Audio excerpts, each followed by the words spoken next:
Why do 70% of critical thinkers ditch Disney Plus? Because they found something better. In today's economy, every dollar counts. So what's worth subscribing to? Let's compare Disney Plus and no Soundbites allowed. With Disney Plus, you're shelling out $140 a year for virtue signaling shows targeting mythical modern audiences. Plus, a theater visit could cost you $40 or more. Ouch. Now imagine a platform where fresh perspectives, insightful interviews, and engaging discussions are at your fingertips. That's no Soundbites allowed. And the best part? It's free with an option to support only if you choose. While Disney Plus ticks off virtue signal checkboxes, no Soundbites allowed offers real talk and sharp analysis. Perfect for those who crave depth and clarity. Why break the bank for entertainment? Subscribe to No Soundbites Allowed and enjoy meaningful content without the hefty price tag.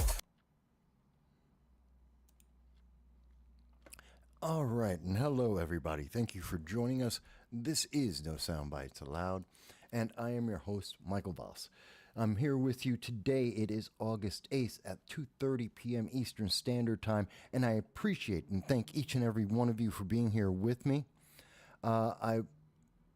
Give me 1 second, just taking care of some background paperwork here.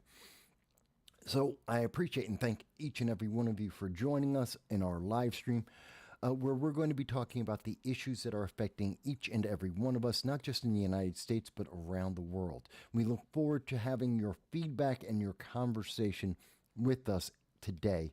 You can call in to our phone number, which is 929-715-8569. You'll see that scrolling across the top of the screen. Of course, you can also leave us a chat message both on Rumble, on YouTube, on Facebook, on most of the mainstream social media, because we want to hear from you. We want to have that interaction because we believe you have agency. You are intelligent. You're a human being, and you have the right to free speech. It is not just an American principle. It is a principle for every human being on the face of the earth. And we hope you will exercise that no matter what your government, no matter what the internet overlords might think. So with that said, and by the way, Happy Life, first one to comment, and Happy Life says, as of today, who do you see winning, Harris or Trump? Well, we're just jumping right on in there, aren't you, Happy Life? But I always love the interaction, and yes, I do want to answer your question. By the way, folks, you can do super chats both on YouTube and on Rumble, and I'll be happy to answer those even faster. But to answer your question, Happy Life, at this second, August 8th, I continue to say that Donald Trump is the best candidate. He has the most substance to his campaign. There are many reasons for that, and we'll be talking about a few of those as we go through the show today, in terms of gun control, in terms of free speech, in terms of the national security, the economy. These are all factors. And there is no answer from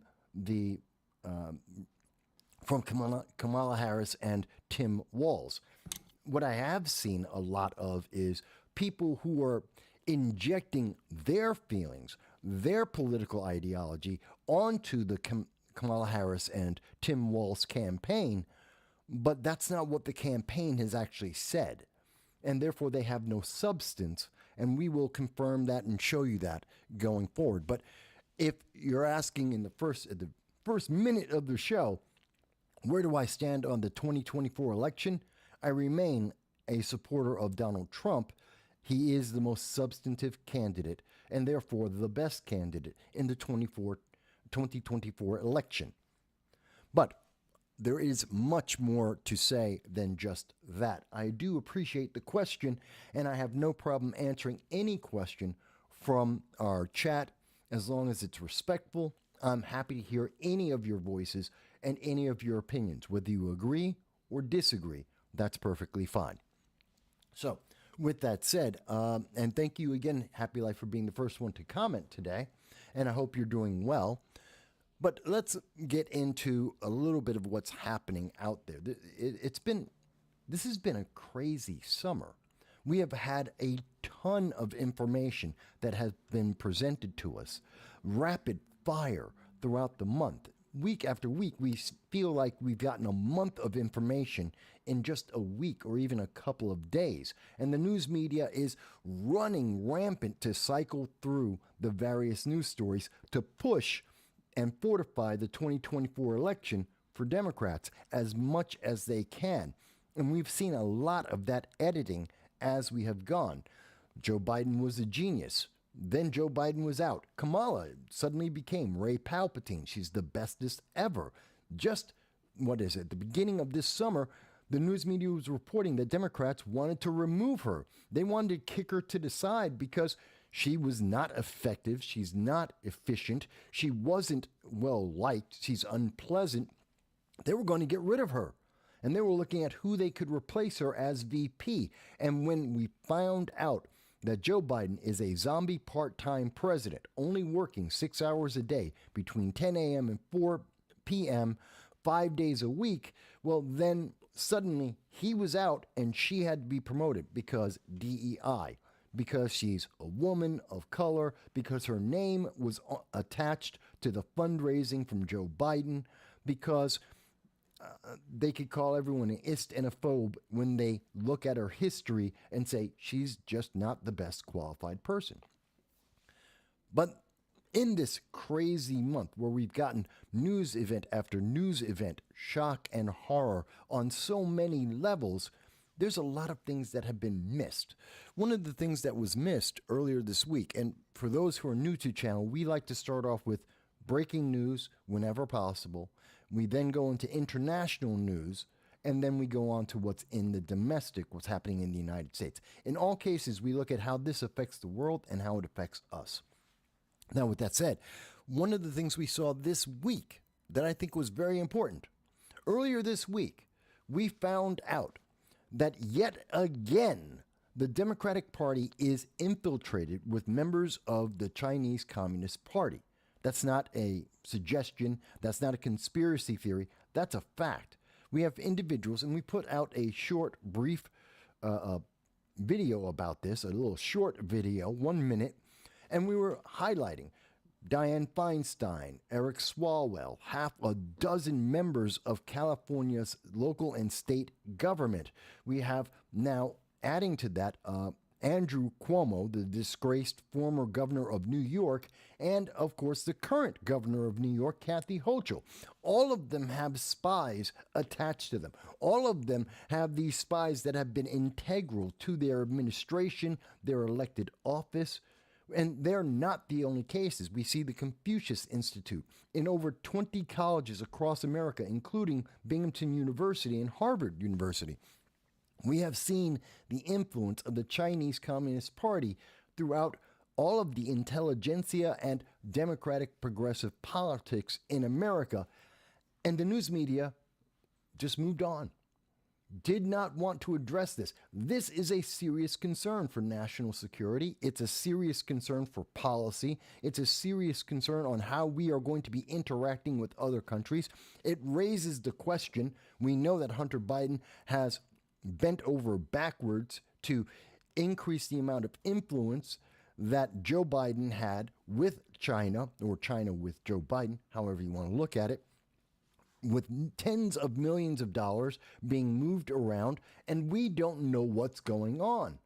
The news media doesn't want to talk about that because 2024 is an election year and they want Democrats to win. They are fortifying the 2024 election just like they did in 2020, where we saw news media organizations, political organizations, and of course social media collude together to have a shadow cabal, as reported by the mainstream news media, telling us that they worked together to ensure that Joe Biden would be elected. People like Bill Maher, who directly told the American people in May of 2020 that regardless of whether or not Joe Biden had committed a sexual abuse against a woman, women still had to vote for him. Me Too was not as important as electing Joe Biden. And look at what we have gotten since that time. Just Look at the world. Look at what we have gotten. A zombie part-time president, an economy that is in shambles. We have national security threats inside and outside of the United States, and a world that has destabilized to the point that every single nation on the globe is militarizing. Thank you, Bill Maher. Thank you so much. I'm sure the Me Too movement is so happy that they gave up on trying to protect women so they could elect Joe Biden. But these are my thoughts on that. You may disagree. I'm happy to hear your thoughts about that.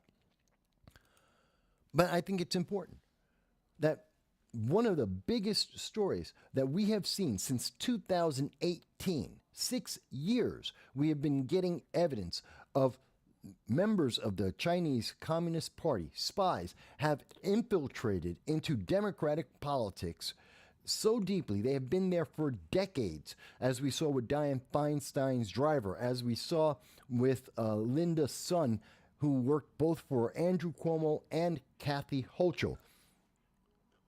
We have these spies that have been involved at the highest levels. Eric Swalwell was on under the Democratic-controlled Congress. He was a member of the Intelligence Committee for the House, and he was having an affair, apparently, with a Chinese spy. God knows how much information he was giving to her as she was helping to re-elect him year after year, election after election, I should say, into the Congress.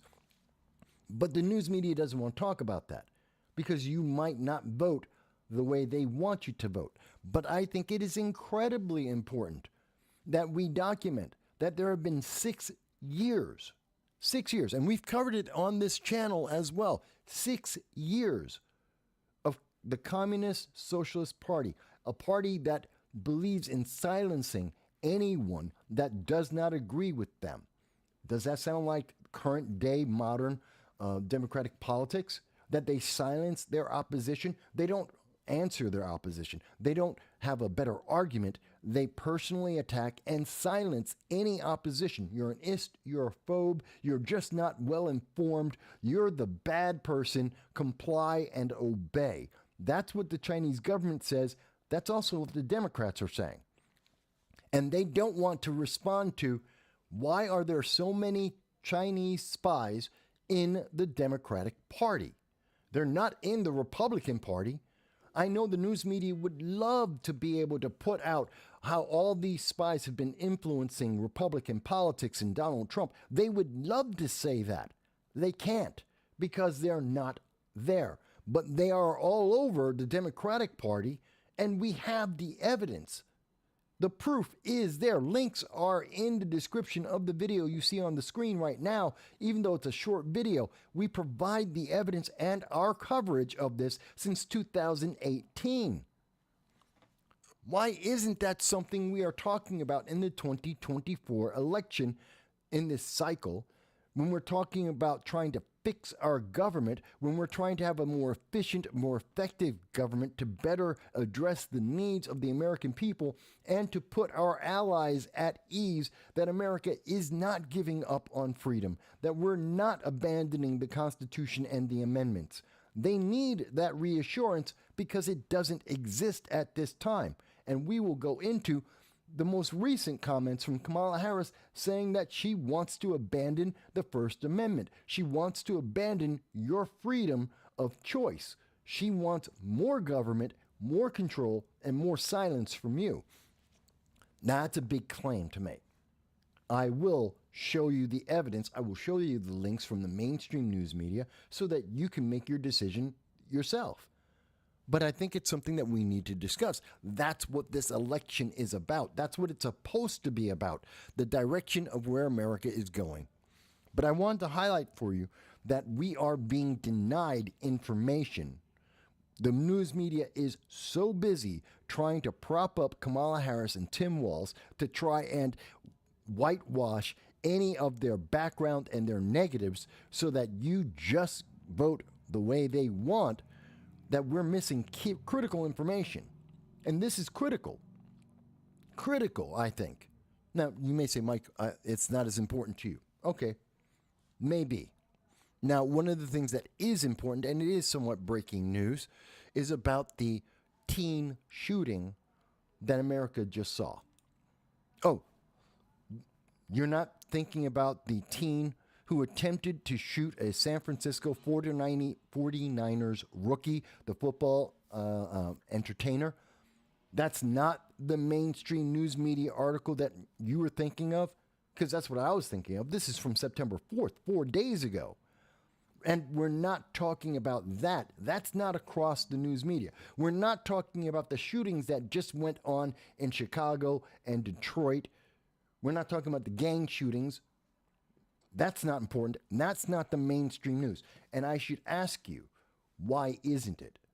Why is it that a teen trying to shoot an entertainer, a sports football player, why isn't that something that we're talking about? It's another teen, but it's in California. Oh, because that would make Gavin Newsom look bad.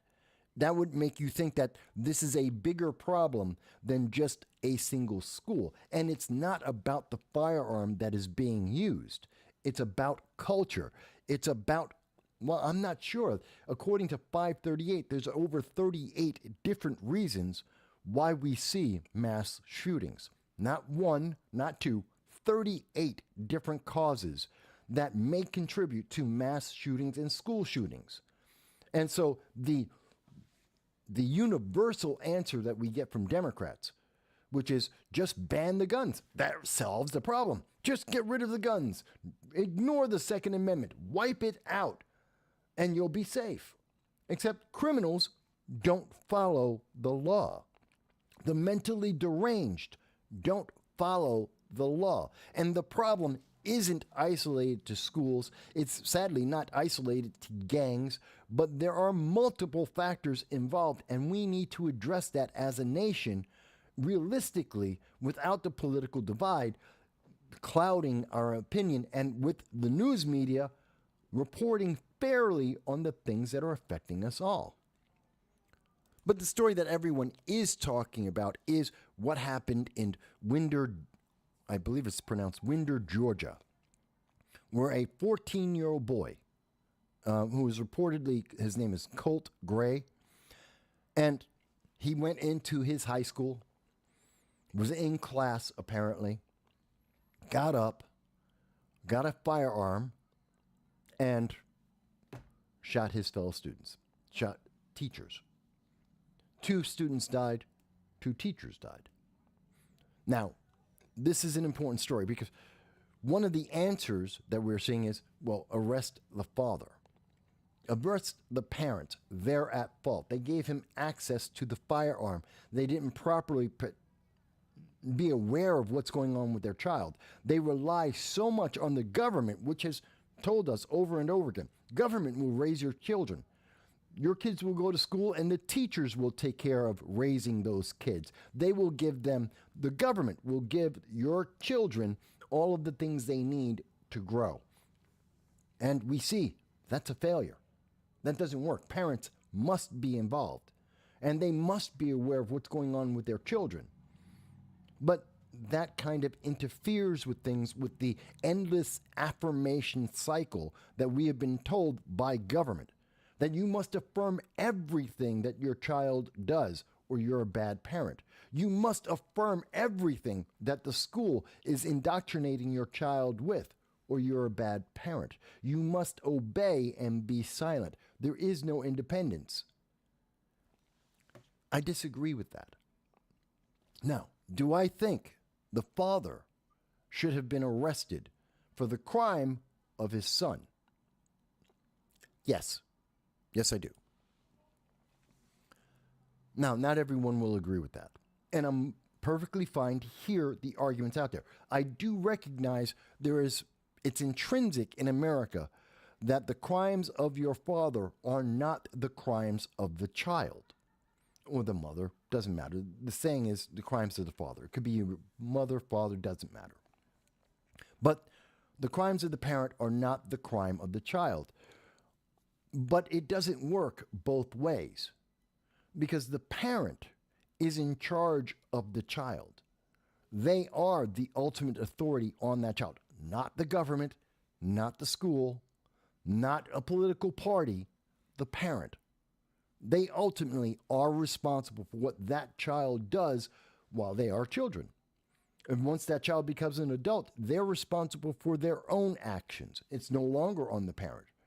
So, yes, I don't want to punish children because their parents made mistakes or were bad people, because one does not imply the other. But I do blame parents for the actions of their child. If you didn't teach your child right from wrong, the dangers of firearms, how to properly respect a firearm and what its proper use is, to respect your elders, and to be able to deal with conflict and confrontation, if you didn't teach that to your child and you were relying on some teacher, some blue-haired teacher who's more interested in trying to teach your child about their sexual activities on the weekend, then you have failed. And it is your responsibility. That is your child. It is your responsibility. And you should be punished for that. Mind you, the child must be punished as well. If a child is willing to take the actions of an adult to try and murder other individuals, that is a danger to society. And yes, they should be punished according to the crime that they have committed. Not more than, but the same as. The Eighth Amendment still applies. Does everyone agree with me on this? Is there anyone who disagrees with what I'm saying about this? About what happened in Georgia? What happened in California? What we have seen happen in many states?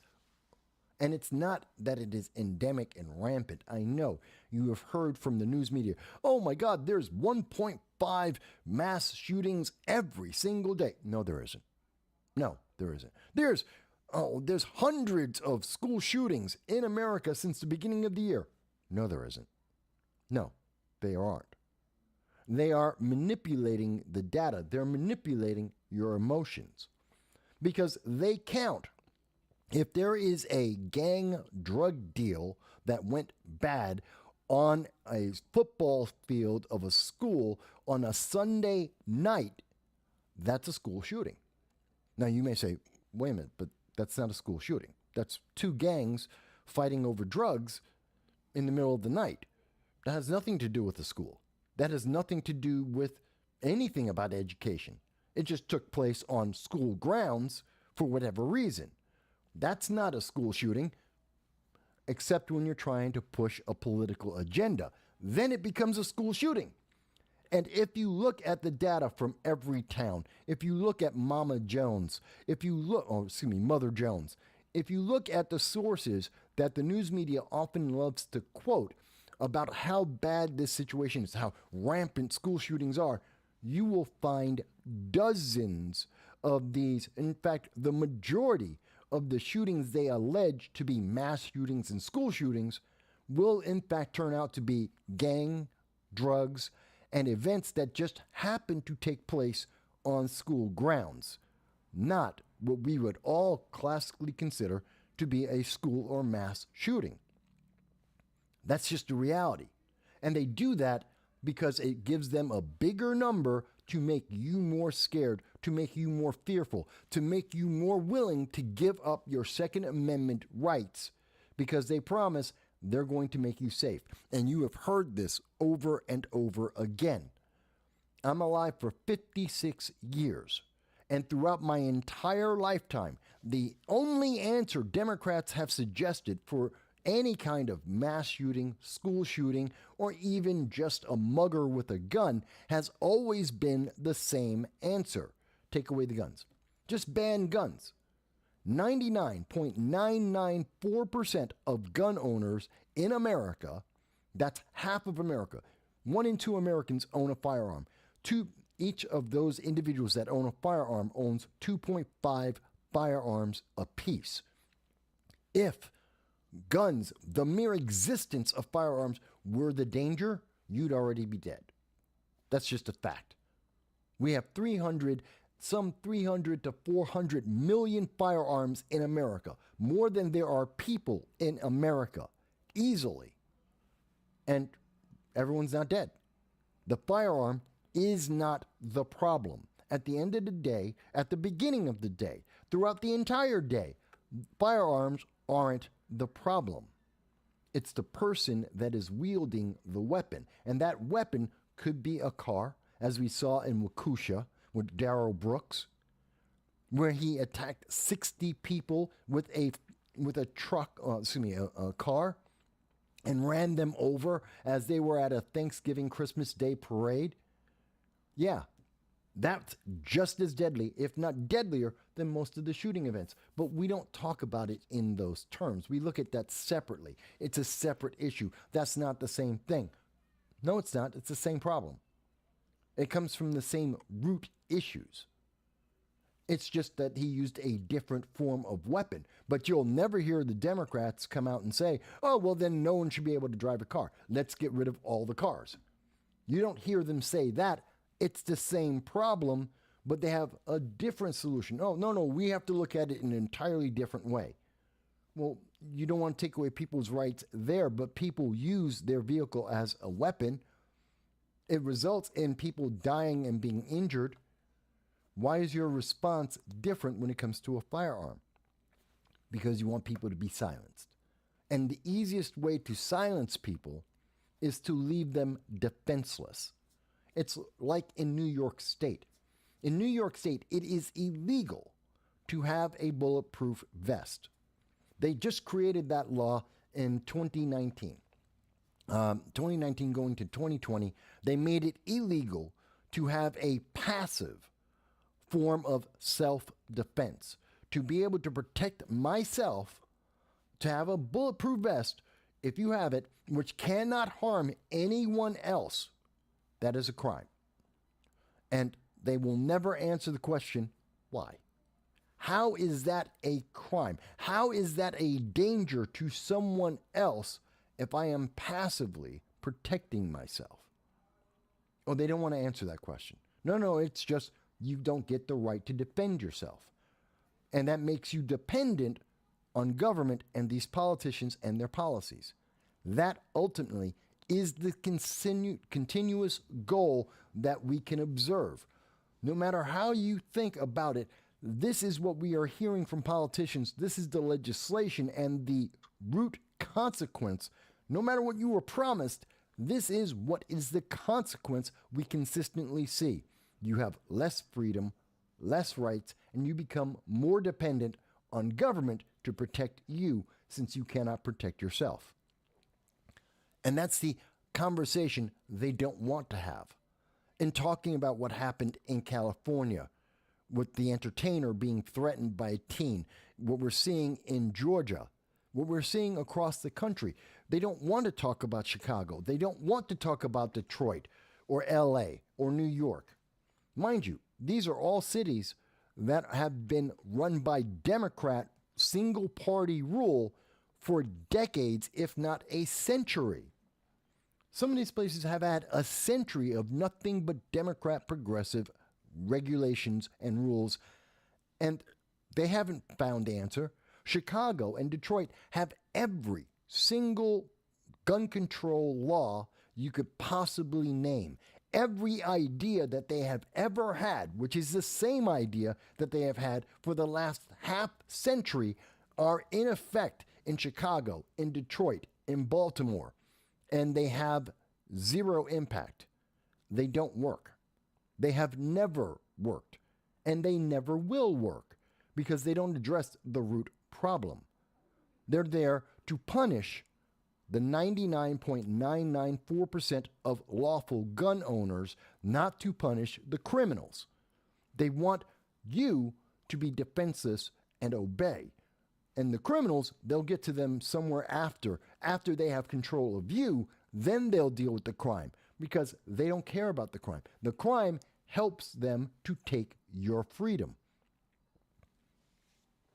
If there is anyone who disagrees with this, I am happy to have that conversation. If there is anyone who wants to say, Mike, but I don't see it that way. Okay, fantastic. Let's go through the data. And I know the data. Let's go through the reality. Let's go through the events. And let's look at the consequences of those events. And you will see that I am correct. I'm more than happy to do that. I openly will tell you, I will go to any college, I will go and speak with any politician at any level of government, local, state, or federal, and I will have this discussion live without any notes and be able to have this conversation with any of these individuals, any elected politician, any candidate. I will be happy to have this conversation. I have already gone to colleges and talked about this. I have had several speeches about it. I have spoken in front of crowds of hundreds, if not thousands, to talk about this. And I've been talking about this for decades.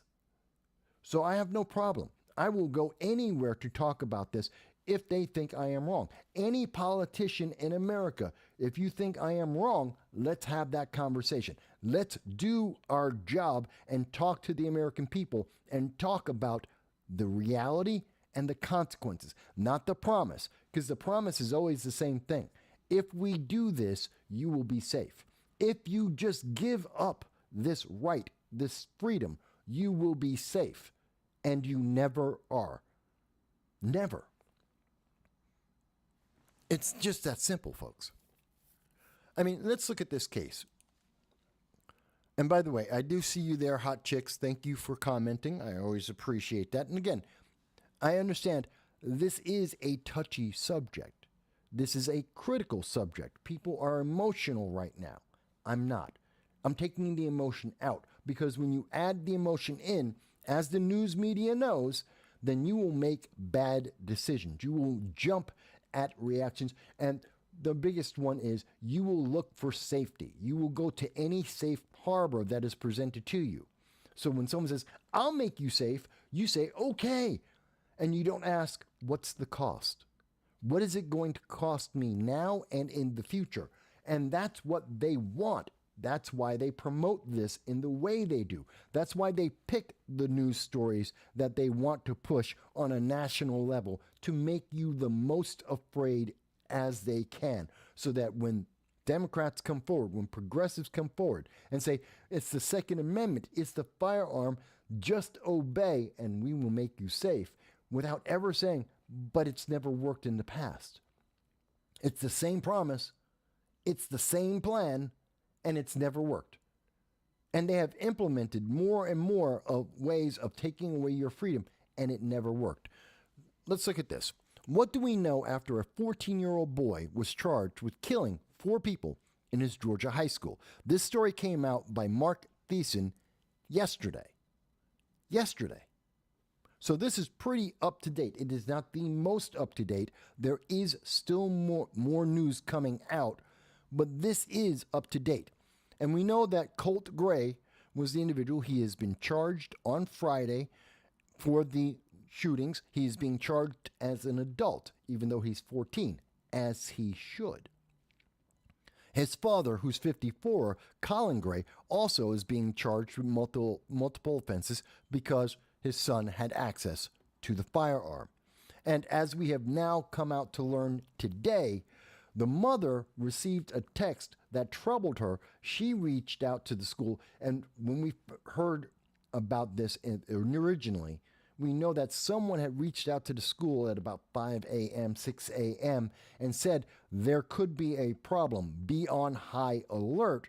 Well, that was the mother, it seems. She was notifying the schools as soon as possible that her son might be a danger to himself and others.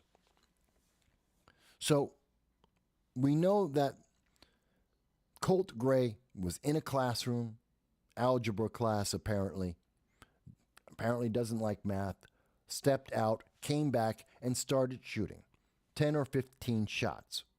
What we also know is that at 10:26 a.m.,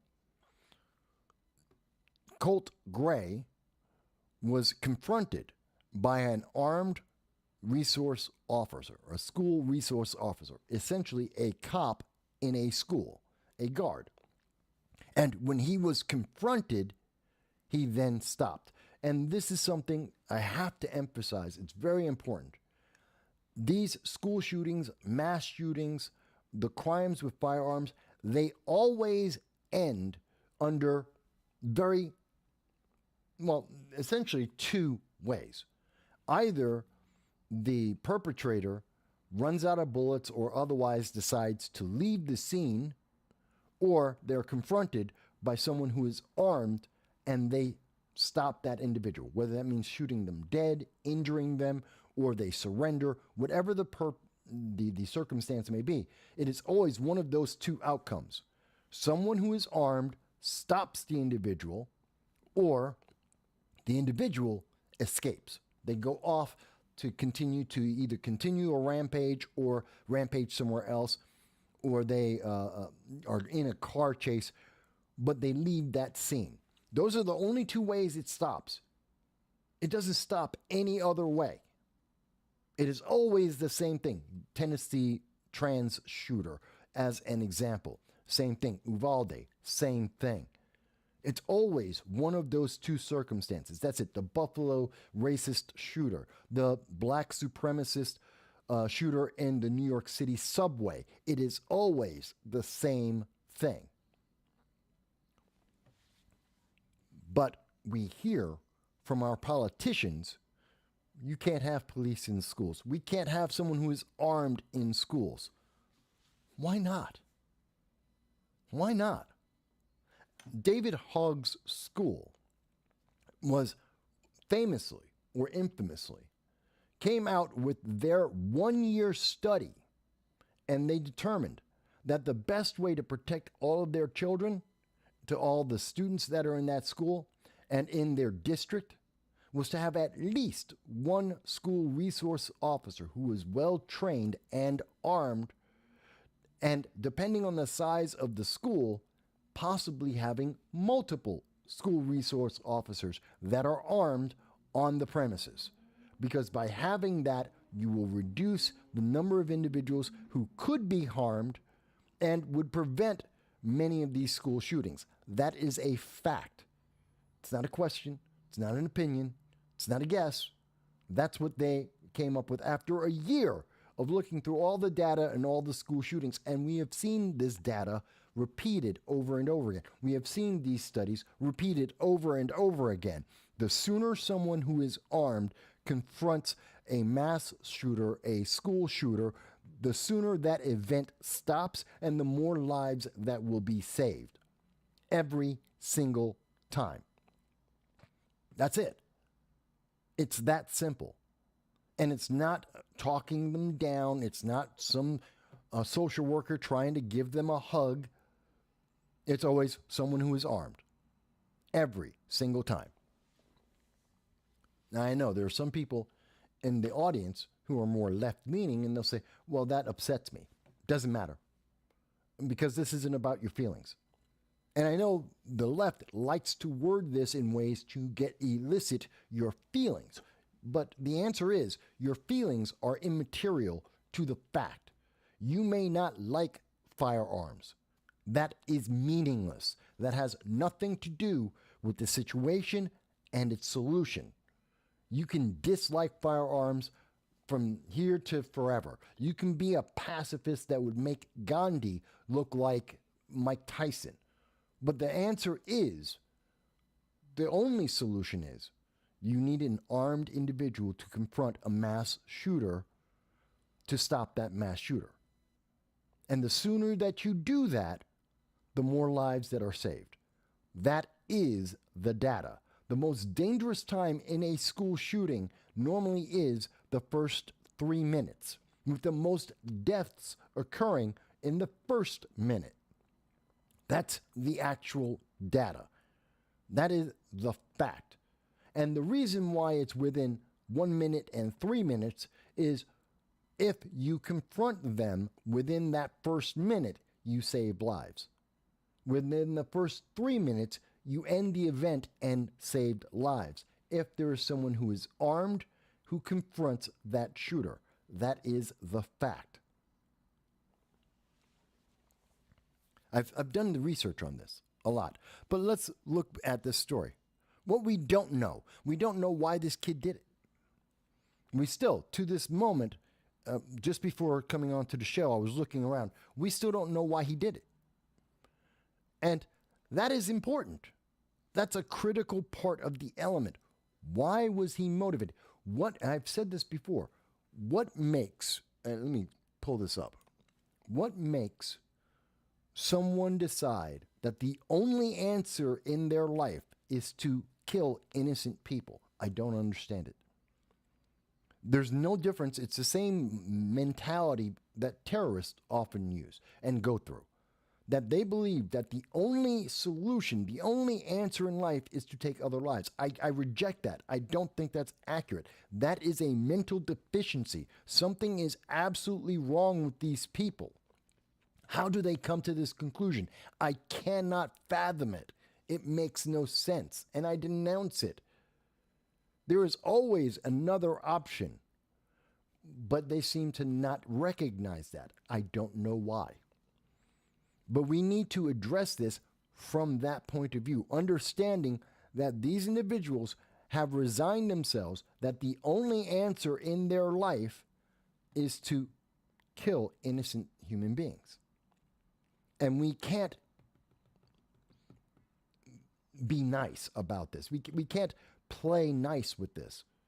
That's a horrific point of view, and we need to address that harshly to save lives.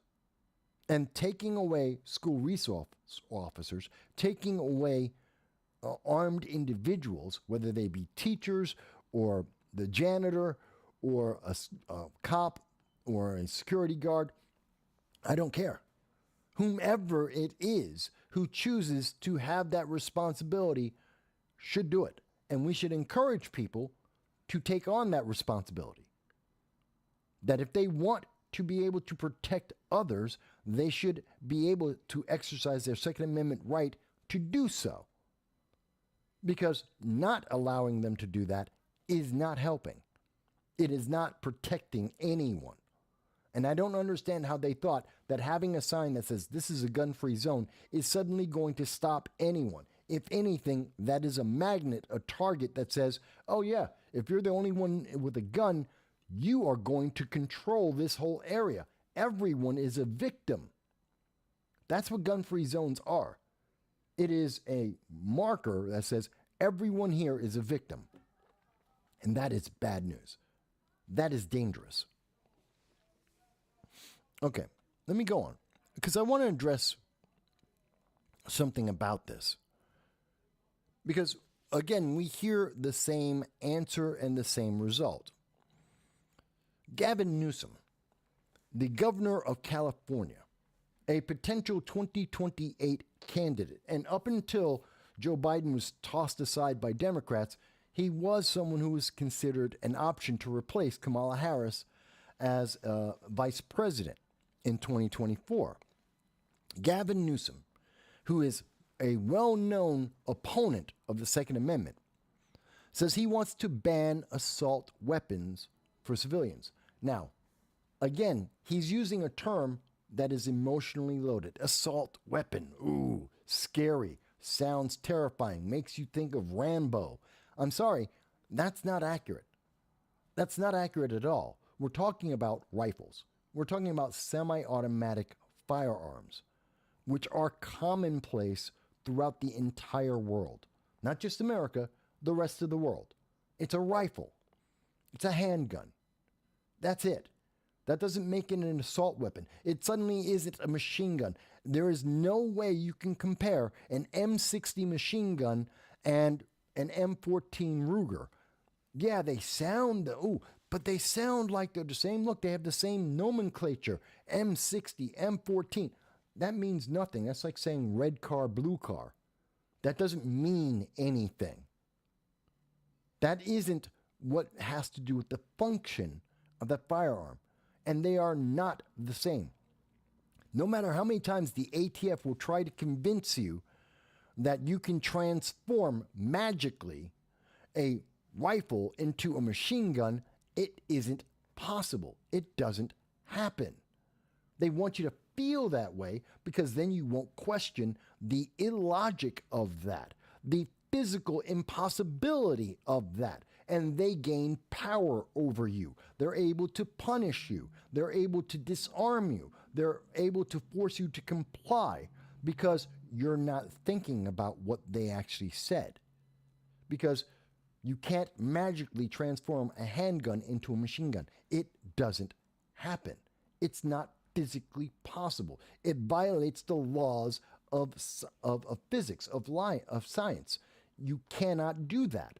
But they pretend that they can so that they can enforce the progressive agenda of disarming American citizens, which leaves you with fewer people who are able to confront that mass shooter, that school shooter, and end that act of terror. Oh, but no one's ever had this conversation with you like this, have they? No one's actually talked to you logically.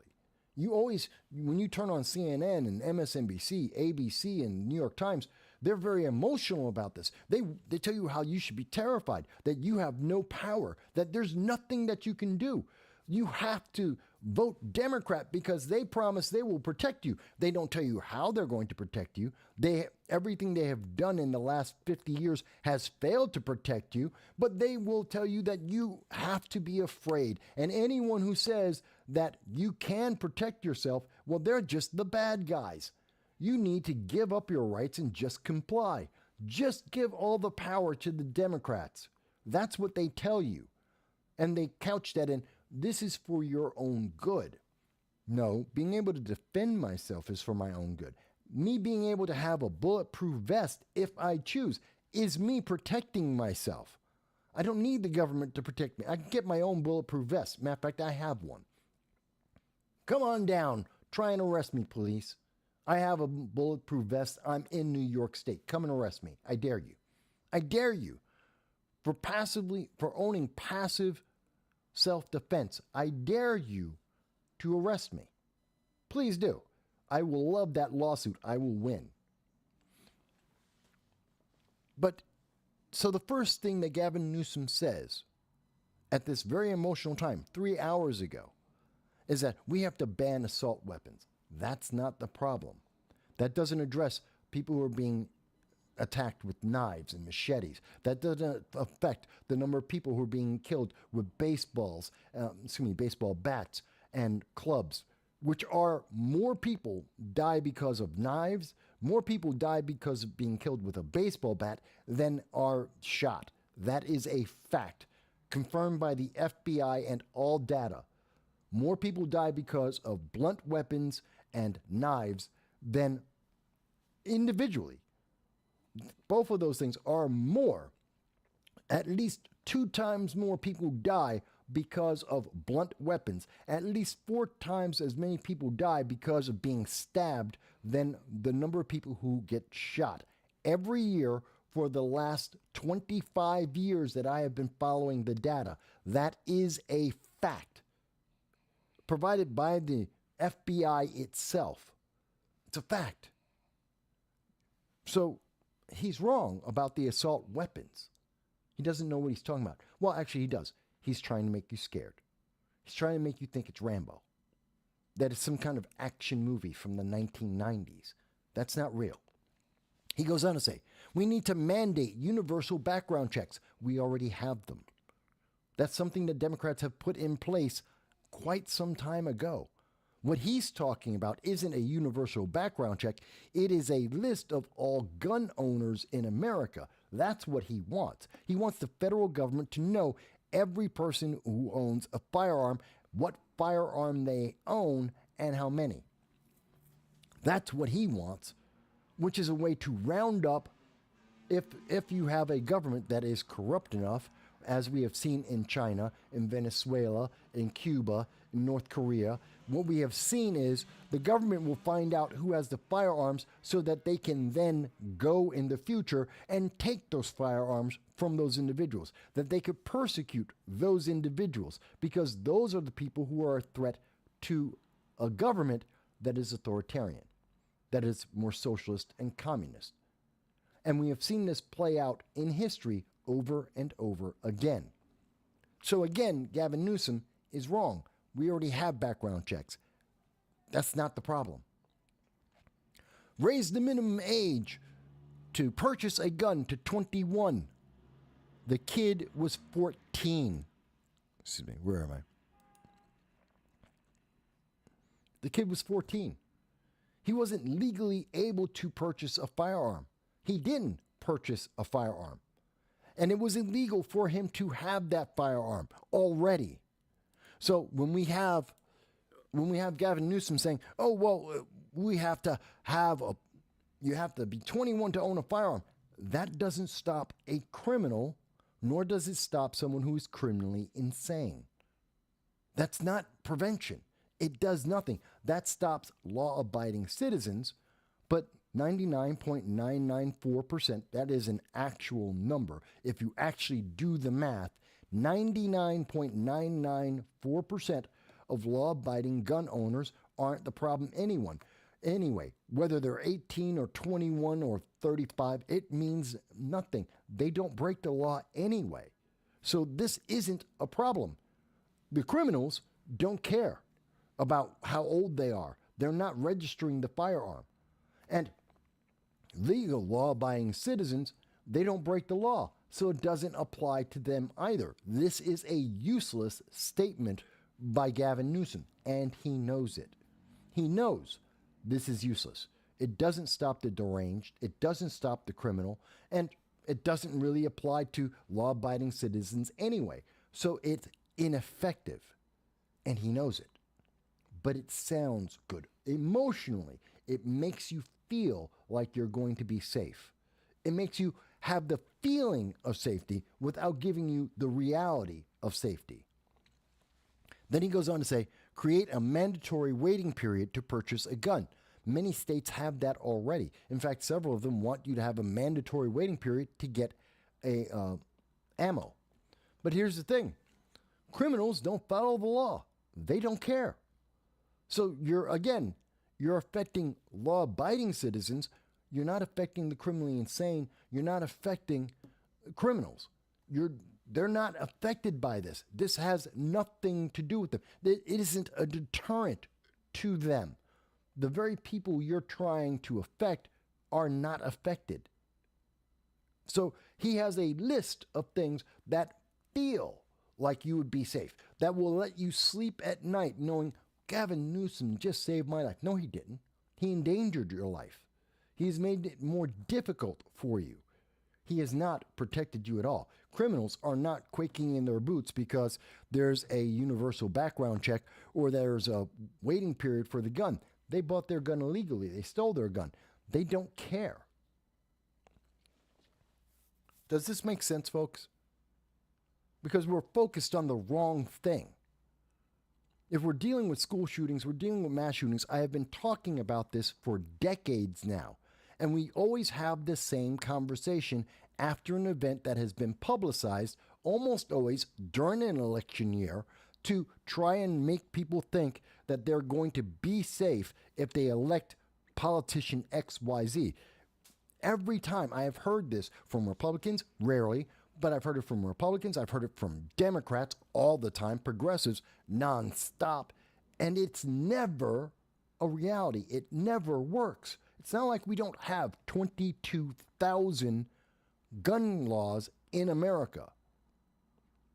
22,000, actually more than 22,000. If you're looking at the local, state, and federal law, we have over 22,000 gun laws. And they're not making you safe. Why is 22,001 suddenly going to make you safe? The criminals don't care. The insane don't care. Who are you being protected from? How is this helping you?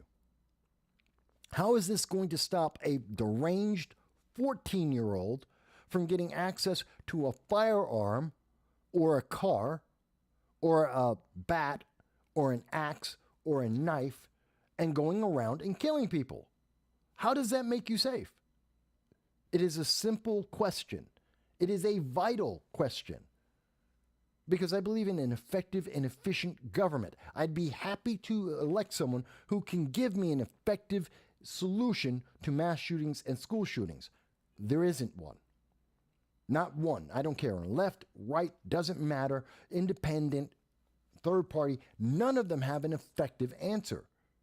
Probably because there's over 38 different root causes for why mass shootings and school shootings happen. But the answer I can guarantee you is not what Gavin Newsom is mentioning here. As I mentioned to him, The age limit didn't work. Kid's 14. Here's something that a lot of people don't know. According to the ATF, there are over 745,000, 750,000 machine guns registered in America right now.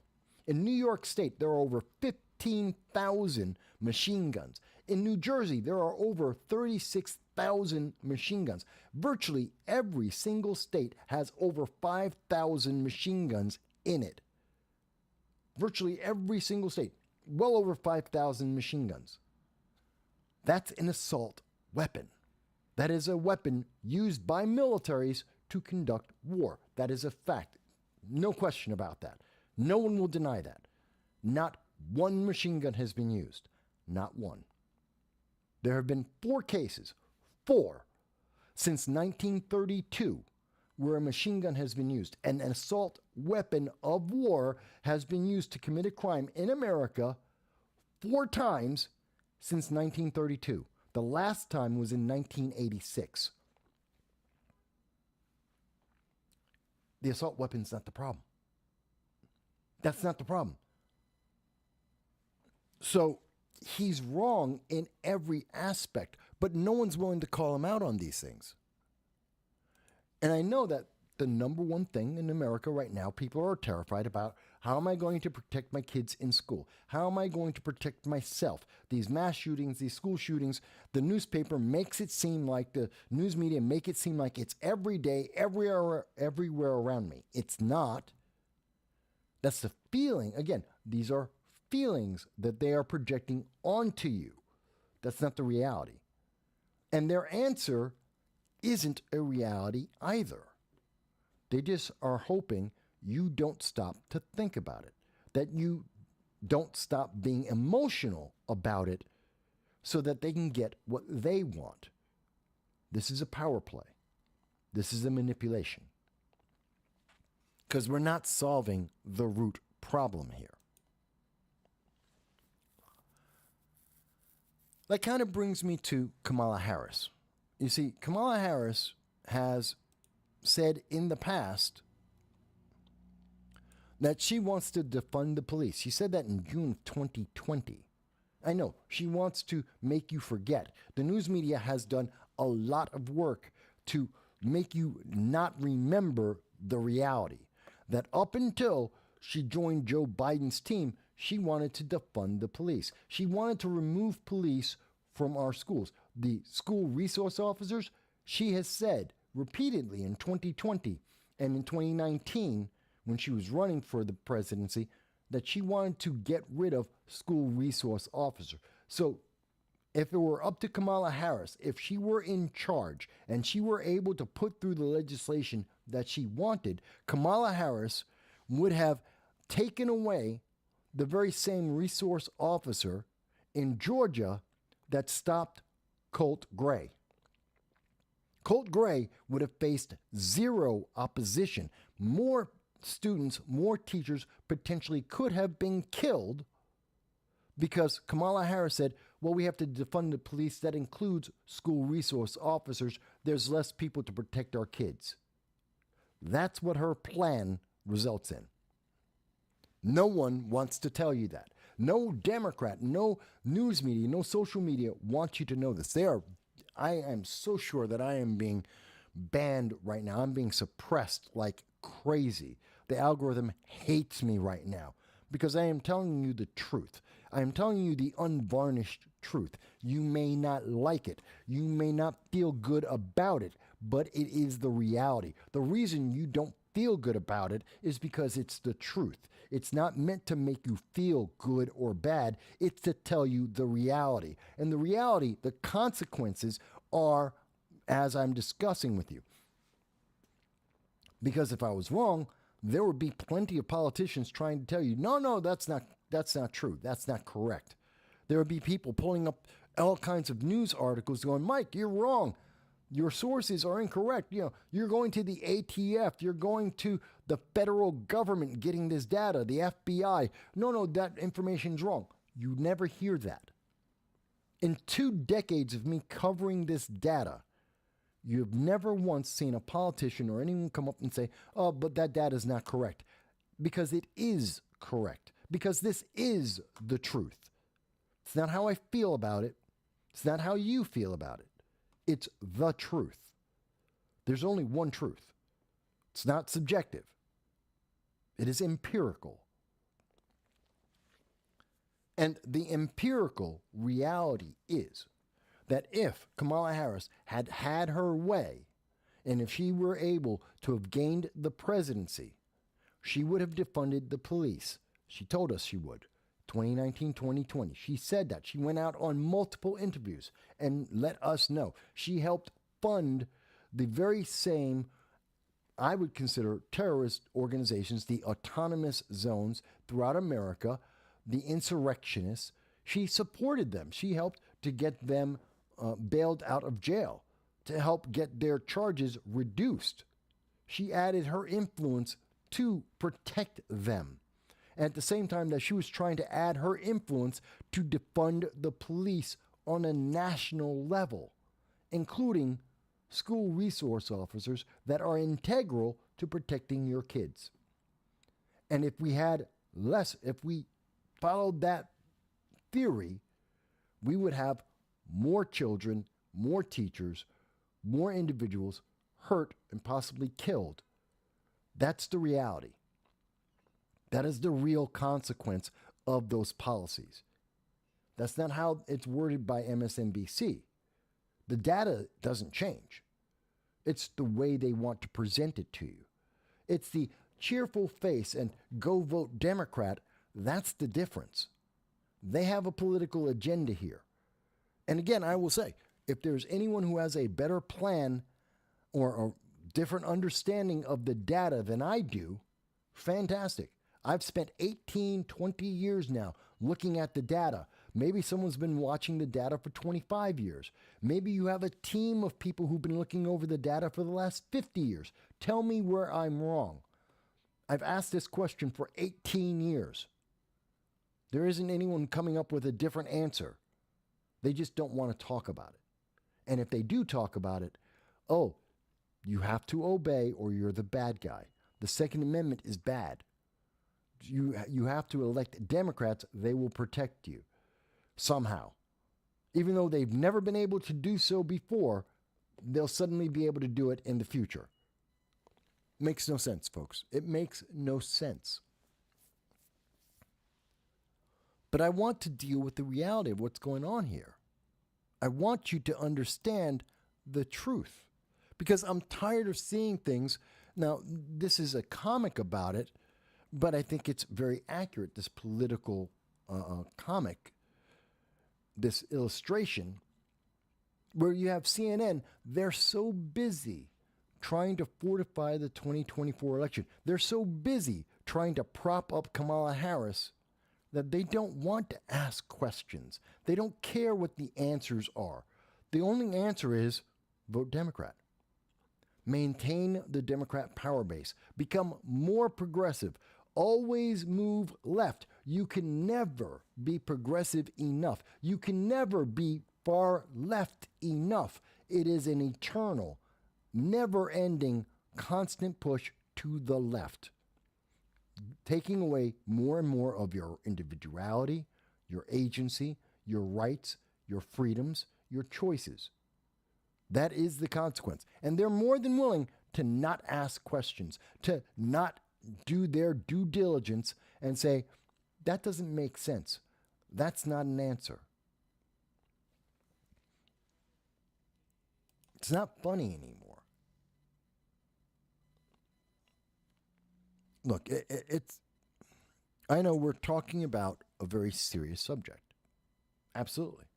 This is critical. It is absolutely serious.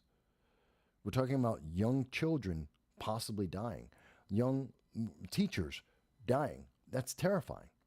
Human beings are being hurt and die because someone has come to a conclusion that there is no better answer in their life than to take another life, an innocent human being's life. I do not understand how anyone can come to that conclusion. But I do know the answer isn't let's make everyone unarmed. except for the people who have come to that conclusion, except for the people who decide, I'm going to kill someone either with a car, an IED, they're going to use a firearm, they're going to use a baseball bat, they're going to use a machete. They will use a weapon and they will still commit that crime. You're not safe. Does that make sense, folks? Does that give you an understanding? Yes, we need to punish the parent for allowing that kid to be so unsupervised, so unquestioned, so for that parent to be so unaware that their child becomes a danger to themselves and everyone around them. The mom did the best she could, apparently. She notified people, apparently, as soon as she became aware of the threat. Great. The father didn't. And it's not because moms are better than dads. Throw that crap out. That's not a reality. The fact is, the dad didn't see the problem, and he should have. The mom did see the problem. She notified someone. They didn't react fast enough. But there was an inherent problem to start with. And making everyone else around them unarmed and keeping away the ability to defend themselves, no bulletproof vests, that didn't help anyone in this scenario. No one was benefiting from that. And having fewer school resource officers didn't help to make anyone safer. In fact, it did the exact opposite. So why would you want Democrats and these policies to become more common and more prevalent? Why would you want that? Because you don't like a firearm? Because you personally may or may not feel safe with a firearm? That's on you. That's your problem. That has nothing to do with the majority. That doesn't make the majority better off. You're not helping anyone. It's your right. As an American, you have a right. You don't have to be armed. But not being armed and making others, forcing others to be unarmed, whether they want to or not, isn't helping them either. Because I keep saying this, but it doesn't seem to sink in. Criminals and the criminally insane don't care. They don't care about your feelings. They don't care about the law. And that's the problem. Let me see here. So Michael McLean is with us. Hello, Michael, and thank you for joining us. So Mr. McLean says, that's what they don't get. A criminal will always find a way to commit a crime. And they do. And they do. Over and over again. It's no fun, folks. I've been covering these kinds of shootings for 18, 20 years now. I've been speaking about mass shootings. I've had speeches at colleges and at events for 18 years. I look at the FBI data, the New York Gun-Involved Violence Elimination Report. It's called the GIVE report. I look at that twice a year at the minimum every time it's published. I've looked at similar reports from across the country every year, multiple times a year. I look at a lot of the anti-gun legislation that is proposed in Congress every year. And they're always saying the same thing. And the data always tells us it doesn't work. Because criminals, as you say, Mike, they find a way. We need to get to the root of the problem. And the root of the problem, to the best of my knowledge, again, according to the left-leaning organization 538, they have determined that mass shootings have at least 38 different root causes. I believe there is one unifying root cause. Someone has decided that the only choice they have is to take an innocent life. And if we can resolve how someone comes to that decision, we can stop mass shootings. We can stop school shootings. Until we figure out that root answer, that root cause, then we're never going to solve it. And it doesn't matter how many guns are or are not out in the world. It doesn't matter how many cars, how many bricks, how many baseball bats, how many rocks exist in the world. You're never going to solve the problem until you can answer that question. That's what I believe. Maybe other people disagree. Okay, tell me why. I'm a reasonable person. I'm asking, tell me how I'm wrong. And in 18 years, I have yet to hear the answer. I have yet to hear the argument how it's going to make you safe. I've heard the feeling. I've had people tell me how they feel about it. I've had people tell me about their emotions about it, but I've yet to hear an argument that is fact-based without emotion that actually gets there. Instead, they give up and they say, you're just a bad guy, you're an evil person, you want kids dead. That's their answer. Oh, you're just an evil person, you want kids dead. It's simplistic and it's stupid. It is illogical, but that's the answer they give because they have nothing else. Because they don't have a root answer. Hot Chick says she agrees as well. Okay. Well, let me switch a little bit here. Because Democrats, obviously, they don't have an answer. And I'm not saying that I have the answer either. By the way, if you're wondering, Mike, what is your answer? So you're talking about this and you've got all this, you understand all this stuff and you've been studying it so long. What's your answer? Okay. School resource officers, armed school resource officers. The bigger the school, the more of them. We have to have them. Allow students and individuals to be able to own bulletproof vests if they choose to, so that they're able to passively protect themselves if they want to.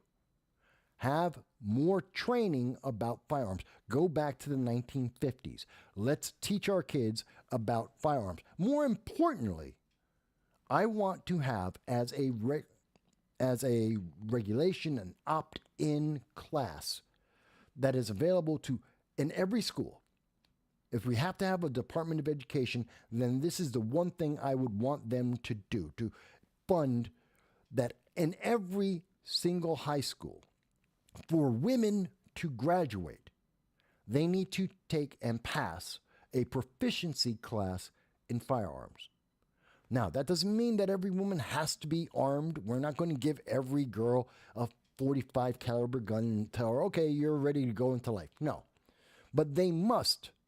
There's many colleges that have a requirement that if you're going to graduate from the college, you have to learn how to swim. Because in the past, one of the donors of that college, I forget the name of the college right now. I think it's not Columbia. It's an upstate college. Cornell. Actually, I think it's Cornell College. Where one of the donors, one of the alumni, their kid died because he couldn't swim. So they made it. They donated hundreds of millions of dollars, and they said, it's a requirement for us to continue this endowment. You have to make it a regulation in the school. Every student must be able to swim. So when they graduate college, they will be able to swim. They don't have to swim. They don't have to be Eric Spitzer. They don't have to be able to swim Olympic level with super speed and doing the breaststroke and the backstroke. No, they have to be able to do basic survival swimming, period. Every student. I want that in every high school for every woman to learn how to use a firearm. That every young woman, when she graduates, everyone in America will know she has the ability to use a firearm to protect herself and those around her. And because we have a Second Amendment, she has the right to be armed. So that every girl, every crime, everywhere in America, every woman potentially has a firearm and knows how to use it. That's what I want. You want to see crime go down? You want to see mass shootings go down? You want to see school shootings go down? Do that. Make sure that every young woman is proficient. And if they choose to, they can go on and get a firearm if they choose to once they're an adult. When they graduate, they want to get a firearm, fantastic. That's their right. They can do that. That would change crime. That, I think, would be an effective law. And it's something completely different. No one's ever tried to do this before. I don't know why not. The National Organization for Women, the NOW, why they should be screaming about this. They should be promoting this. The NAACP, they should be screaming about this, saying this is a great idea. You know what? And I don't care if the NOW or the NAACP, Democrats, progressives, Republicans, libertarians, I don't care. If anyone wants to steal that idea and push it, go right ahead. I will back you up. Take my idea, say it's your own. I don't care about the evidence that it's mine, and we will push this through and allow women to be protected. Let's do that. I have no shame. I don't care about the politics. You want it? Take it. It's your right. You want to say that this is your idea? Fantastic. As long as it passes, I don't care. I will help support you. Because this would be an effective way to end mass shootings and school shootings. This would be able to protect women of any and all colors across all of America. This would affect crime. That's how we fix it. That's how we fix it. Because doing more of what we've already done that has failed every single year for 50 years, half a century of failure, that's not the answer. It's just the reality. I don't care how you feel about it. It's not the answer. And anyone who tells you that it is the answer is trying to get something. Anyone who tells you that we just have to keep doing what we've been doing, they have an agenda. They want to take power away from you. They're not your friend. Again, anyone on the left who disagrees with me, come on. Type away. Mike is typed in. Hot Chicks is typing. You can type in. You can call in. Phone number is 929-715-8569. And by the way, folks, if you've been listening this long, you've heard me cover this, then please like, share, and most of all, subscribe, please. Even if you don't agree. But because I'm trying to offer the truth, I'm trying to give you the data, I'm trying to have a conversation with you that no one else, the left does not want this to happen. CNN, MSNBC, New York Times, Newsweek, they don't want to have this conversation with you. They don't want you to think about this. And because of that, we will see YouTube, Google, they are suppressing this channel. So please help me. It costs you nothing. Give us a like, a share, subscribe. That's it. Costs nothing. Now, let me go on. Give me a second. I just want to take a sip of soda here for a second. But does that make sense, folks? Does my solution make sense to you? You don't have to agree with it 100% or at all. You can tell me I disagree, Mike, that there's a flaw in that. If you think it's a flawed idea, please tell me what's the problem with it. Let's fix it. Let's make it a better one. If I didn't think that through properly, if you think there's some flaw in helping women to be armed and proficient and able to protect themselves, if you think I'm wrong on that, fantastic. Tell me what's wrong. Let me think it through. Let's think it through together and make it into a better, more effective, more efficient law. I don't care about your politics. Don't tell me, well, you're left or you're, I don't care. Let's deal with the problem. We can talk about our politics later. That's the problem at hand. Let's fix the problem. That's my solution. I'm giving you a solution.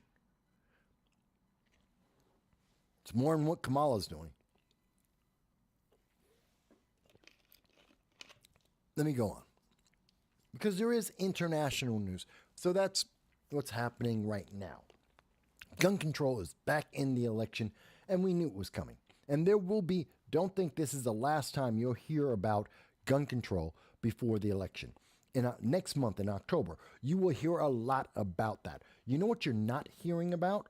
You're not hearing about the anniversary of Afghanistan, where 13 members of the United States military were killed as Joe Biden forced the United States military to run away, to leave our tanks, to leave our light armored vehicles, our guns and ammunition and money and bases, to leave all of that overnight, literally overnight, Bagram Air Force Base. We left that overnight, just turned off the lights and walked away. That's insane. Because Joe Biden said so. Because Joe Biden or somebody who was in charge, I don't know if it was Joe Biden or someone else, because he may have been in dementia. There is a time difference. It might have been when he was asleep, but somebody authorized and told our military to run away from the Taliban. And it cost 13 members of our military's lives. It cost civilian lives. British, 2 members of the British public died because of running away. Dozens upon dozens, if not hundreds, of Afghani people have died because of that decision. Women today have been poisoned in Afghanistan because they dare to know how to read, how to write. They wanted to work, and they have been killed because of Joe Biden's decision. And this is the 4th year. This is 2024. He did that in 2021. September 1st, he lied to the American people's face in one of the worst lies we have ever seen perpetrated against American people, and said he got everyone home except 100 people. He only abandoned 100 Americans. And this is the first time I've heard American presidents. I don't remember ever hearing an American president ever in the history of America that said, oh, by the way, and we're just going to abandon this number of Americans. No one's ever done that before. Or if they did, they didn't admit it. No one actually came out and said, don't worry, I'm only abandoning 100 people in Afghanistan. I got everyone else home. That's a lie. That was a lie. 2 days later, the number was changed by Antony Blinken. The United States government had to change the number because they lied. Joe Biden lied to your face. By January of 2022, we knew that the number was over 1,000 Americans had been abandoned in Afghanistan. Today, we now know that the number was over 5,000 Americans abandoned in Afghanistan by Joe Biden and Kamala Harris. And they just stopped talking about it. They just stopped talking about it. That should tell you a lot. And so September is, third anniversary of that? But that's not in the news. MSN, CNN, New York Times, the mainstream news media, they don't want to talk about that. That's not important. We don't need to deal with that. It's only how our foreign policy has been executed under the Biden-Harris administration. Yeah, they won't excuse it. They don't apologize for it. They don't want to talk about it. And if you bring it up, you're a bad guy. If you remind the American people, and Donald Trump did, if you remind the American people about what the Biden-Harris administration's policies, how it cost lives, how it harmed American citizens, well, then you're the bad guy. Oh, well, you're just posturing for views. No, it's reality. This is the consequences. And consequences come in pints of blood in human bodies. That's the reality. No, right now, everyone wants to talk about the latest thing. What's going on with the news now? American hostages. The American hostages that have been held 11 months. Yesterday made 11 months. It's now 11 months and 1 day that Americans have been held by Hamas in Gaza that are being tortured and sexually abused as we speak. That is a fact. Again, this isn't emotion. This isn't left or right. This is the empirical truth. This is the absolute reality. Whether you like it or not has nothing to do with it. Whether you feel good or bad about it is immaterial. Whether you're a Republican, a Democrat, a progressive, a libertarian means nothing. This is the fact. That's it. This is the truth. The truth. 11 months and 1 day, Americans have been tortured by Hamas. That is a fact. October 7th, 2023, 1,200 people were killed from 56 different nations because Hamas has a problem with people being Jewish. That is a fact. I know that because Hamas put it in its founding documents. They have told the world this for decades. They have gone out and repeatedly told us in writing and in interviews and on TV and with the hostages. That is the fact. And if you support Hamas, you have a problem. You are part of the problem. If you're talking about the ceasefire in Israel, well, it's not on Israel. Hamas has repeatedly, 12 times in a row, Hamas has refused to release the hostages. That's a problem. That's not Israel's problem. That's Hamas's problem. And I, for one, think that Joe Biden and Kamala Harris have had the wrong response. What did they do? They built a pier costing over $400 million. That's your money. That made poor people more poor. That's $400 million we didn't have, that we had to print, that increased the amount of inflation in America, making poor people more poor. Joe Biden did that. He built a pier for Hamas so that he could get 100,000 votes out of Dearborn, Michigan. That's a fact. And by the way, the pier didn't work. It was broken and needed to be fixed more than it was actually floating and actually doing its job. It was ineffective. It was inefficient. It was a waste of money, a waste of time. It did nothing, but it did help Hamas. When it was working, it worked well and helped Hamas get food and clothing and water and fuel for their fighters, for the soldiers of Hamas, for the terrorists to be able to fight against Israel. That's what Joe Biden did. That's what Kamala Harris did. They aided and abetted a terrorist. If you think I am wrong, I'm happy to have that conversation. By the way, I do have a comment here. Let me go. John says, no, Mike, you don't get it. Israel is bad because X and or Twitter and TikTok told me, and it's about my feelings. Facts don't matter. Only what they tell me to think and the feelings they tell you you're supposed to have. Well, that's what they would like to believe. Absolutely. I don't agree with that. I will never agree with that. Because that's how they manipulate you. Oh, see, this is popular. Well, it's popular because you won't let any other voice out. Because you suppress everyone who doesn't agree with what you agree with. We're the unapproved messages, and you have said, Google has said, beginning of this year in January, they're going to suppress the unapproved messages. They're going to push the corporate message, the political message to fortify the 2024 election. They admitted that. And we know that Google is a monopoly, so they control all of the searches. We know that. They've been to court. It's verified. They're a monopoly. So they're using the power of their monopoly to manipulate your emotions and feelings. Thank you, John, for your comment there. But we're looking at Hamas, and when I say it's Hamas's fault, they attacked 1,200 civilians. They took 256 civilians from over 50 countries. They tortured them. They kidnapped them, held them hostage, tortured them, sexually abused them. We know that in December 2023, the UN already admitted that the hostages were being sexually abused.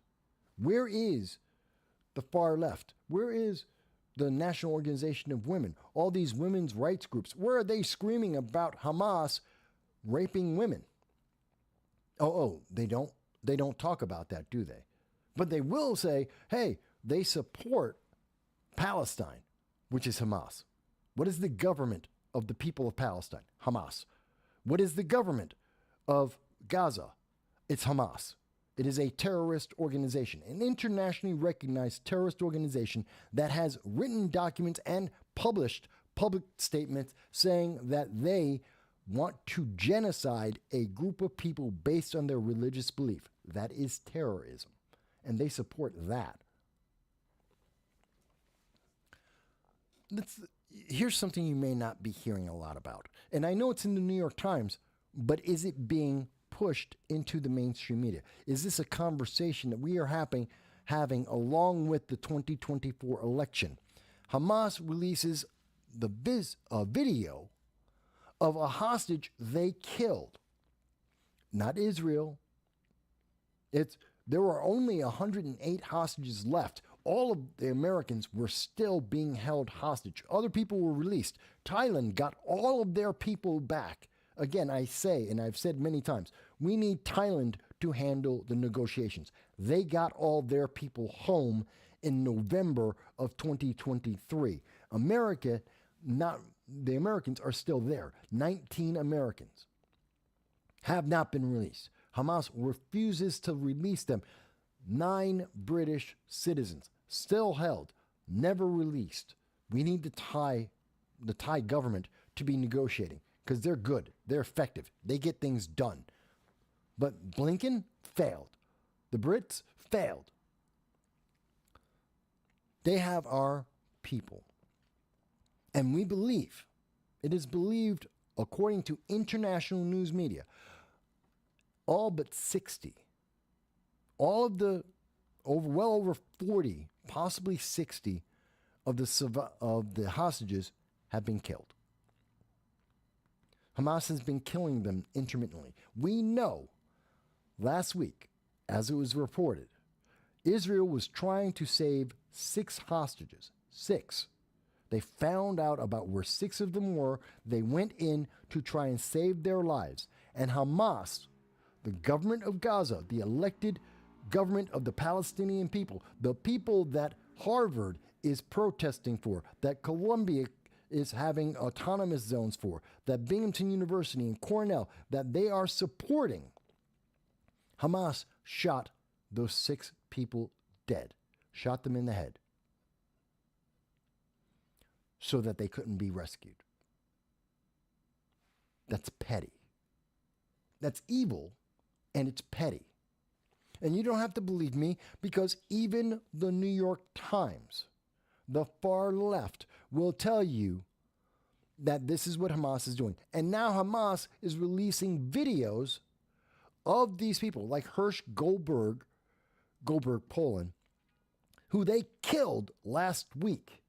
Rather than let him be rescued, rather than let this 23-year-old man go back home to his family after being tortured and sexually abused for nearly a year, rather than let him go home and let his family be able to love and be happy that he is alive, they shot him in the head, they killed him.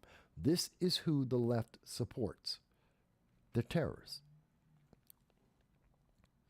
Now, international rights groups and international law experts say that a hostage video is by definition made under duress. So this is part of the torture that Hamas has been doing to these civilians, in particular these Americans. And the statements in these duress-filled videos is coerced. Israeli officials have called the videos a form of psychological warfare, and experts say their production can constitute a war crime. This Hamas is committing war crimes.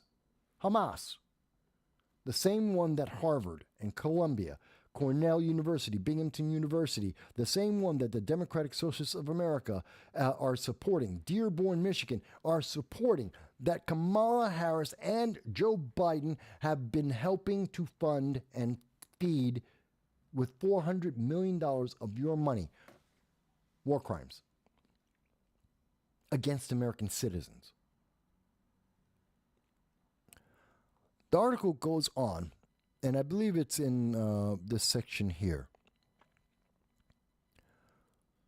Israel and Hamas are also at odds over arrangements for an exchange of prisoners for the hostages in Gaza, including the bodies of 35 who are believed to be dead. And I believe that every single American, every single British citizen are dead. All 19 Americans, all 9 Brits, they're dead. Hamas has agreed to the proposal months ago, but recently added new demands for the release of hostages, asking for more Palestinian prisoners to be released in the opening phase of any agreement. But the killing of the 6 hostages further complicated the issue. Now there's fewer people to be released. There's fewer captives. There's fewer hostages. So I want you to think about that.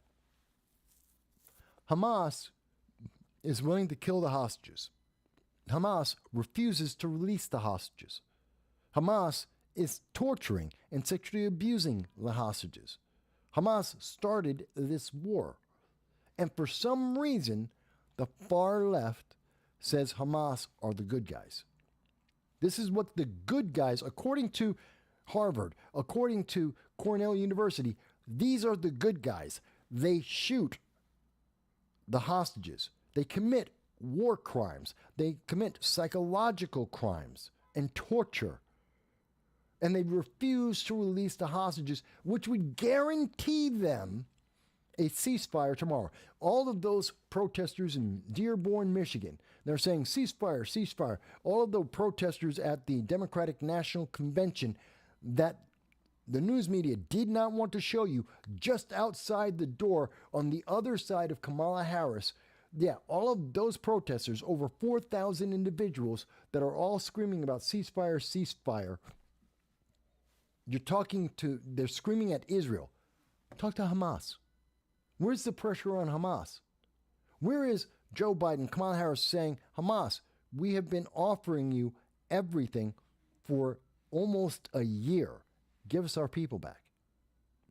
I know there's a lot of people who say, but Mike, I don't want America involved in this. Neither do I. Give us our people. We don't have to be. Why are we involved? Why are we giving money to Israel? Why are we building a pier for Hamas, a terrorist organization? Why are we in this? Because they took American citizens. Because they killed 34 Americans. Because they took 22 Americans hostage, and 19 of them are still there, and they just killed an American last week. In cold blood, rather than let him go home to his family, they killed him. That's why we're involved in this. It's not, I don't care what your emotions are. I don't care how you feel. That's the fact. Again, these are the facts. And even the New York Times can't sugarcoat that.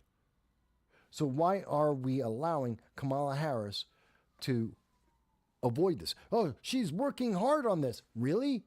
Show me the results. What have you done? Joe Biden and Kamala Harris are working together to get these hostages back, and you failed.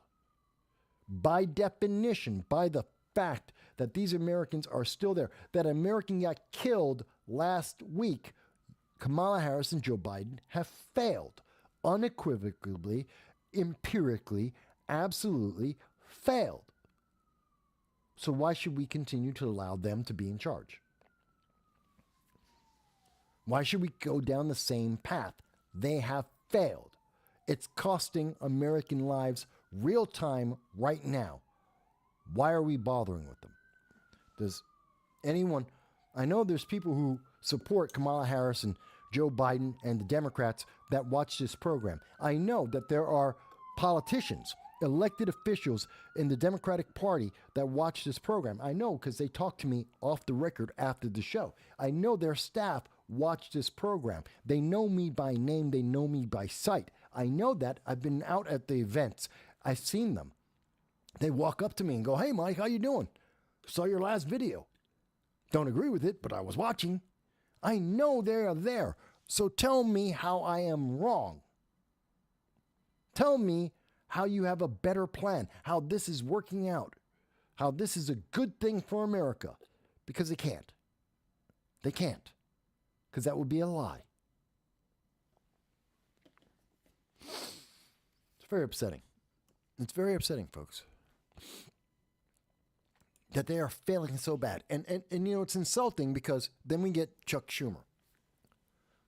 On September 3rd, Chuck Schumer had the balls to say that October 7th was not only an attack on Israelis, Americans were murdered at the hands of Hamas. Where have you been for the last 11 months, Chuck Schumer?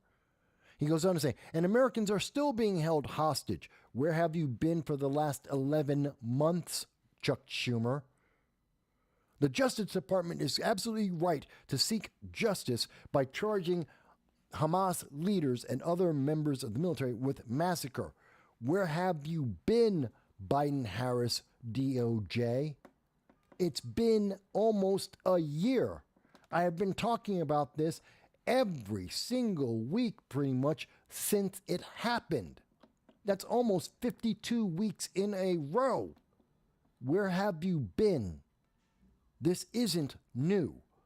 Why are you only now saying it? And by the way, it's being downplayed by the mainstream news media. They're saying it's not a big deal. We don't really need to talk about this. That's a secondary issue. They don't want to have this in the debate. They do not want to talk about Afghanistan and their failure. They don't want to talk about Gaza and their failure. They don't want to have these conversations. You want to run for president? You want to have control of Congress and the Senate? Then yes, we need to talk about this. We need to talk about your failures. We need to talk about your plan and what have you done to change your plan. You can't just keep saying, this is a bad thing. This is so terrible. By the way, we're going to go build them another port. We're going to send them more food. We're going to give them more taxpayer money. We're going to give them more weapons, and we're going to help the terrorists. That's your plan? I mean, when you boil it down, folks, that's their plan. They're going to help the terrorists be terrorists better. That's their plan. And by the way, you can't even say that's an effective plan. They still have our hostages. They are still killing Americans. You can't tell me it's a good plan.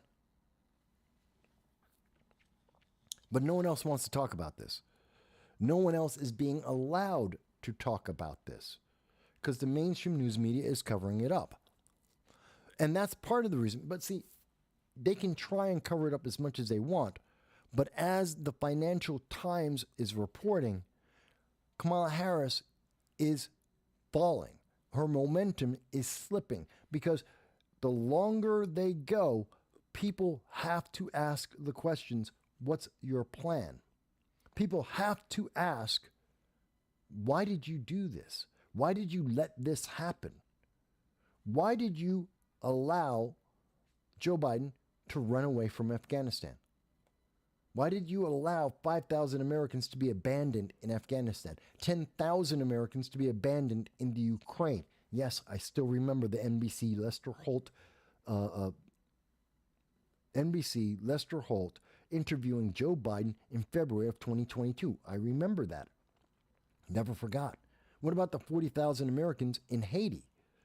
They had to get police from Kenya or halfway around the world to go into Haiti to deal with the gangs there, even though there are 40,000 Americans who are in harm's way.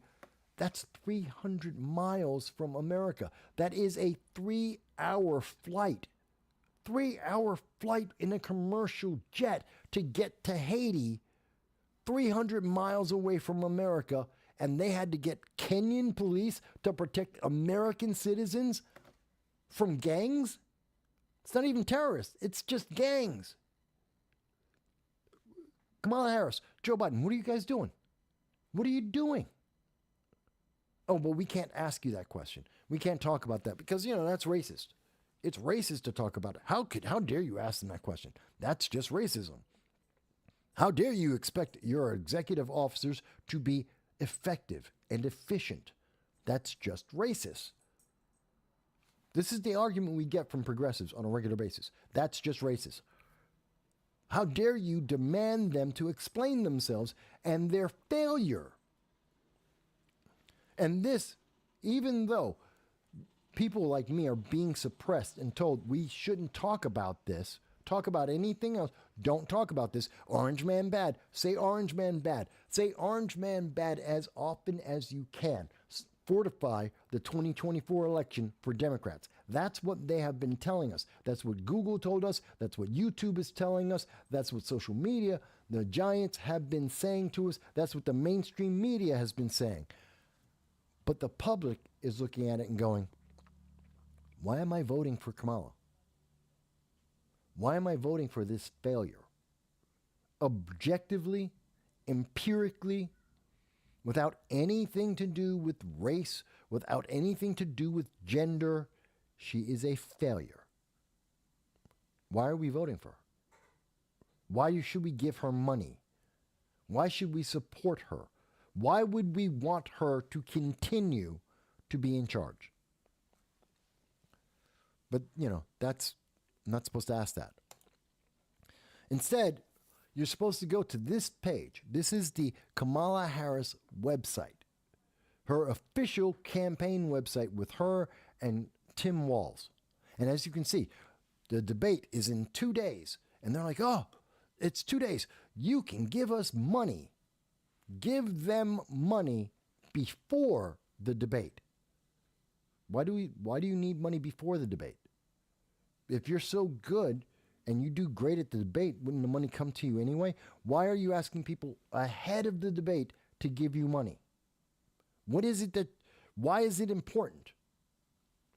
Well, the answer is, see, if you close this out, and I'm doing this live with you guys, you go into the actual website, and they're asking for money again, and they give you absolutely no reason.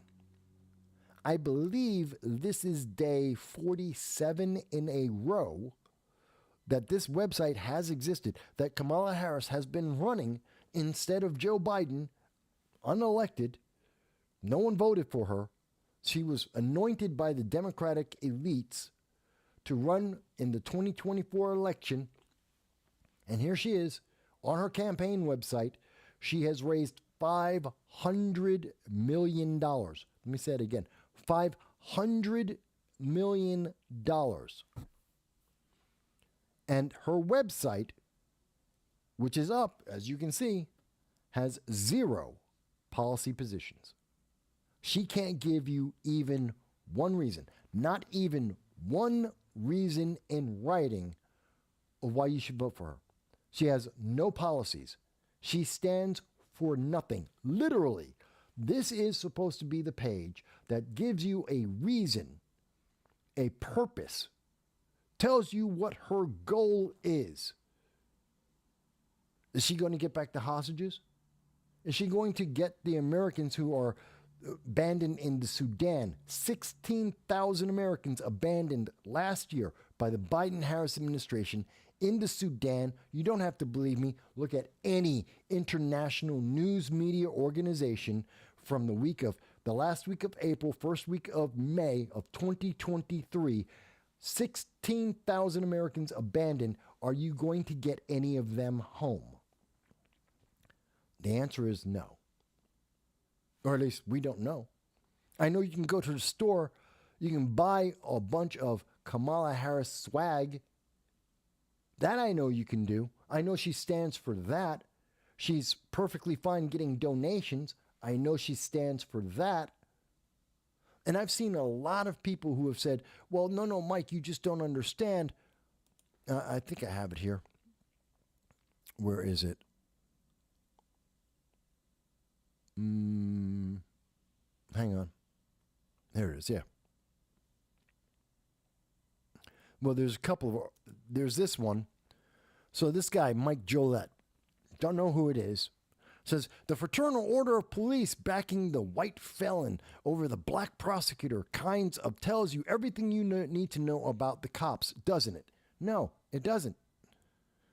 It doesn't tell you anything. All it tells you is that Mike Jolette is probably a racist. Or at least he's willing to use racist language to try and motivate people to vote for Kamala Harris, because he's injecting his racial feelings, his personal bias, and he's pushing that out onto everyone else.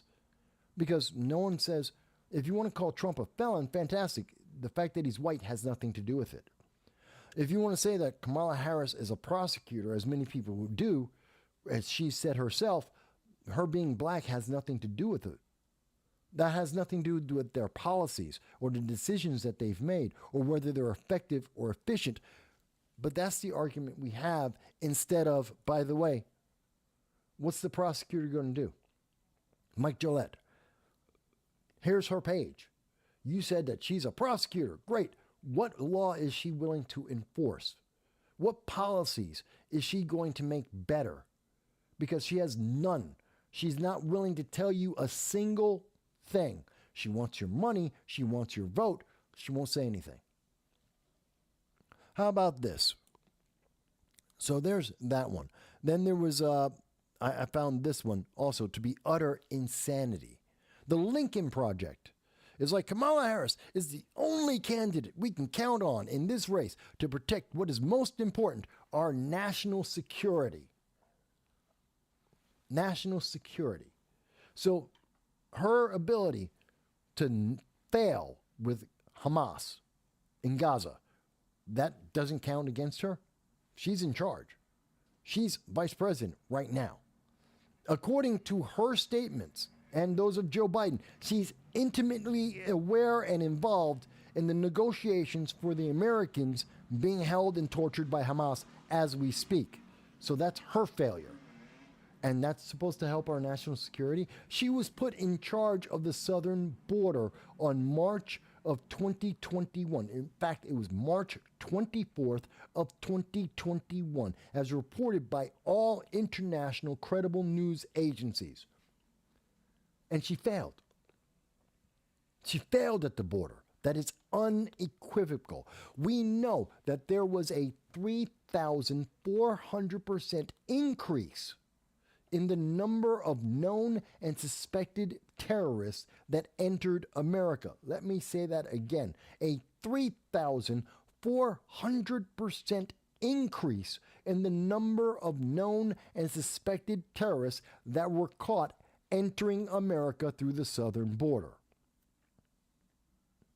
under the Biden-Harris administration, where Kamala Harris was directly and singularly the person in charge of dealing with the southern border. She failed. That's national security. And you're telling me and the Lincoln Project is trying to make you, through this ad, that they're trying to sweep you up and look how tough she is, and she's the bestest ever. She's Ray Palpatine in real life, the bestest ever, because she's a prosecutor. She's tough on crime, even though she has allowed more criminals to enter America than ever before. She has allowed more criminals to go unprosecuted by the law than anyone else ever. Even though national security has increased exponentially, more dangerous for the American people. And she's supposed to be the best choice we have? When you stop with the emotion, when you stop calling people names, when you stop throwing around these random ideas of white, well, this is a white candidate, that's a black candidate, who cares? I'm looking at who's the effective candidate. I'm looking at what's affecting the world, because the rest of the world is watching this and they are saying, oh, Kamala Harris, she is a failure.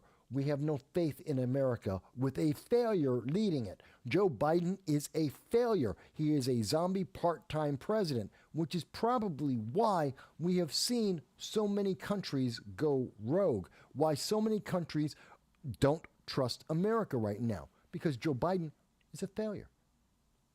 He's a part-time zombie president. They know this. And Kamala Harris is a failure. They know this. She stands for nothing. Nothing. She just wants power. And they know this. And that's why the world has gotten so much more dangerous. But the Lincoln Project, they have a political agenda. They have a goal. It helps them, not you. They want Kamala Harris in because it's good for their lives to help promote their agenda, but it won't help you. And they are more than willing to lie to you that Kamala Harris, who has no policies about the open border, she has no policies about anything else, they'll tell you she's great for national security, even though the evidence is right in front of you and says, no, that's not true. Oh, we got another comment. Let me go back for it. By the way, folks, at any time, whether you agree with me or you disagree with me, I'm more than happy to hear your voices, whether you agree or disagree.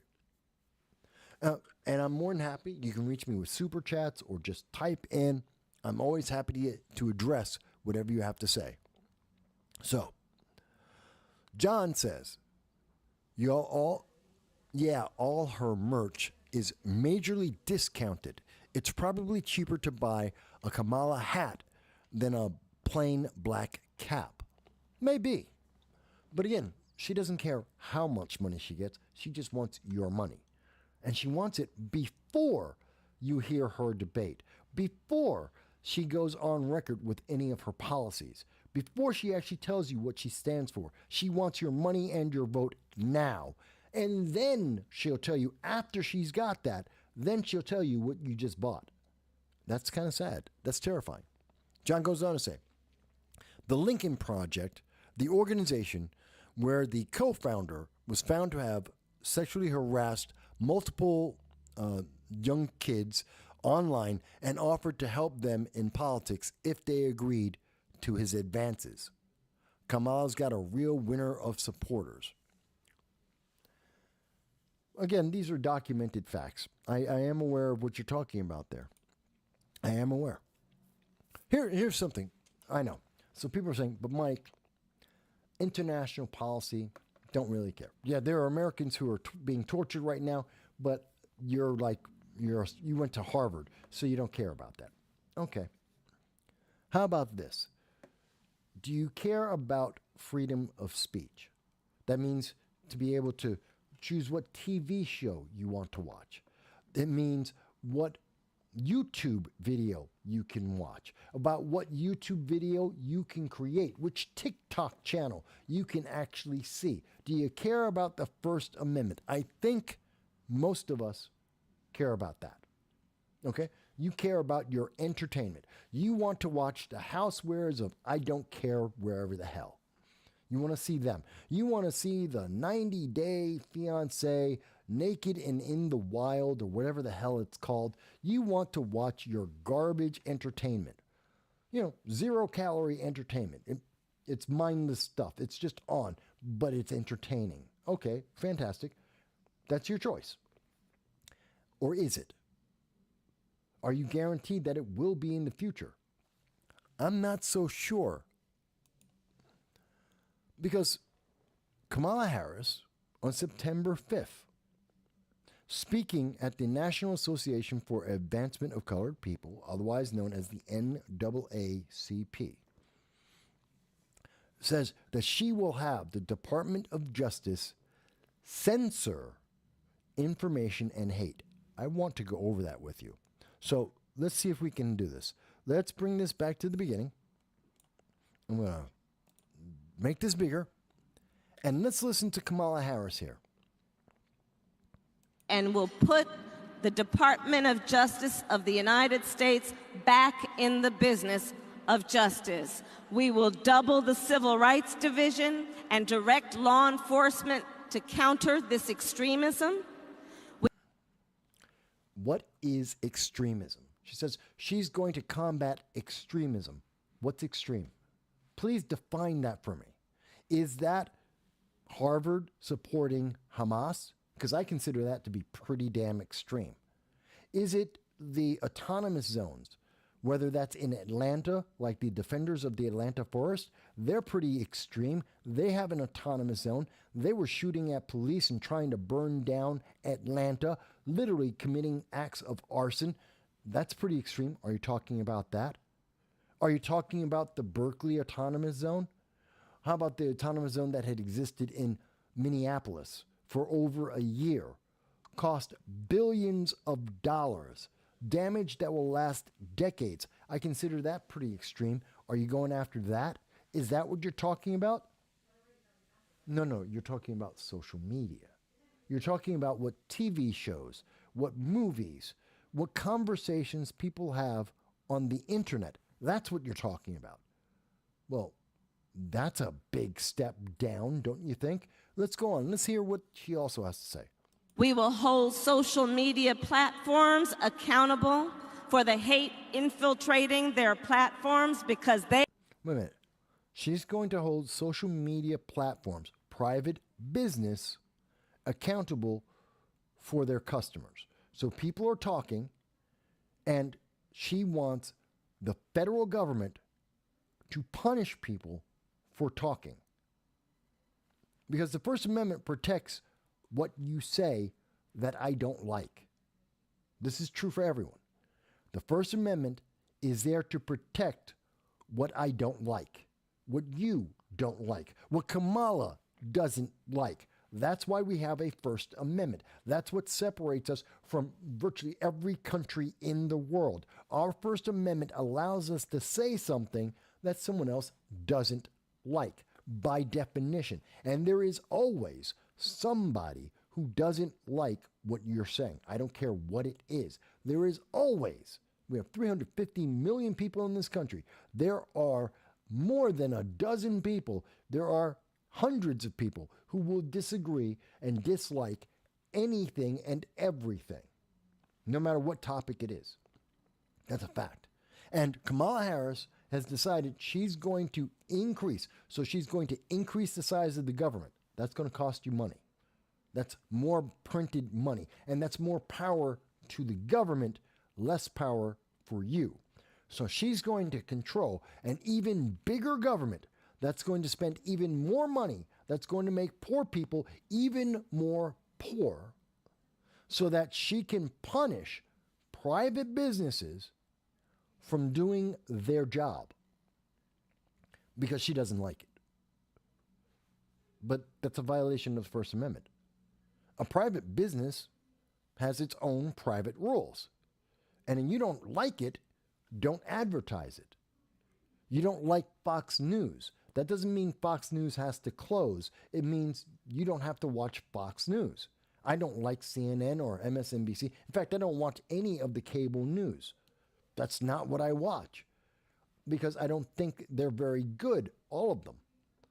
But that doesn't mean you have to shut down MSNBC, CNN, and Fox. They don't need to be shut down just because I don't like them. And the same thing about Kamala Harris. You don't have to like them. That doesn't mean the New York Times has to close. But that's what she's saying she's going to do because she doesn't like it. Does that sound freedom-loving or does that sound authoritarian? Isn't that terrifying? It gets even worse. They have a responsibility to help fight against this threat to our democracy. Where in the Constitution does it say that the president gets to decide what's hateful speech? Where in the Constitution does it say that the president gets to decide what can and cannot be said by American citizens? That isn't her responsibility. That isn't her job. That isn't the job of the president. That's not what she's doing. She's trying to make it into her power. She's trying to gain more power, but that's not what a president does. It's not even close. Let's go on. And if you profit off of hate, if you act as a megaphone for... If you profit, so she wants your money. If she doesn't like what you say, she wants your money. If she doesn't like what you stand for, she wants your money. She's going to punish you monetarily. She's going to take away your livelihood because she doesn't like it. And I say that because what's misinformation? Is when Joe Biden told the world that the jab was absolutely safe, that there were no side effects to it. Was that misinformation? Was that information? How about when, let me ask you this, Kamala, when the New York Times and the mainstream news media and Axios went back and wiped out your history, when they corrected your Senate record as the most liberal senator at the time when you were in office. Is that misinformation? Is that disinformation? When we saw Axios and the mainstream news media go back and try to wipe out your record as the border czar, your failures at the border, and try to excuse that away, was that misinformation or was that disinformation? Are you going to punish them? Are you going to close down those businesses? Are you going to take their money? Or are they exempt because they're fortifying the 2024 election, because they're supporting your political agenda? Oh, but we're not supposed to ask those questions, are we? Let's go on and see what else she has to say in this megalomaniacal little speech of hers. For misinformation or cyber warfare, if you don't police your platforms, we are going to hold you. What community? We're going to hold you accountable as a community. I'm sorry, the communities already, the people who were on Twitter X and they didn't like Twitter X, when Elon Musk took over Twitter X, we had all of the people on the left say they were going to go somewhere else, and they did.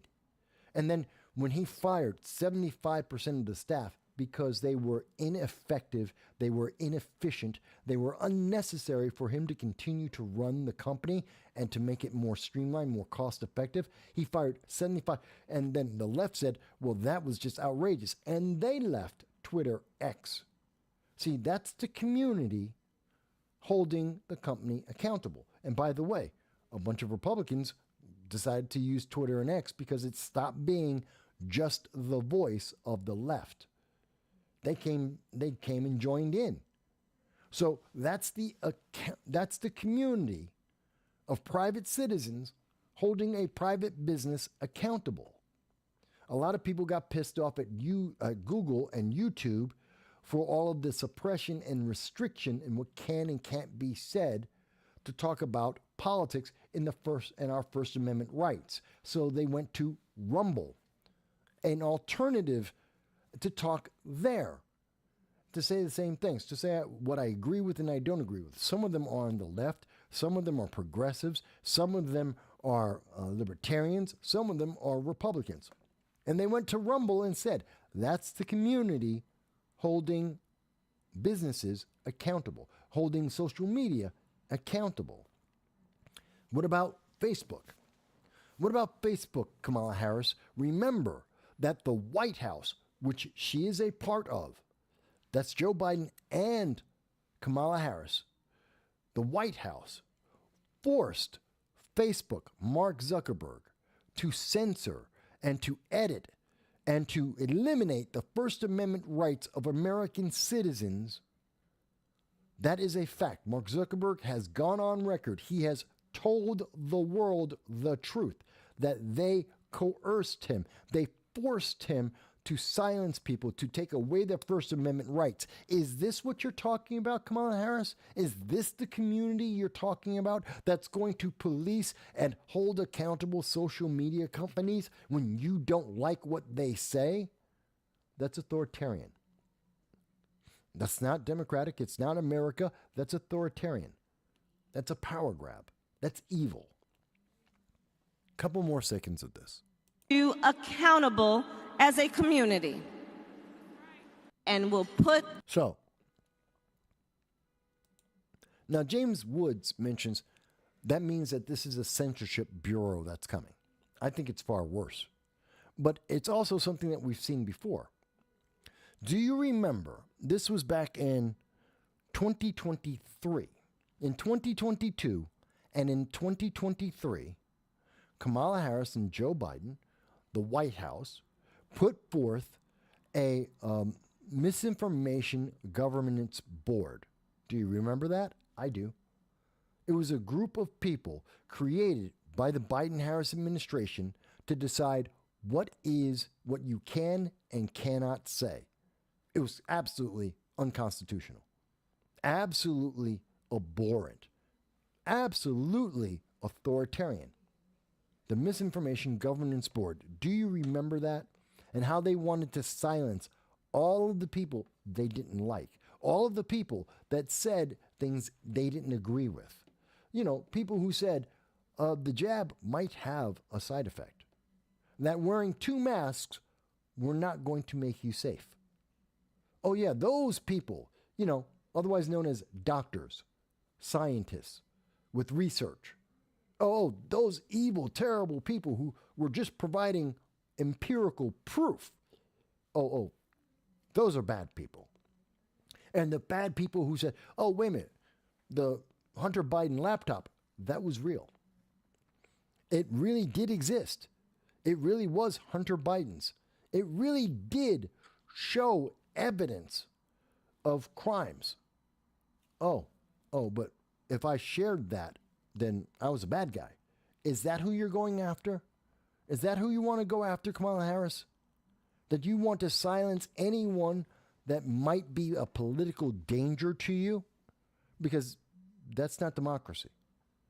Like anyone who would question how the Democratic Party could be supporting Kamala Harris as their president when not one person in America has ever voted for Kamala Harris in a primary.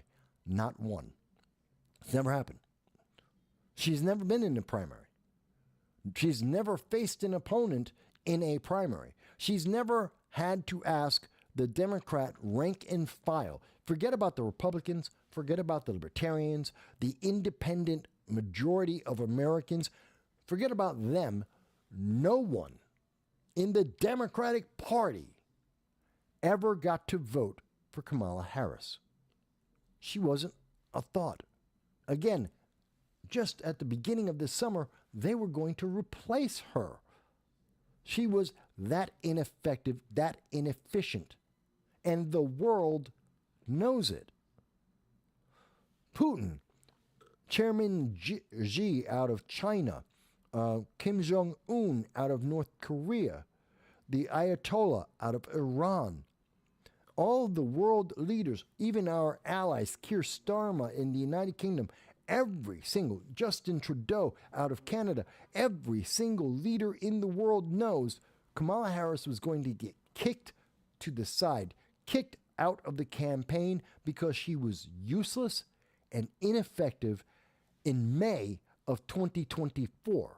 And today, she's running for president. It's the same woman.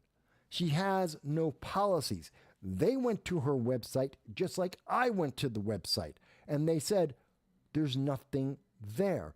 The Japanese government that is building the first army since 1945 because they did not trust Joe Biden are looking at Kamala Harris's website and they see nothing that tells them that Kamala Harris will live up to the Treaty of 1960 and protect Japan. Nothing is there. Philippines, South Korea, our allies in Israel, in the United Kingdom, in Germany, in France, around the world, none of our allies have anything to tell them that they're going to be trusted. But they are listening to her say she is going to become more authoritarian. She's going to make a bigger government that is going to spend even more money, that is going to increase the amount of inflation, that is going to be there to silence her enemies. They are hearing that, and that's not making them feel good. Does it make you feel good? Let me ask the audience. And I know, again, some of you I know are Democrats, and some of you are people who vote blue no matter who. Is this really what you want to vote for? Again, you can vote for anything you want. If you think I'm wrong, fantastic, let's have that conversation. If you think there's a great reason why authoritarianism is good for America, tell me why. If you're a member of the Democratic Socialists of America, they absolutely believe in authoritarianism. Fantastic. Tell me why that's a good thing. Tell me how that's going to improve America. Oh, we're going to shut down. Don't worry. We're only going to shut down the voices we don't like. That doesn't mean you today. Tomorrow it might be you. But today, oh, no, it's not you. Of course not. We would never shut down your voice today. Maybe tomorrow. But not today. Today, we're going to go after, Orange Man Bad. And when Orange Man Bad is gone, then we're going to go after, we'll tell you after we get them. We'll tell you after we go after the next group of bad guys. The people who they don't like. Is that going to make the southern border safer, closed? No. Is that going to stop the number of known or suspected terrorists entering America? Absolutely not. Is that going to improve the American economy? No, not even for a second. Is that going to cause Putin or Chairman Xi or Kim Jong-un or the Ayatollah or any of them going to stop promoting terrorism around the world? Is that going to stop any of them? No. But it will make Americans more into slaves. There's that. That's a bonus. Does it make sense, folks? Do you see what I'm talking about? Do you see what I am showing you in the evidence that is there? I understand they want you to have an emotion. I don't care about your emotions. You're an individual. You have your emotions. I'm a human being. I have my own emotions. You don't need my emotion. I don't need yours. Nobody needs the emotion of someone else to tell you how to vote. You can do that on your own. You're a human being. So throw the emotions off to the side. You can have that emotion tomorrow, next week, an hour from now. Your emotions change every 15 minutes. Whatever emotion you have right this second, you're not going to have in 15 minutes. So it doesn't matter. I don't care about your emotions. Let's deal with the reality. Let's deal with the consequences. They tried this before, and everyone in America said, you are out of your mind, that this was evil, that this was a bad thing, that this would hurt people.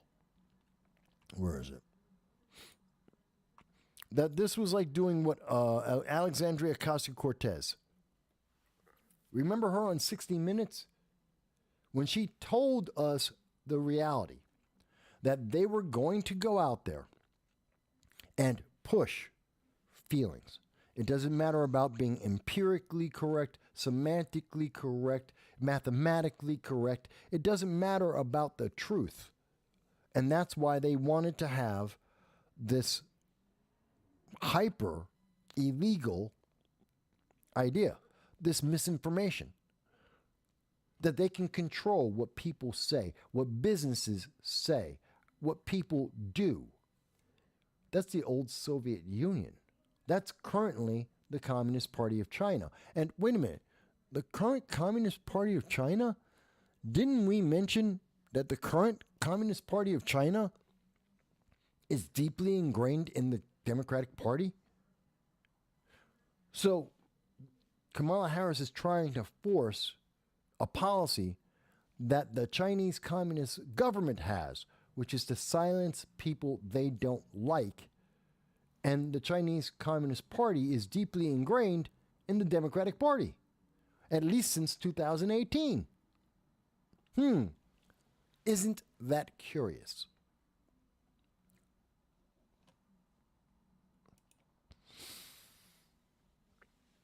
I don't know, folks. I don't know.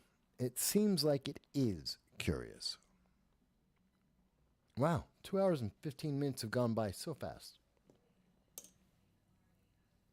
We're going to get ready to take a quick break, folks. We'll be gone for until about 5:30, 5:45. And we're going to take a quick break. We don't have that much more to talk about, actually. There's a little bit more. But I want to hear from you, the audience. I want to hear what you guys think about anything and everything I've been talking about. But most of all, I also want to remind you, please like, share, subscribe. Because even if you think I'm wrong, even if you want to tell me, Mike, you don't know what you're talking about, okay, fantastic. Then you have to have a right to do that. I know you have the right to do that. But Kamala Harris wants to take that away from you. The Democratic Party wants to take that away from you. The Communist Party of China want to take that away from you. And I have a problem with that. If you want to tell me in the next segment, when we come back, Mike, you got it wrong, I disagree, this is why it's great, let's have that conversation. But they don't want you to have any conversations. They want you to obey. They want you to comply. They want you to be distracted. Go watch the football game. Go watch the basketball game. Watch them kneel because they don't appreciate America. Watch Brittany Griner disrespect America, even though America saved her life, got her out of jail, even though she is an admitted felon. She's an admitted criminal. She broke the law on purpose and admitted it in court and was punished properly in court. And the American government went and got her and saved her from being stuck in Russia for the next decade or two. And now she has no respect. Let's talk about these things. Because you won't get that in MSNBC. You won't get that in CNN. They're not here to hear what you have to say. They don't want to have a conversation. They're here to tell you what you feel. They're going to tell you what you should say. They're going to decide for you. This is 1984. They have the answer. They have the question and the answer, and they're going to give it to you, and you don't get to have anything. And Kamala Harris is telling you. She is telling you straight up and down. She's admitted it with her website. She stands for nothing. Oh, I want to vote for Kamala Harris because she protects women. Really? It's not in writing. She's not admitting that. She is not saying that. This is why she's now, just like when it comes to talking about gun control. And Kamala Harris says, oh, well, I'm flip-flopping, and maybe she wants to support school resource officers. She's flip-flopping on whether she wants to defund the police. That was in writing, and she's reversing her position. You're telling me that you heard her say something, and you think she's going to stick to that? If it's politically not advantageous, she has nothing in writing. There's nothing to hold her to. She'll just tell you you misheard her because she won't put it in writing, because it's not about what she believes. It's about give her power. Give the Democrats power and be silent. It's kind of terrifying when you think about it, folks. It really is. All right, so what I'm going to do, we're going to take a quick break, and we'll be back in just a moment. Actually, we'll be back at 5:45. I need to walk my dog, who has been having some problems lately. My dog has been going out. I've been up, if I seem a little tired, I've been up since 4 a.m. Every hour and a half on the hour and a half up until about 1 o'clock, my dog has been going out. And I have to walk him around. So he's not been feeling well. I don't know why. I think it's the food. I don't know. So I'm going to take a moment so I can get a sip of coffee and I can eat something, and then we'll continue. I'm going to go 5:45 and we'll be back. And we'll continue to talk about the things that are affecting you internationally and here domestically, plus a couple of other surprises, a couple things we'll talk about as well. But I'm going to play this. This was from a conversation I had recently with my friend Larry Sharp on The Sharp Way.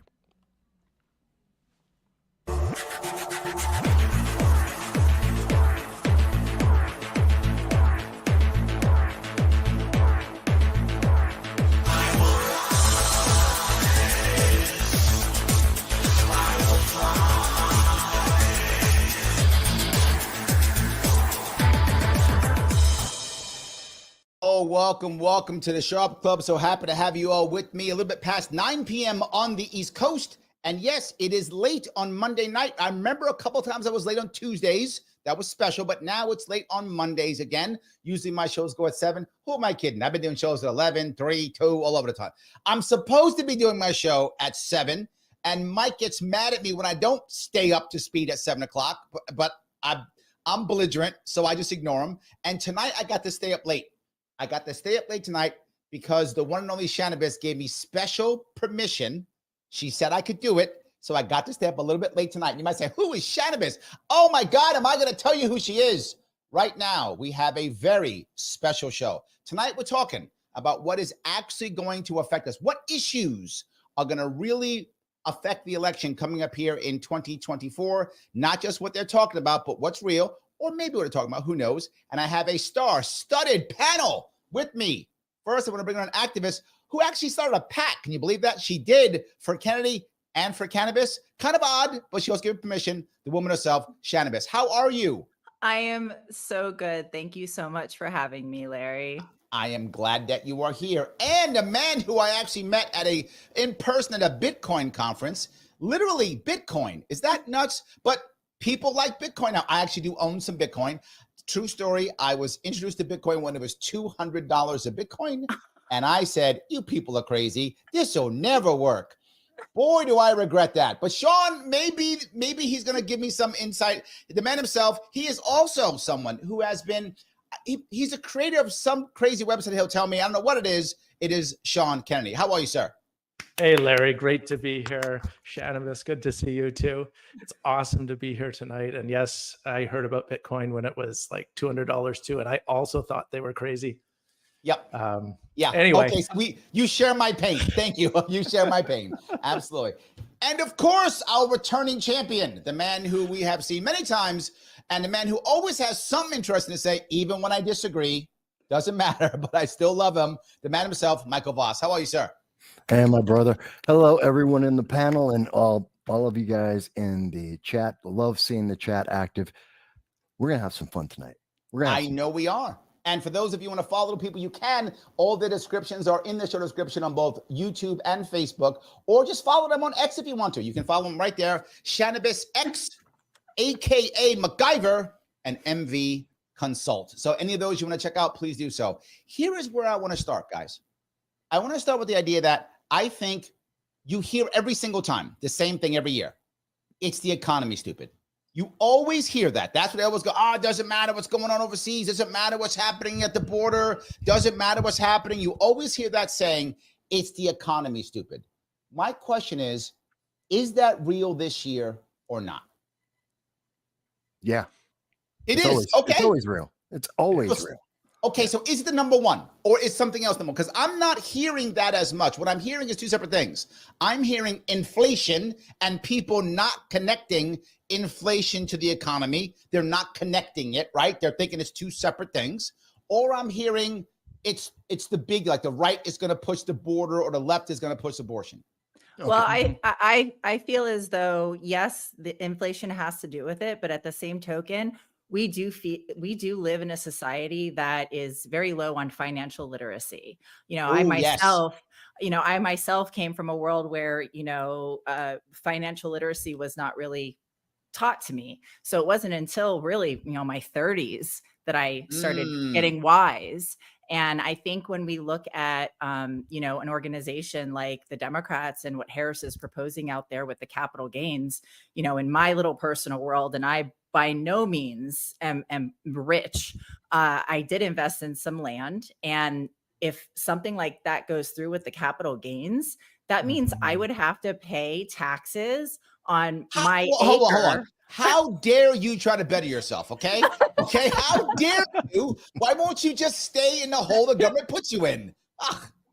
Yeah, well, and they're gonna lift you right up out of that hole. I mean, that's yes. The problem. Like, so what are you even trying to do anything for yourself? Just like, why would you do that? And look, just like cruise along, take whatever they give you.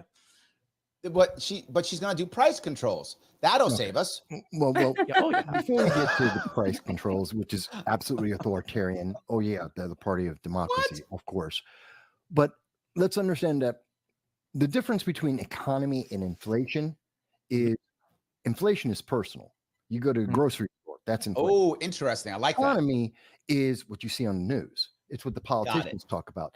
And that's the disconnect most people have because they don't think, oh, wait a minute, my 401k is invested in the stock market, which means when the stock market and the economy are being hit, it's hitting my pocket, because we don't see that direct connection, most people, because our schools are so busy indoctrinating, they aren't Also true. educating. And that's why people don't have that financial knowledge unless they go through something in life, buy land, buy stocks, Exactly. Bitcoin, whatever the investment may be, or the process they go Mm. through, which is why so Yeah. many kids are in debt right now, because they don't Yes. know what they're doing.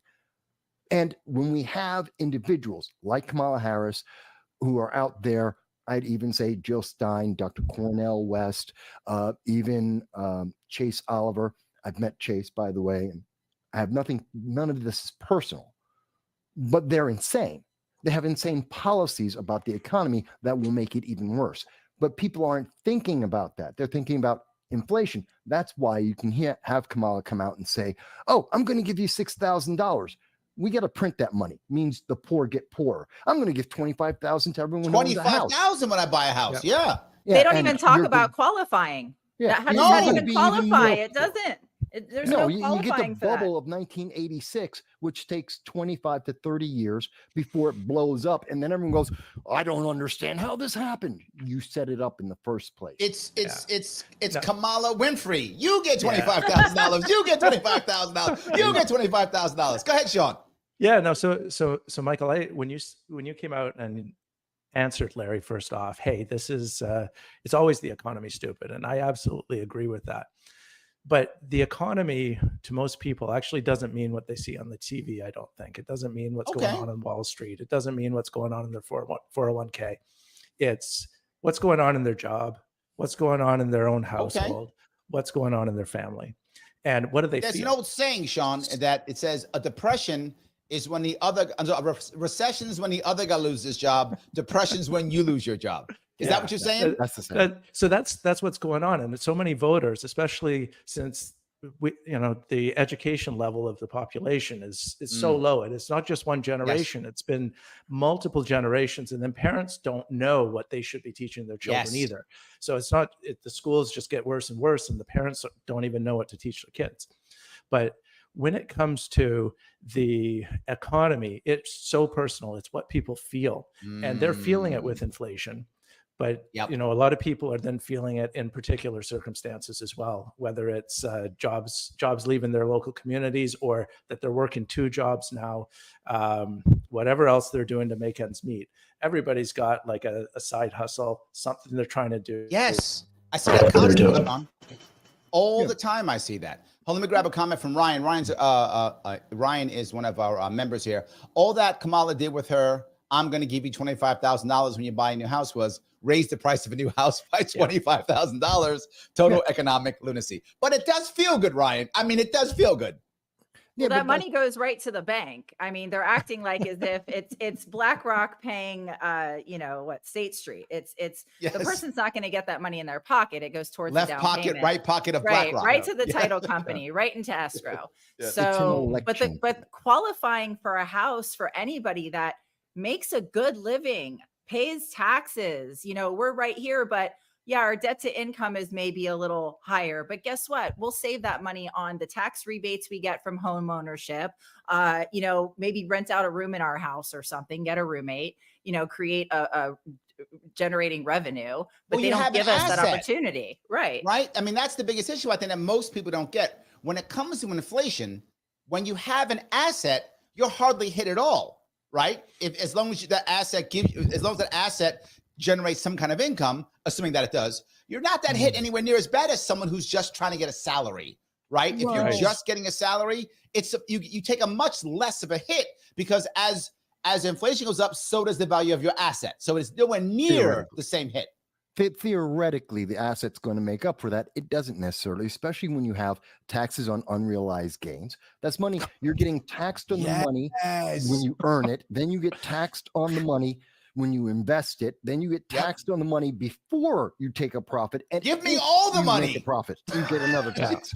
The thing is, let's put this in perspective, though, to the main question. For the election, this is a gimmick. And this is why it's not in writing, because if you put it in writing, people, when we read something, we think about it. We think it. What do you through. mean in writing? Tell me this. What do you mean by this? Kamala Harris's website, I believe today is day 43 or 44, that her website has no policies. She won't put anything in writing. She won't. What are you talking about? Well, Larry, if freedom and joy. Are you not? Did you not hear? Are you yeah. not entertained, Mike? Freedom and joy. No, and that's it. Here's the thing. The reason why she won't put anything in writing and why she's going to this place and making a speech and promising one thing, goes to another place, promises something else. She's flip-flopping all over the place. She's a ping pong, a metronome going back and forth because the press is busy rewriting everything. They're revisioning, reimagining, and rewriting everything she says. So nothing sticks on her. So she's everything to everyone. She puts it in writing, and that's her policy. Now she starts losing votes. Like she lost the Muslim women for Kamala Harris. They dropped. Why? She said, oh, no, I'm going to stay with Israel, our only ally in the Middle East, because Hamas is killing Americans. And, you know, she lost them. So she said, oh, my God, I can't say these things. I can't put this in writing. I can't be hard on this. And this is just to get her to the election. All right. So let me walk down that road. Right. She lost those people for foreign policy. Yes, it's the economy, but aren't there? My worry here is, right, for the average Republican and Democrat, they may be looking at exactly what Sean's talking about. Hey, what's my grocery bill? Blah, blah, blah. But isn't there going to be a level of people that simply say, no, I care about my issue? To your perfect example, Michael, when it comes to Gaza and Israel, that war, there are people who are like, that is it. That's it. There's not that. Where you stand on that is everything, right? There are people who believe that. Isn't that group of people who might be enough to swing it one way or the other? No. And first of all, it's not Gaza. It's Hamas. It's a government versus a government. It's not a location versus a government. That's not it. It's Hamas, which is a terrorist organization. I don't care if anyone else likes that. That's the truth. Now, going beyond that, yes, there are people who vote based on issues. There always have been. And there is always single issue voters, single issue candidates. That's true. But is this the year that will be enough to swap it? Because you don't need a majority this year. All I need is a certain percent in certain states. That is my point. I think the issues that we have here locally are more important, and her colleagues in states down ballot are showing her policies in places like California. So this is why I believe, you know, if we're following the policies that her colleagues and all her down ballot people that are going to, you know, are up for election in 2026, you know, it's not like, oh, the president wins and then everything's just, you know, and they're signing these policies now, and she is not saying anything against them. And they're really affecting places like California, Washington, Oregon. You know, that's why there's an advocacy push, a grassroots effort. And what I believe the We the People Party in California are pushing for is that we turn these states purple using the power of the combined independent and Trump voter, because we do the graphics are there that we do take 50% of California potentially votes. No, that is an interesting point that I think Republicans have not gotten. I think many of them have not gotten this. Republicans think that, well, we still want to vote. You know, if we're Republican, we're gonna take California or take New York. That's not gonna happen.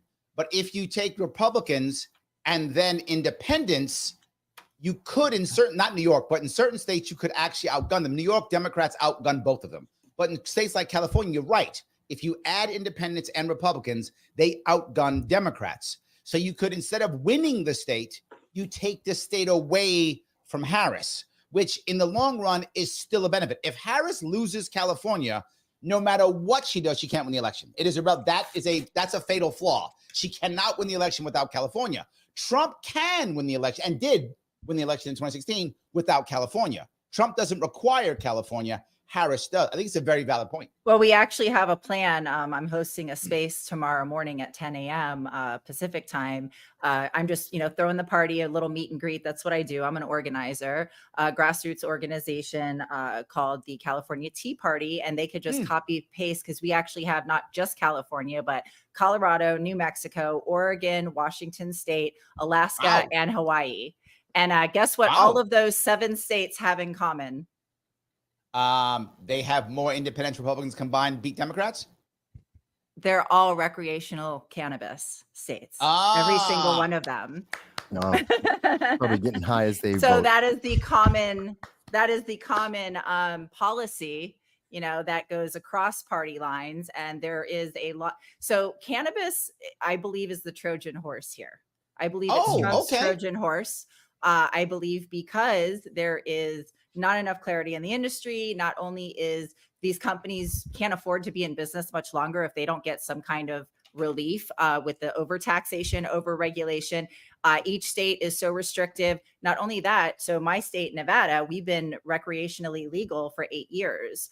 A big portion of that money that's being collected between 20 and 30% in taxes in some states was supposed to go to our schools. Well, that money's sitting in a coffer and has never been spent. So you have a ton of states with no oversight doing things like this. And, Nevada here is the best when it comes to the testing standards, the testing regulation for the product. In regards to regulatory, it might be a little over-regulated, but this is why we need this is why I really started pushing for Bobby, was because of his wellness stand and his changing of the FDA to CDC. Yes. Sure. Because in order to establish, we need 3 agencies. We need one for the recreational cannabis industry. We need another one for medical cannabis, and then we need a third for environmental cannabis or hemp. So it's a whole 3-tier system that needs to... Jesus. I'm a libertarian, right? You start telling me about I want more 3-letter agencies. I just want to vomit. Well, oh my God. We need those. We need those to at least oversee that, people are being okay. I'm getting overstimulated. Don't it hurts. Stop talking about regulation. I'm getting overstimulated.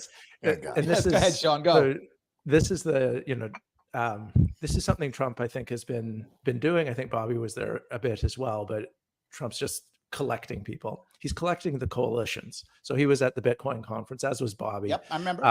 And they were both kind of making appeals to that audience. They came to the Libertarian National Convention. I remember. I was there too. Appeal to that crowd as well. And when you look at what's going to, like this election, it seems to me that it is the economy, but there's also maybe that second issue. It's not one issue, or it's not one common issue, but there's a coalition forming. And if you look at some of the anti-war people who are coming over and saying like, hey, I got to support Trump now. They're going to a party. The single issue voters are saying, Trump's the only guy who do what I want. Yeah. Go ahead. Yeah. And so he's picking up people like this in different ways. And it's almost like whatever it is, my hope, like it would be amazing if we could get past this election and then like kind of reset what the parties look like. But I mean, I don't think the Democrats and the establishment is going to give it up so easy. But I do kind of see it's the establishment and the populace. Let me grab a couple of the members here. And guys, if you care about this, please do me a favor, click the button that is like hip check it if you want to, or hit it with your nose if you like, or ear, any appendage you want, does not matter. I'm not watching. Use whatever you want. But click the button that is like, it does matter 100%. If you're watching on Twitter or Facebook, please reshare this, retweet this, repost this, whatever the case may be. If you are watching on YouTube and you have not subscribed, you are saying literally that you think that cannabis should be used for everything on the planet. That's what you're saying. Everything. Doesn't matter what it is. That's what you're saying. Doesn't matter what it is. Every single thing on the planet. You have a problem, cannabis. That's what you're saying if you don't hit subscribe. So subscribe now so you don't say that. That's not the right answer. If you want, you can also super chat me if you like, if you're on YouTube. And of course, you can become a member if you like by clicking that button and becoming that member if you want to. Speaking of that, I'm going to grab a couple members' questions right now because they're good. They are members. They're being good. Sarah says, I'm a frustrated, naive person. Please help me understand, why don't Nader and Bernie support RFK Jr. and, of course, their supporters? Well, I'm going to give you my opinion on both. And I voted for Nader back in 2000, 2004. So I was an independent. I voted for Perot, then Nader. I was that guy who couldn't have told you any of their policies, but just thought they're not the other. So therefore they get my vote. I was that rebel voter. I don't know if Nader even cares anymore to be forward, but I'm going to talk about Bernie because Bernie's a sellout.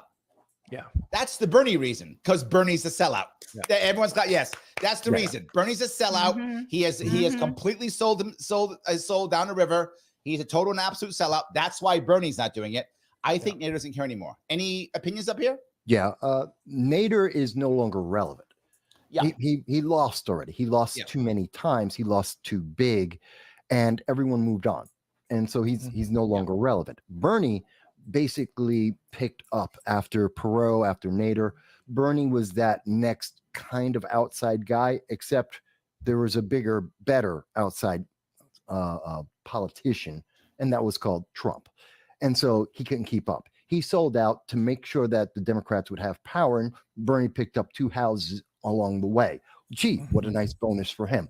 You ever notice so many Democrats who are into socialism are multimillionaires that don't live anywhere I where have their other noticed people that. are? Yeah. I have. And have you noticed how Bernie went from it's the millionaires to it's the billionaires? That's right. Because Yes. he He became a millionaire. Became They a weren't millionaire. problems Yes. anymore. Yeah. But let me if that guy lives for 20 more years, it'd be the trillionaires. The trillionaires are bad. He'll say that if he lives for 20 more Oh, man, years. if we have bad because of the inflation, though, inflation. we'll be in bad shape. It's inflation, yes. Because of inflation, they'll be trillionaires. Absolutely. I'll add Andrew Yang and Mariana Williamson to that list. I was trying to get them to support Bobby months ago, and they did have an opportunity. But none of them said anything, did anything. I was actually very disappointed. I made some comments. Well, that's because Andrew Yang is out of his mind with his modern monetary theory. So he's lost. And Marianne Williamson's hugging a crystal somewhere. But what Why I think are you is, insulting people, Mike? I happen to know both of those people. I don't Well, think I know Oprah's- both of them. I'm not saying they're not isn't nice Oprah her people. Okay, let me rephrase this. That's their political outlook. I don't know them personally. They may be good. wonderful human beings. I don't spoke to personally Yang know. last week. Like, I know him. So, Okay. yeah, he lives in the same And- Oh, area. I supported him. Yes. I primaried Yes. for him. Back Here in we the go. day. Politically, I was mean this disappointed. when I say let me be clear. Sometimes when I'm saying these things, I know they come out very harsh. Sometimes I speak authoritatively, but I'm talking about them politically. I don't know these people individually. I don't talk about their personal lives. I wouldn't do that. This is their political outlook to me. But I think one of the things that's very important is one of the big reasons why we're also not seeing Nader in and why we saw Bernie back out. It's something going back to what you were talking about, Shanna, is it's about the down ballot. To be absolutely ballot. honest with everyone, and it's something that really isn't spoken about in the rah-rah, all hands on deck. We have Kamala Harris is the Ray Palpatine of the 2024 election. I am the Senate. The real thing is Yes. that they're worried about the down ballot. She's going to lose. They know that. I mean, there is the Hail Mary. She No, could possibly stop pull that. it off. That's No, not she what can they're win this counting thing. on. This It's is a about winnable race keeping now. Congress. But it's funny you said that. To be clear, before it was Harris, when it was Biden, they were scared. Obviously, they were all talking about that. You're totally right, Mike. When it was Biden, they were like, "Well, how do we at least keep the Senate? Like, how do we keep the House? What do we do?" But I'm telling you, now that Empress Harris is on board, this is a winnable race. Did you see how much No. money she raised? No. Wait. They're underestimating who they pissed off with the whole Kennedy situation. No, They're very much underestimating the people that just are now saying, it's not a done anti-DNC deal. versus anti-Trump. Look, she got $350 million at least. That was all coming from Biden's money that he raised because he was the one on the primary. He was the one that was being pushed until everyone wound up realizing he's a zombie part-time president, and they threw him under a bus. And because she was on the ballot, she was name attached. She was able to, in the fundraising, she was able to take all the money. That's why they needed her. She's the checkbox DEI candidate, and her name was on the money. So that's why they put her in place. Now you're an isterophobe now, Mike. Of course I am. You just hit the list. You're now an isterophobe. You know what? When you tell the DEI. truth, when you tell One the of the truth, two. you wind up being an ist and a phobe compared to the left, because Yes. everyone is. But the reality is, she wasn't the best. That's why he had to put in the limitations of her being a black female Democrat, and being a progressive was a bonus for him. She's not the best. She's just the right check boxes. And she came in, no one liked her. She had the lowest rating as a vice president. But here's the thing. They know that as she speaks, Democrats in 2019, when they had the option to listen to her, they rejected her 95%. She went bankrupt before they even got to the first I ballot. remember primary. she had to bail. She's a failure because no Absolutely. one likes. She has horrible policies. She's a horrible person. Okay, she doesn't have any policies, so that's incorrect there. There That one we was go. wrong. She has no policies. She doesn't have any. There you go. That's the thing. Yes. She's Well, I just think trying to get the voters in.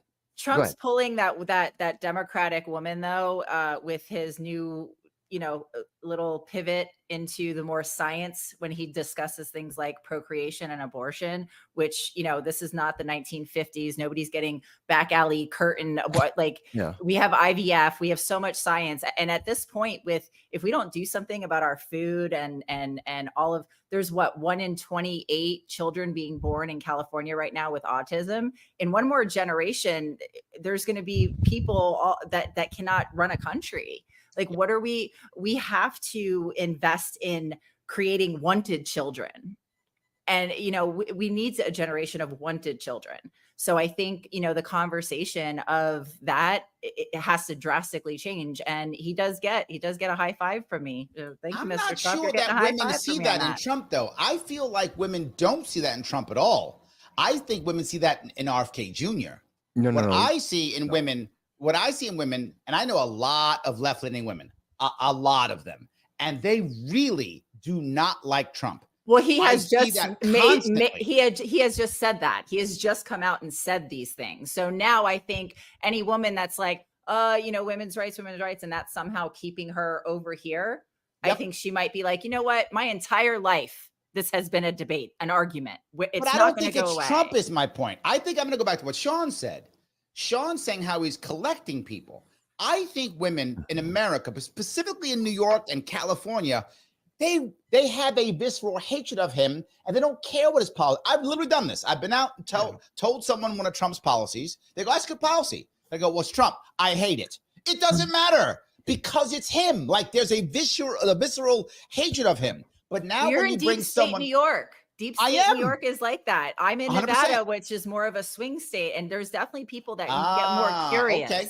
And that's what I think it is. I think I've lost friends that are just so in the DNC matrix. That's all they consume. That's all they watch. That's why X is so important, because it's a bringing together of different minds. You can't just sit there and be told the same thing over and over. So I get that. But I think women are more concerned with their household right now and the economy and their income. Because, at the end of the day, they can just, decide to be more celibate. They can make those decisions. This comment from Nancy. I mean, this is a perfect comment from Nancy. She says, "I'm a never Trumper," which many women I know are, but he's greatly improved after being shot. Is it me? And I think this is my view. And I'm not sure. I don't know Trump. I never met him. I did mean like 30 years ago, but I've never met him as this at all. I've never met him in that regard. But I feel like right after he got shot, he reached out to Bobby Kennedy Jr. twice.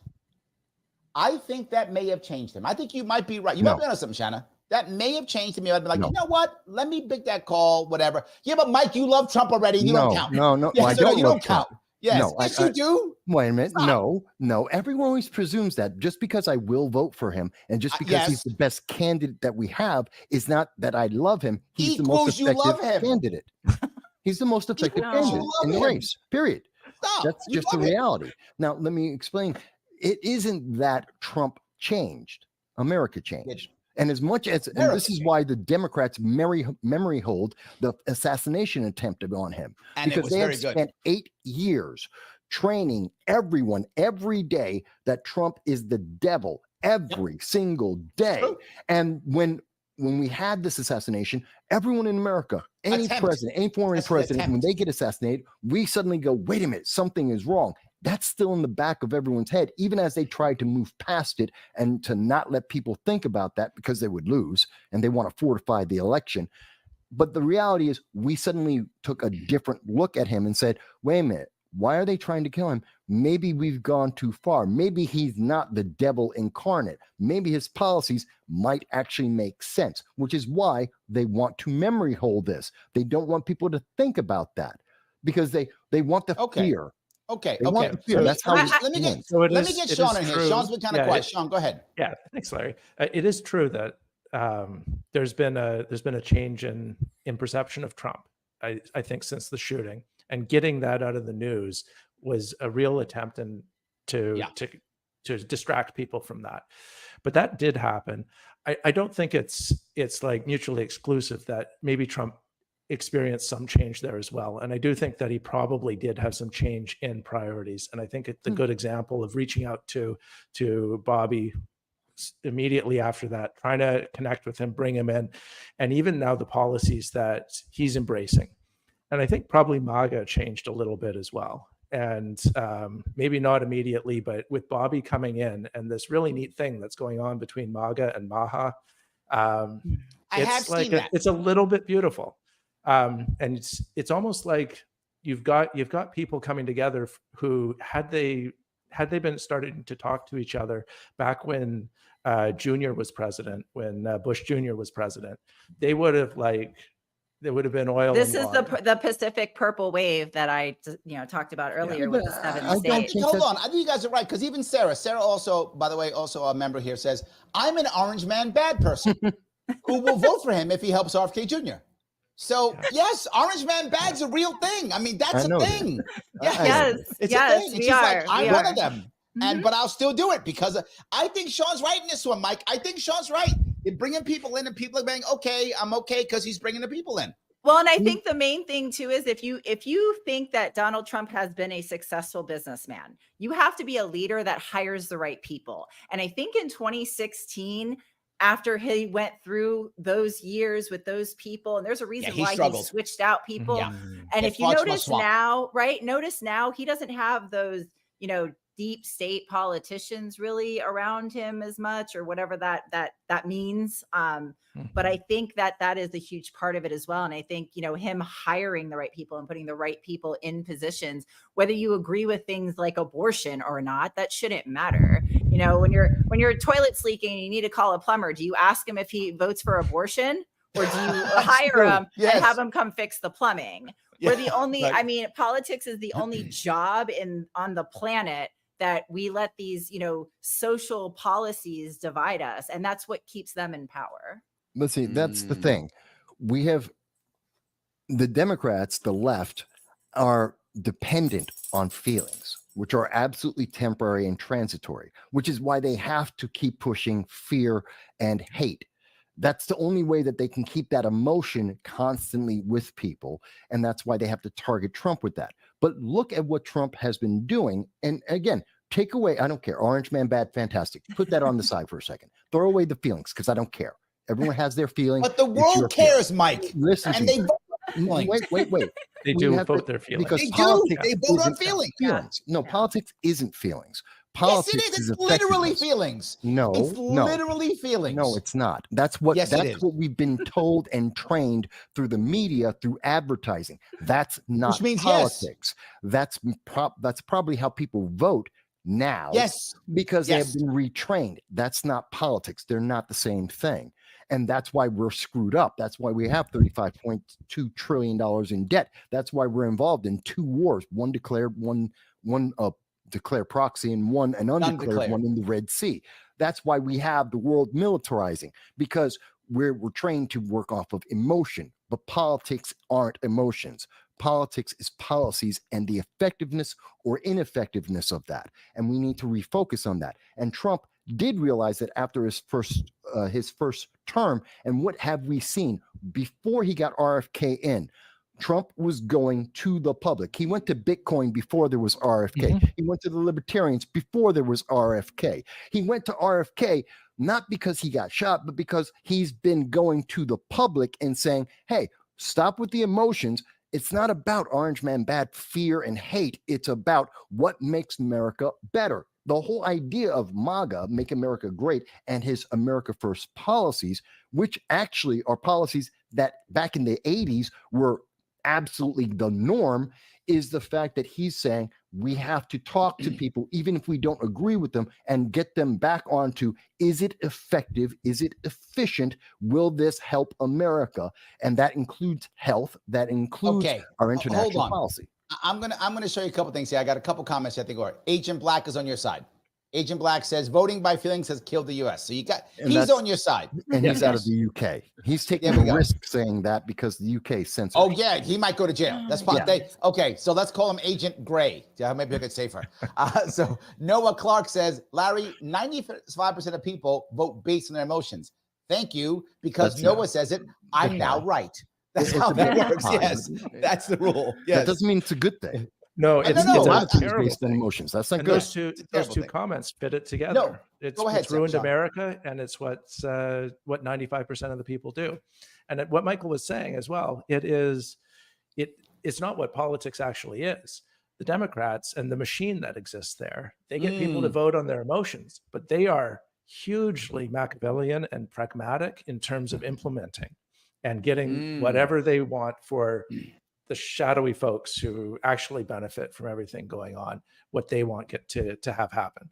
So this is, there's a real politique that is part of the real world, and it's obscured by this democratic veneer of people voting on their emotions as well. So it's like, I wonder if our audience is like the country, because Peace Logic says, Larry, I didn't consider Trump until I saw what happened with RFK.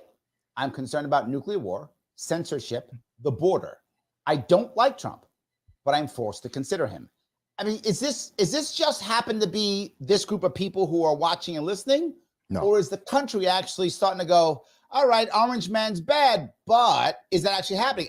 In 2020, there was no but. It was Orange Man bad. There was no but. Is there a but now? I think there completely is a but. But our groceries are so high. But what have you done for the last 4 years? But why can't I buy a house and I make a good living? Those buts people care more about than I think. Yes, you're right. People do things out of emotion more so than anything. But I think that's a lack of just messaging and education. And again, their matrix has entrapped them. We see the information here on X, but that doesn't translate onto Instagram or Facebook. Like you don't see this information on there. Now I do see, because I follow a lot of very natural, holistic, healthy wellness people that, will teach you how to make homemade, face scrubs, things like that. So now I'm starting to get more Kennedy. Yeah. So there is a lot of with the farming and cleaning our water and our soils. And that's a whole movement that's been around for a while. I mean, I cook a lot at home, and I actually cook out of cast iron or boil water and glass only. I don't even use Teflon because it's terrible for you. I'm the same thing. I'm all the things you just said. I do all those things too. I'm totally with you. We're not weird. We're not weird anymore. Exactly. We're becoming the norm. The stuff I've been doing. I've been on keto and organic for like over a decade. And nice. I'm not the weird one. I can say it now. Like I didn't say it 10 years ago. Like, no, I eat whatever you eat. Now I'm like, oh no, I say it. So fine. I think you're completely correct. Yes. See guys, but this is what I mean. You can only push the same emotion for so long, and reality, the things that are affecting you, the things that are moving, that are involved in every aspect of your life, regardless of your feeling, is always there. And at some point, when that gets bad enough, because it hasn't been tended to, you've been so enraptured in this emotion, constantly going back to anger and fear. You're not taking care of your house. You're not taking care of your bills.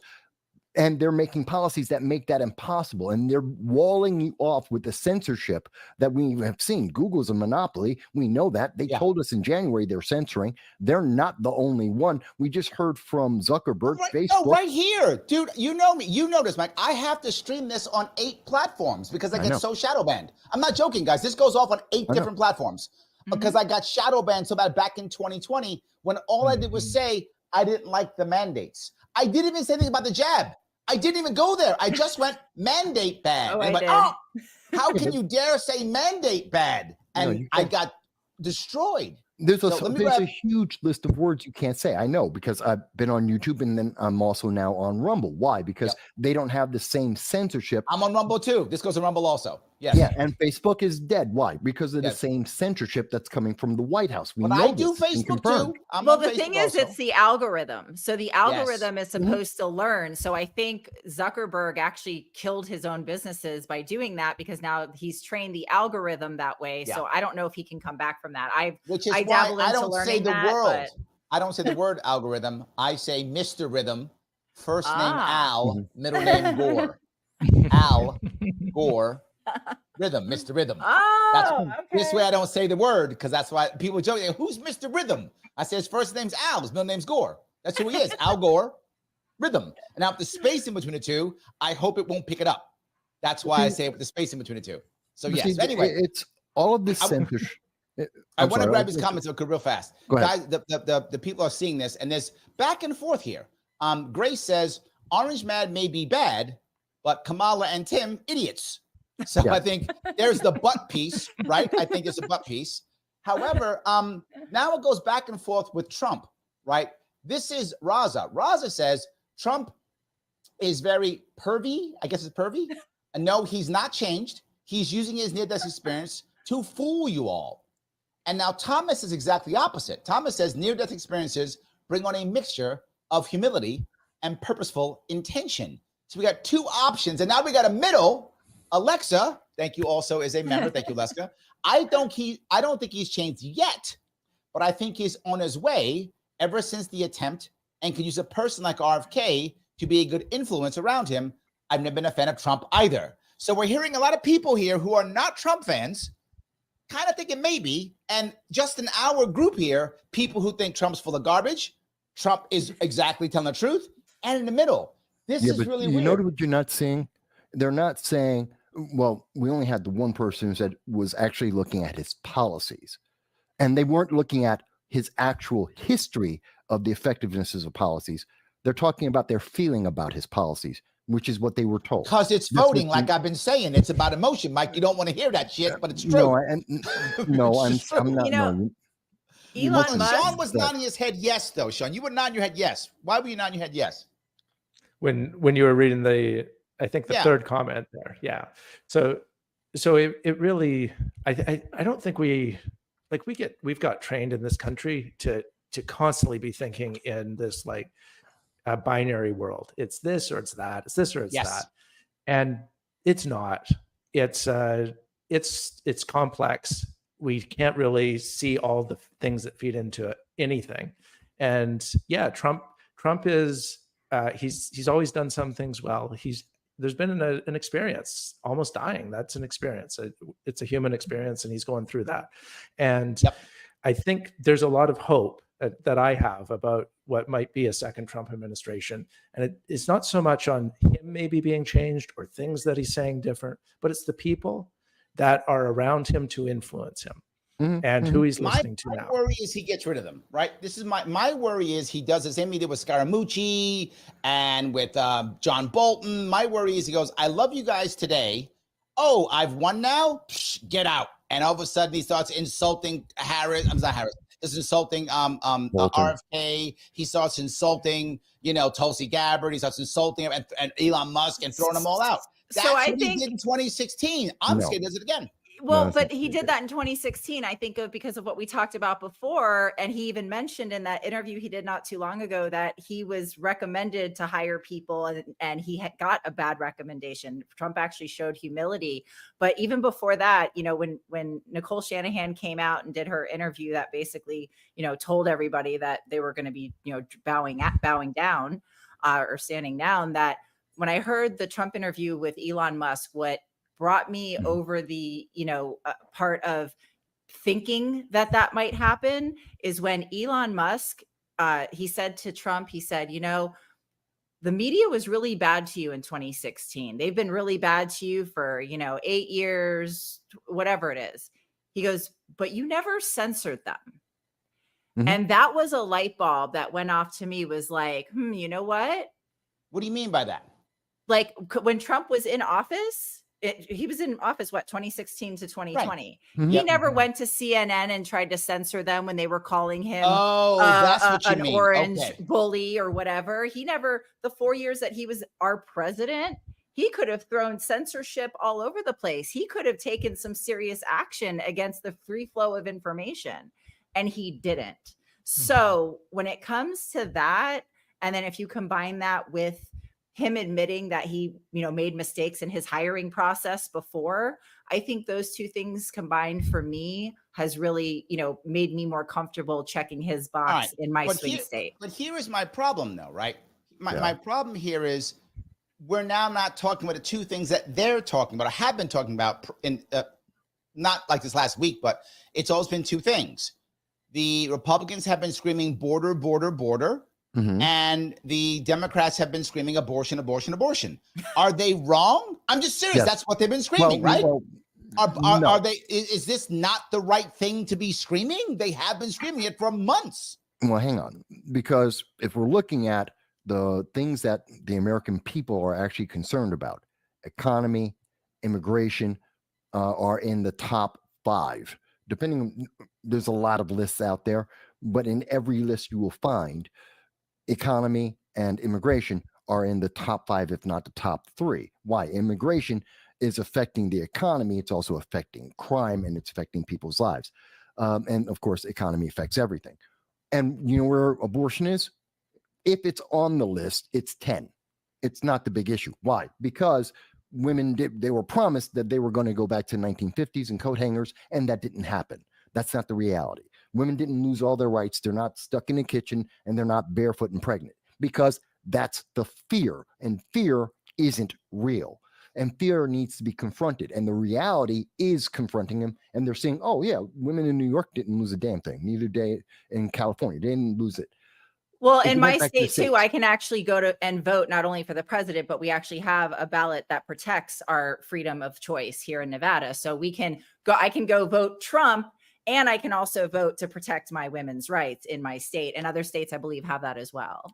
Almost all the states do, because it is back to the states. It's not the federal government, because the federal government shouldn't be involved. That's why we have a 10th Amendment.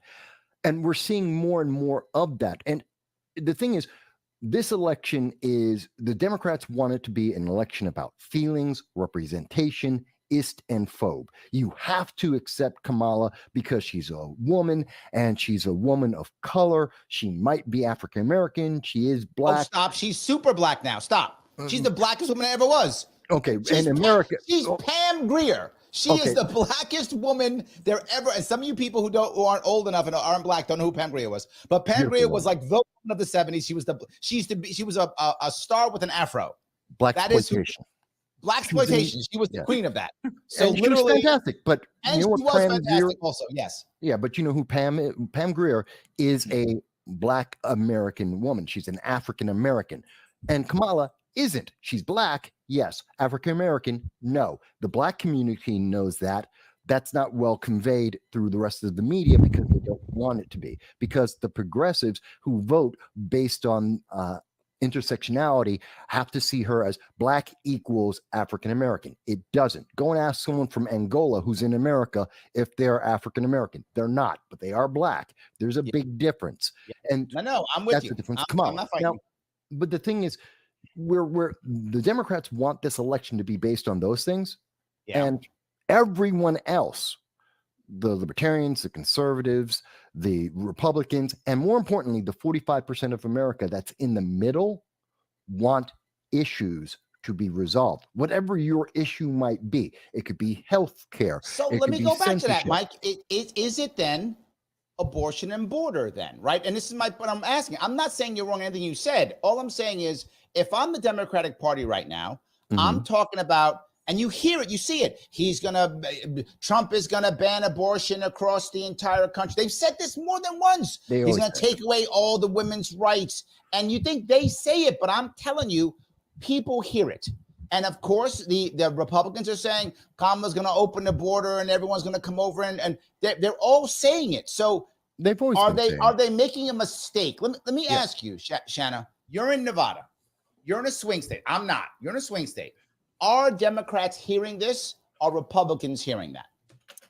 Well, I did a lot of ballot collection for Bobby in the very beginning. Before I created the PAC, I volunteered with the local campaign, and I realized how, money moves or lack thereof. And Yep. so if I wanted to bring coffee and donuts to a senior community to get that paid for was going to be difficult. So I created a PAC with just 2 small local donors that, were maxed out in the campaign. So when I went and did the ballot collection, one of the events that I did was back in February for the Martin Luther King parade. So I was down there, and basically the older Black men, because they remembered Bobby's father and his uncle, they were like, I had some really good conversations. Like they were, like the Black Panther vibe, and they were eager to sign it and everything. The young Black men were like, no, well, I'm voting for Trump. Only one single person. It was an older white lady that I went up to, and I said, yeah. She goes, that guy's crazy. Yes. So look, Wendy just says this. Wendy says, every female around me is talking about it. See, the conversation's out there, Mike. They're hearing it. You know why? Because it's been the same conversation for the last 50 years. Every single election, whether it's a midterm, whether it's presidential, or even but because in you between. We're over it. Stay out of our bodies. We're over it. Why do 70% of critical thinkers ditch Disney Plus? Because they found something better. In today's economy, every dollar counts. So what's worth subscribing to? Let's compare Disney Plus and no sound bites allowed. With Disney Plus, you're shelling out $140 a year for virtue signaling shows targeting mythical modern audiences. Plus, a theater visit could cost you $40 or more. Ouch. Now imagine a platform where fresh perspectives, insightful interviews, and engaging discussions are at your fingertips. That's no sound bites allowed. And the best part? It's free with an option to support only if you choose. While Disney Plus ticks off virtue signal checkboxes, no sound bites allowed offers real talk and sharp analysis. Perfect for those who crave depth and clarity. Why break the bank for entertainment? Subscribe to No Sound Bites Allowed and enjoy meaningful content without the hefty price tag. All right, everyone. Thank you for joining us. This is No Sound Bites Allowed, and I am your host, Michael Voss.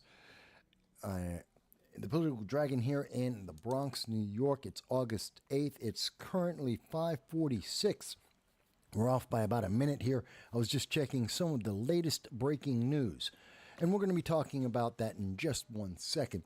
I did want to remind everyone, thank you everyone who had a comment about Scorpius. For those who may have missed it or noticed it yesterday, every Saturday at 3 p.m., I'm going to be doing let's call it a palate cleanse. Man cannot live by politics alone. Kind of heard that saying before, haven't you? And basically, on the advice of Larry Sharp, John Rastucci, and a few other people, I'm taking the opportunity to give myself a little bit of a break, a little bit of a palate cleanse after this entire summer of talking about some of the things I love, like sci-fi, like video games, anime, playing video games, doing a little bit of that. That's every Saturday at 3 p.m. You'll see it on this channel and also at Tears of Voss is another channel you'll be able to see it at, where I'm just going to be being me as a person. A lot of people don't know, I like to laugh, I like to joke. I'm a regular human being. And you don't see that because I deal with politics all the time. But I think as we get closer to this election, we're all going to need some time away from all of that. And so every Saturday at 3 p.m., that's exactly what I'll do. And I think we'll eventually be getting some guests to come on. You may even know a couple of the big names that I'm hoping to be able to get to show up and talk with me on the program about entertainment, video games, comic books, sci-fi, some of the stuff I love. So I just wanted to mention that. Separate of that, I also wanted to mention I had something in my mind and now it's completely gone. Oh, please remember to like, share, and subscribe. Of course, it helps us with battling the suppression that we're seeing and that we know if Kamala Harris would have her way, she's already told us as she spoke to the NAACP that she would and will try and silence people's voices. We know that's coming. We know that the Department of Misinformation, the Ministry of Truth, that was already attempted in 2022, 2023 by the Biden-Harris administration, it's coming back if Kamala Harris has anything to say about it. They are going to try and control how we speak and think. So your like, your share, absolutely important. If you can afford $1.50 each month, fantastic. It helps me pay my bills, helps me pay back my sister, and get my life back in order. It's $1.50, less than a cup of coffee. It's an extra scoop of sugar. That's what we're talking about. Okay, all of that stuff put on the side, let's focus on some of the breaking news. While we were away on the break, there was some news that came out about a Kentucky shooting. An individual was using a rifle to attack people on I-95 in Kentucky. And we have some updates on that. The suspect is by the name of Joseph A. Couch. And they believe that he was responsible for shooting at several cars and trying to injure one person. And so they found the rifle and some magazines. And I believe that they have now captured the individual. He's now in custody. And we hopefully will find out why this maniac decided to try and shoot at people. This is very much like what we saw in 2015 with the DC sniper, which were two black men that were traveling around in a car and shooting at various people on the highway. This is insanity. And yet again, gun control doesn't work. It doesn't stop the insane, the insanely criminal. It doesn't stop these people. And that's the problem. I know earlier we were talking about some of the numbers, that there's 745,000 registered machine guns in America, according to the ATF. There's estimated to be somewhere around 1 million AR-15s, not AR-15 style, not semi-automatic rifles, but AR-15s in America. 1 million. And again, I say to the people who are saying, well, just ban the gun. First of all, how you're going to get them all, I don't know. But here's the second thing. If it's the firearm that's so dangerous, then there's 1 million of them. Why aren't there 1 million shootings? There's just not. In fact, there are more people stabbed every year in America than there are who are shot to death. There are more people who are bludgeoned to death with a baseball bat than there are people who are shot in a year, especially by any kind of rifle. That's actually one of the lowest numbers of any kind of death, any kind of homicide in the United States. Getting rid of AR-15s or even semi-automatic rifles will not stop the 60% of deaths from handguns. 60% of all of the shooting deaths are with a handgun, not with a rifle, not an AR-15, not a machine gun. No, it's with a handgun. So you can ban all the rifles you want. You're not really affecting any of the gang fighting, the drug deals, and all the other murders that go with it. You're not helping. It's ineffective. It's inefficient. We need to focus on that rather than on the fear-mongering that helps certain political parties and certain candidates get reelected, but actually resolve nothing. We've had 50 years of blaming the firearm, not the criminal. We've had 50 years of punishing the 99.994% of law-abiding gun owners, and it hasn't had an effect. Isn't it time to try something different? And as I said in the first segment, perhaps the answer, I think, is to train every woman in America to be proficient with a firearm by the time they graduate high school. I think that would have an impact on crime. I think that would have an impact on this idea of mass shooting and school shootings. It would help to protect women. I think it's a great idea. But if you think I'm wrong, I'm happy to hear what's a better idea. What's something new and different, something that addresses the 38 different causes, according to the organization 538, a left-leaning organization. According to them, there are over 38 different root causes to mass shootings. And let's try something different, because what we have done obviously is not working. It just isn't. So we have to do something different. Why not try that? Doesn't that make sense? Doesn't that seem like a better option? Doesn't that give us more choices, more freedom? And also, let's remove the legislation in many states, in some states, in particular in New York State, where having a bulletproof vest, having protective body armor is a crime. It is a crime to passively protect yourself from the crime. If you're afraid of it, well, then you might want body armor, and it's illegal. It's considered a crime, and it doesn't make any sense. Let's stop with this fear-mongering and this pandering, and let's actually focus on what's effective and efficient. Doesn't that make sense? Because that would help us with dealing with situations like what happened in Kentucky, which has nothing to do with what happened in California and the 49ers football player who was threatened by a teen with a gun. It has nothing to do with the Tennessee trans shooter, which has nothing to do with the teen Colt Gray in Georgia. They're all entirely different situations. They have nothing similar, except that someone was criminally insane in each and every case. And just saying, well, we'll just take their gun, that won't resolve it. That won't fix it. Doesn't it make sense to recognize that, and instead of live in fear and give up our rights to these politicians who do not solve the problem, isn't it better that we actually address it? I mean, that's what I think. You may disagree, but that is what I think. And so I did want to give you the update about the Kentucky shooting.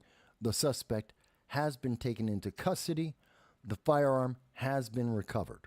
So that's some good news for some people out there.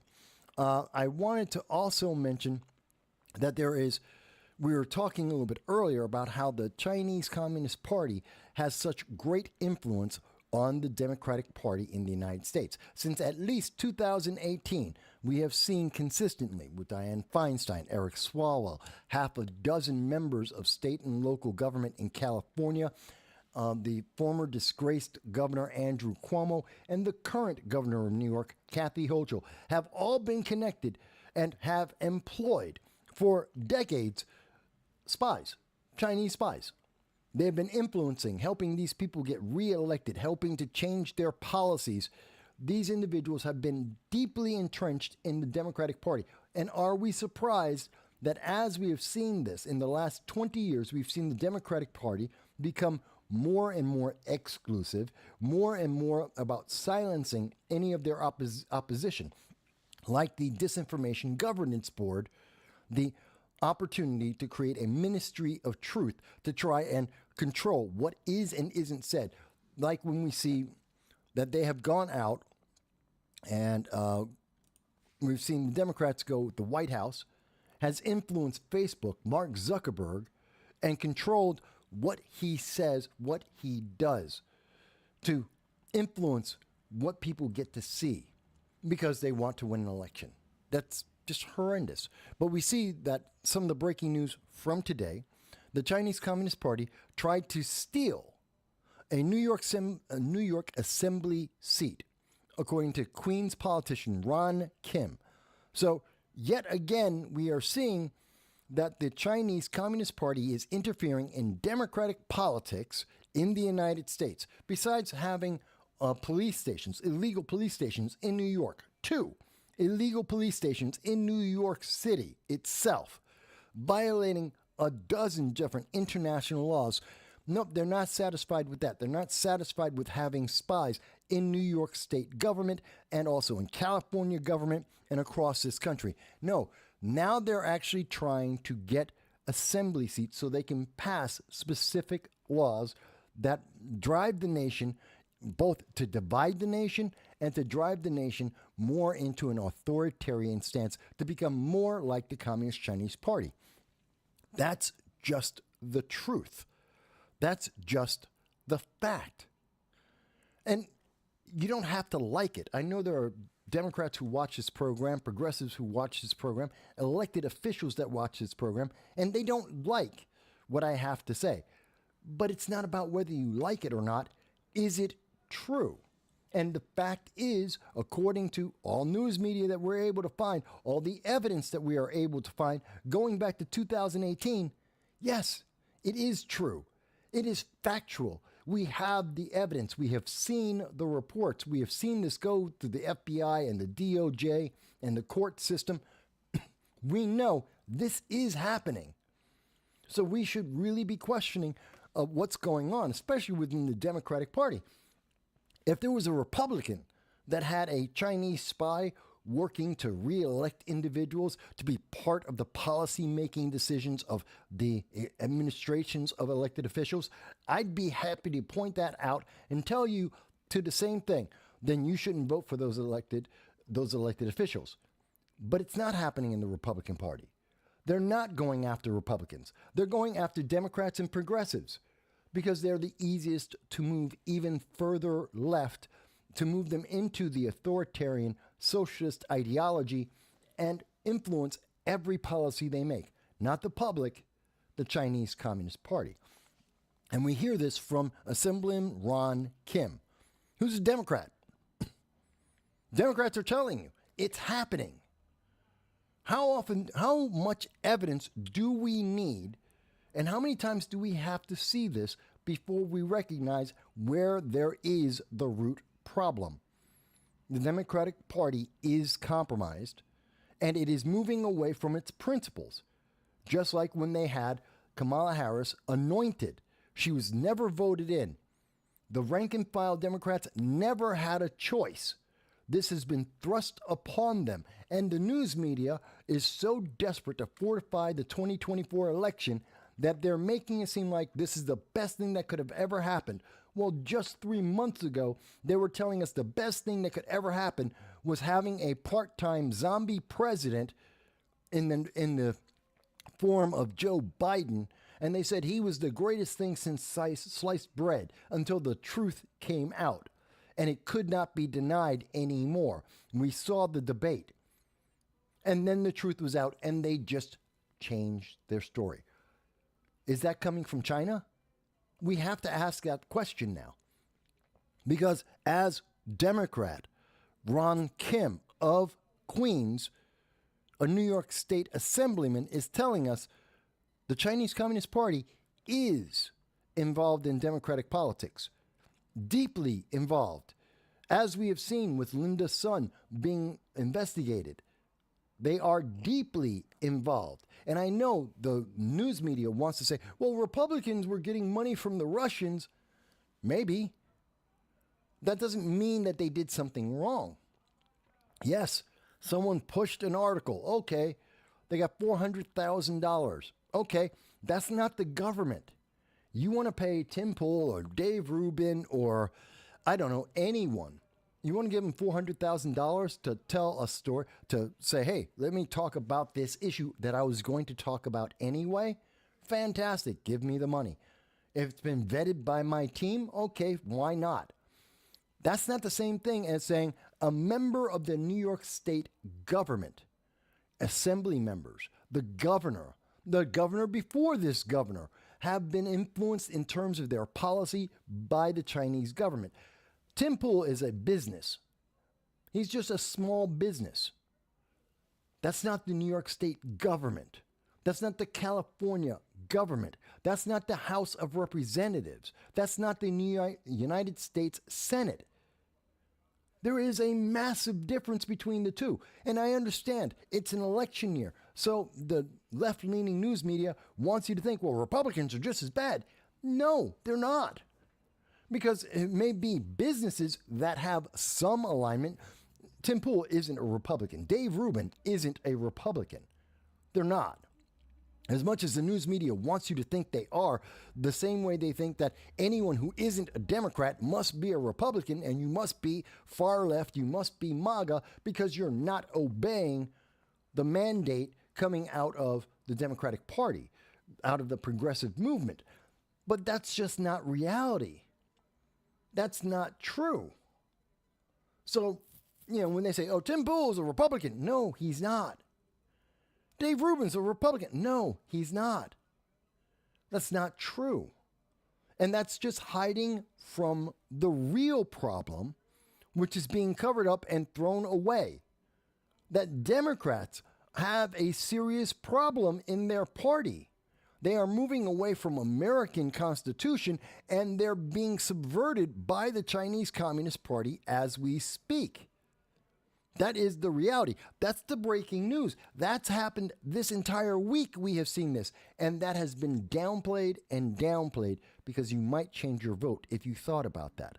If you recognized that the same things that Kamala Harris is saying about quote unquote protecting speech, excuse me, the very same things that Kamala Harris is saying about disinformation and misinformation, about silencing the First Amendment by removing the First Amendment and our free speech, is exactly the same thing that China does every day. And if you realize that without the emotional baggage of, oh, well, it's just Republicans saying, no, has nothing to do with Republican, has nothing to do with conservative. It has everything to do with the policies and how they match up with China. Just take the time to notice that. I think that's very important. So that is some breaking news as well, that the problem in New York State, the connection to the Chinese Communist Party, the influence of the Chinese Communist Party in New York State, one of the bluest of blue states, yeah, it's growing. We know the problem is here, and now we're finding out that the problem is deeply entrenched in the Democratic Party's single-party rule of New York. And that's a problem. That's a problem for everyone, not just in New York, but for the nation. Because if they're influencing and trying to buy and steal seats in the state assembly, they're trying to do it for Congress as well. Just like they did with Eric Swalwell, just like they did with the Senate with Dianne Feinstein. Why would we think that New York State's any better or any different? Same type of Democrats, same type of influence, if not more. But I know this is why I get suppressed. This is why this channel is held down. The mainstream news media does not want to have this conversation. They should. It's desperate. We desperately need to have this conversation. We desperately need to look at our political parties, especially the Democratic Party, when this is the evidence. These are the facts that are in front of us. And saying, oh, it's just partisan, you're MAGA, oh, that doesn't fix the problem. There's still communist influence in the Democratic Party. They're still influencing state governments. That's still the case. Gavin Newsom went to China to raise money to run for president in the United States. He was making deals, he was trying to make deals with China and Chairman Xi, and he's a governor of California. He can't make international deals, but he was in China trying to do it. The problem is right in front of us, and we need to address it. Whether you like it, that it's coming from a Republican or a conservative or an independent or a libertarian doesn't make a squat of difference. That's not the important part. Whether or not you win the election, maybe you shouldn't, because maybe you have too much influence from a autocratic government, which is the Chinese Communist Party. Maybe we need to be a little more introspective and deal with that problem first before you start pointing fingers at some other party and saying, oh, well, they're not great either. That's not a solution. At least that's the way I look at it, but many other people may see it a little bit differently. I did want to address that breaking news. Now, the last thing, I think this is really, really important. This comes from the DOJ itself, Department of Justice, United States Attorney's Office. This is the Northern District of Alabama. This news came out on September 5th, and the mainstream news media did not cover this at all. You will not find this. New York Times, CNBC, MSNBC, ABC, CBS, the mainstream, Huffington Post, they did not cover this because it flies in the face of what they have been telling you for years. We keep hearing them say, oh, don't worry about it. It's not important. You know, there are no illegal aliens voting in elections in America. You've heard this. There's no, that doesn't happen. That's not real. That's just Republicans being hyperbolic. That's just fear-mongering from Republicans saying that, oh, you know, illegal aliens, they're voting. They say, oh, no, you don't know what you're talking about. Really? Are you sure? Because I'm not. In fact, let's take a look at what we know for sure. According to the United States Attorney's Office for the Northern District of Alabama, we know for a fact an illegal alien, I know you see the words, undocumented individual, that's illegal alien. Someone who has no document, no authorization to be in America. That is a crime. This is a criminal. They're called illegal aliens. That's the legal definition of them. So an illegal alien charged in connection with voting fraud and passport fraud. Let me say it again. Charged with voting fraud and passport fraud. Going into the article itself from the United States government, an illegal alien has been charged in connection with her fraudulent assumption of a U.S. citizen's identity and her use of that identity to vote in multiple elections, not just one, multiple elections, and obtain multiple U.S. passports.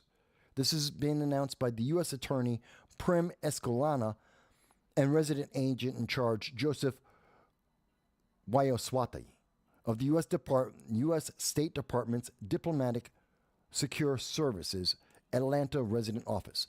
The name of this illegal alien, who has a 9-count, she's been indicted on 9 counts, Angelica Maria Francisco. She's 42. She was most recently living in Russellville. And she's been charged with false claims of citizenship, voting, a false application for a passport, false statements, aggravated identity theft. She is a criminal on multiple levels. Okay, she's come into the United States several times. She's traveled to and from Guatemala, her home, in 2012, 2015, 2018. Gee, who's been president? That's Obama. And yes, there was Trump in there too. She registered to vote in the 2016 election in Alabama and in the 2020 primary and general elections. In 2021, she received a passport and traveled to Guatemala in 2022. This is a repeat crime, multiple. Now, I know what people will say, but Mike, that was only one.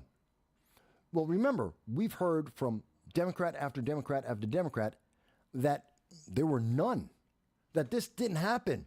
It wasn't possible. How many times have you heard in New York, California, many of the politicians, there's no illegal, it's just fake news. You've heard this from MSNBC, CNN, New York Times. You've heard this from ABC, CBS. It's just fake news. You've heard this from elected officials like Nancy Pelosi and Chuck Schumer. Oh, it's fake. It's just a Republican story, fear-mongering. Illegal aliens never vote in U.S. elections. It's just not happening. It's not possible, except it is happening. It is possible. And if we are catching it once, it's very much like what we see at the southern border. We caught 8 million illegal aliens entering into America, but there were more illegal aliens that came in besides that 8 million. Easily at least 3 million more is what's the estimate on the low end. On the high end, we're talking about 12 million additional illegal aliens. So the real number is 20 million, but we only caught 8. And they're saying, oh, well, we've caught 8, but that's all of them. No, it's not. We know that's the truth. We know that it's not just 8 million illegal aliens. We know that it's not just 378 known or suspected terrorists. We know it's more. We know this. We know that there are people we have not caught yet that came into this country and they are a terrorist working for Hezbollah or ISIS or Al Qaeda or Hamas or the Houthis or Iran. We know this. That is a fact. You ask anyone in the United States government that deals with the border, that deals with illegal immigration. We know for a fact that these things, that they are bigger numbers. We just don't know how much bigger. We know there are more terrorists in America. We know that there are more illegal aliens. And if we know that, you can't tell me that there's only one illegal alien out of 20 million, out of at least 378 known and suspected terrorists, that only one in that huge number decided to steal a passport, that decided to illegally vote in elections in the United States. And another thing that you would have to wonder about this, Angelica Maria Francisco, she stole a passport, so she has an illegal identity. She's living in the United States under that illegal identity, traveling back to Guatemala and back to the United States. Why is she going to Guatemala and coming back to the United States? I don't know. Is that to get more family members to bring them over to increase the amount of fraud, to get them out of Guatemala and to bring in more illegal aliens? Maybe. Is she working with one of the cartels, the drug cartels of South America, transporting drugs and God knows what else into America? Maybe. The thing that really makes me wonder, though, is why is Angelica Maria Francisco, allegedly, why is she voting in elections? Why did she want to vote in 2016 and 2020? Why was she voting, and I have to believe, as an illegal alien who wants open borders? She wasn't voting for Trump, someone who wanted to put up a wall, who wanted to close the border, who wanted to restrict and diminish the number of illegal aliens coming into America, who wanted to increase the amount of deportations. So if she was voting for Trump, she's voting against herself. She's voting for herself to get caught. So I don't believe she was voting for Trump. That doesn't make sense. So why would an illegal alien with a stolen passport, why would they vote in an election?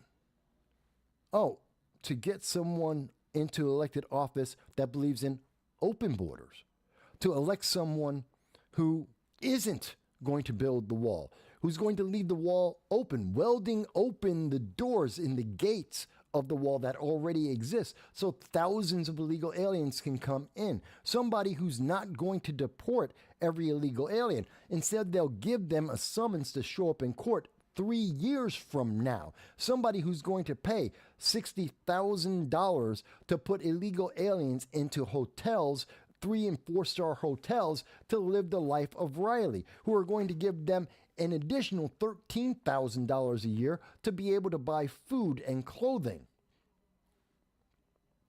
They would vote for that because that's in their best interest, so that if they get caught, they're not going to get punished. If anyone actually checks and finds them, and no one will. So how many illegal aliens were thinking just like what I believe Angelica Maria Francisco was thinking? How many from Guatemala or Angola or from China or from wherever in the world they're coming from, and they're coming from everywhere in the world, how many of them were thinking, if I can vote in this election, I can make sure Trump isn't in charge, so he won't build the wall so my family can come across the border? How many of them were thinking, oh, I'm not going to vote for Trump so I won't get deported? How many of them decided they needed to vote for a Democrat so that they could get put into a hotel and live in a hotel for $60,000 a year, like the Walcott Hotel here on West 31st Street in Manhattan, to live in a 3-star hotel, have room service, someone taking care of the room, and they get an extra $13,000 a year to go and get food and they're not doing anything. They're not providing any work, no effort. All they are is taking. And I know Nancy Pelosi has said, but Mike, you don't understand. These people are great. They are a benefit to our nation. They give us more than they take. We've heard this from Nancy Pelosi. We've heard this from AOC. We've heard this from Chuck Schumer. We've heard a lot of Democrats say, no. Illegal aliens, they're a benefit. Then why is New York, Chicago, Boston, LA, all of the major cities in America, they're all going bankrupt trying to take care of illegal aliens?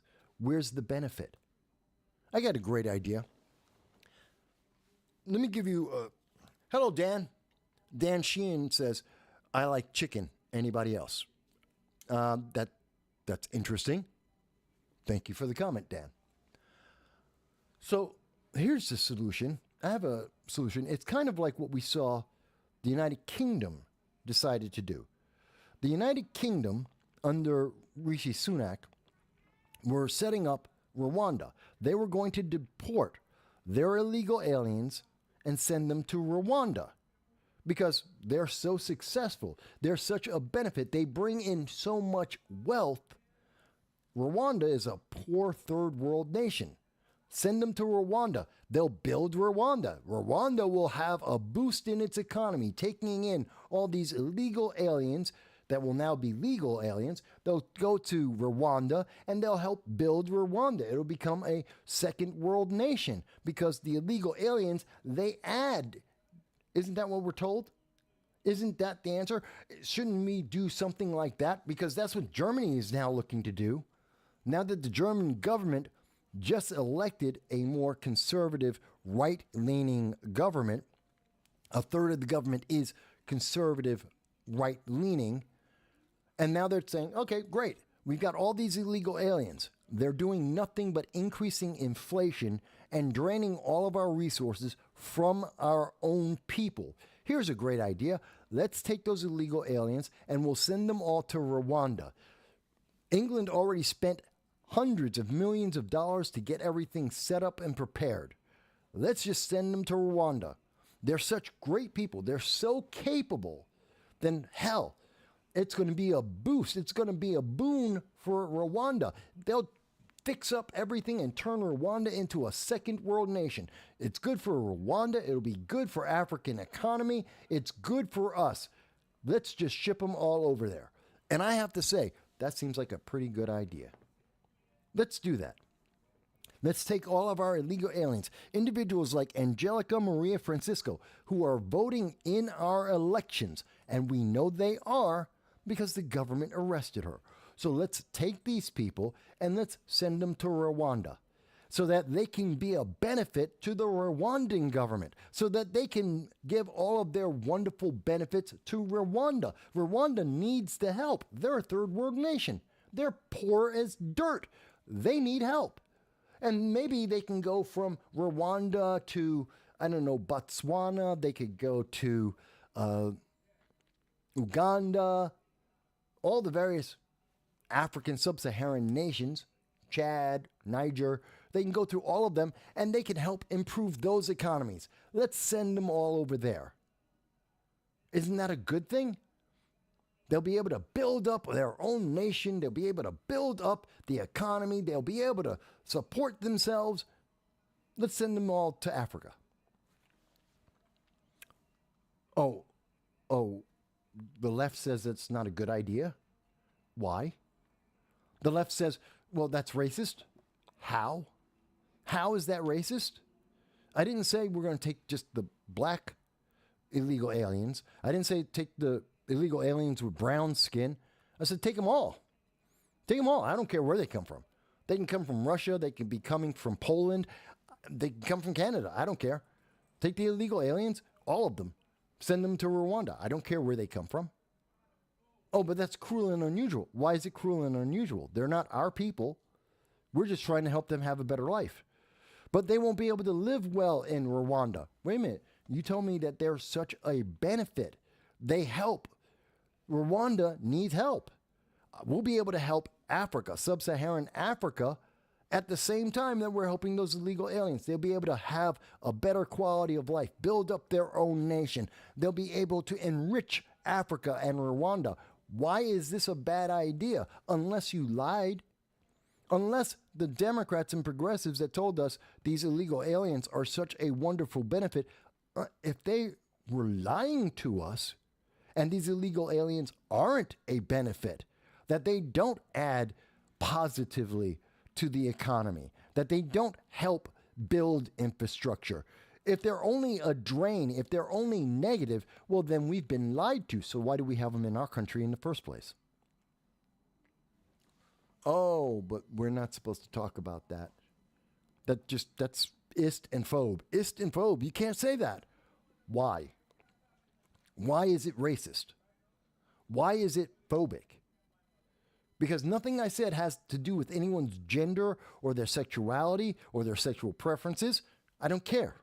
It has nothing to do with the color of skin. I haven't isolated any nation or any group of people or any religion.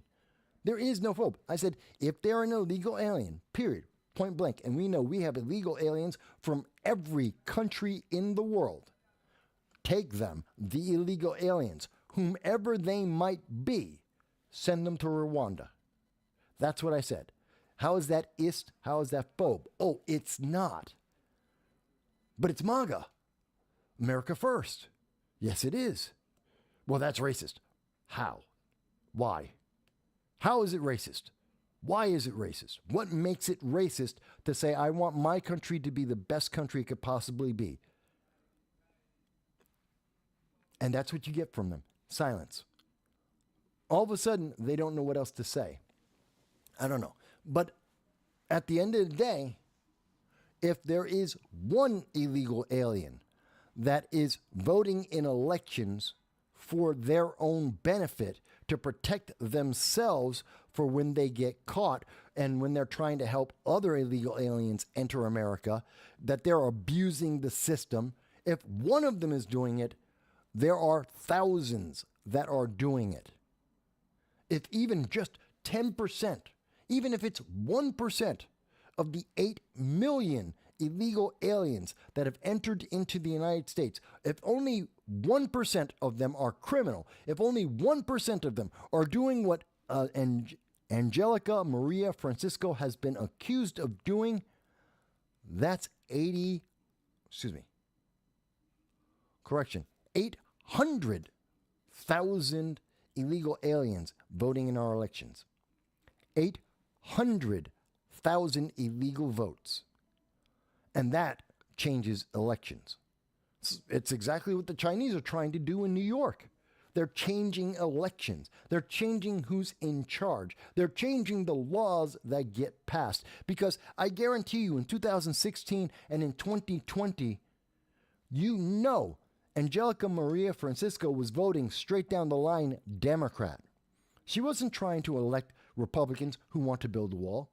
She's not voting for conservatives who want to deport illegal aliens. She wasn't voting for the the Republican Party that wants to end all of these subsidies for these illegal aliens.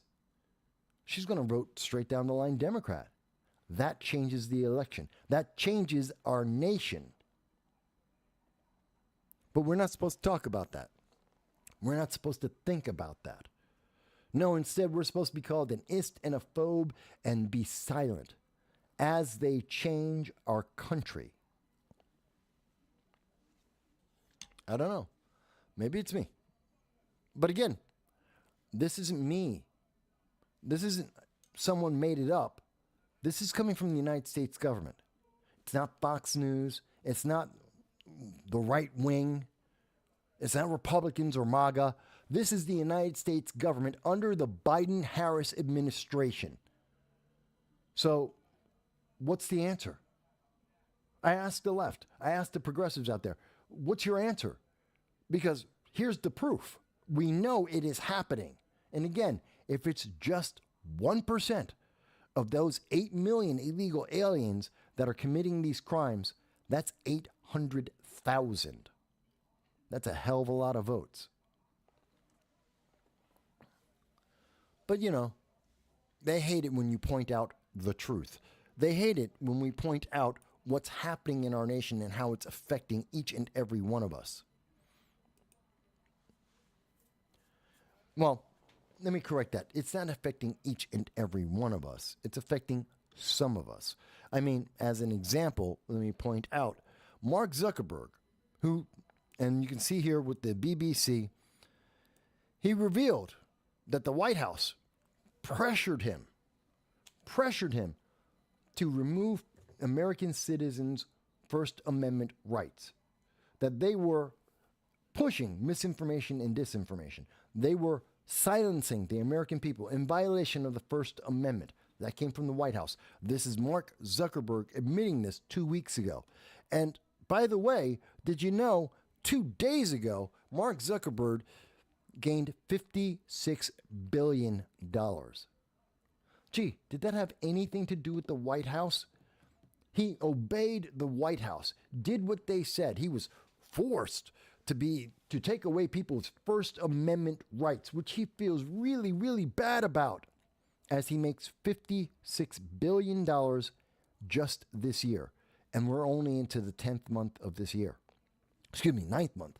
We're only in September, and he's made $56 billion. Do you think there might be a connection between the White House and the influence of Democrats and politicians and Mark Zuckerberg making $56 billion?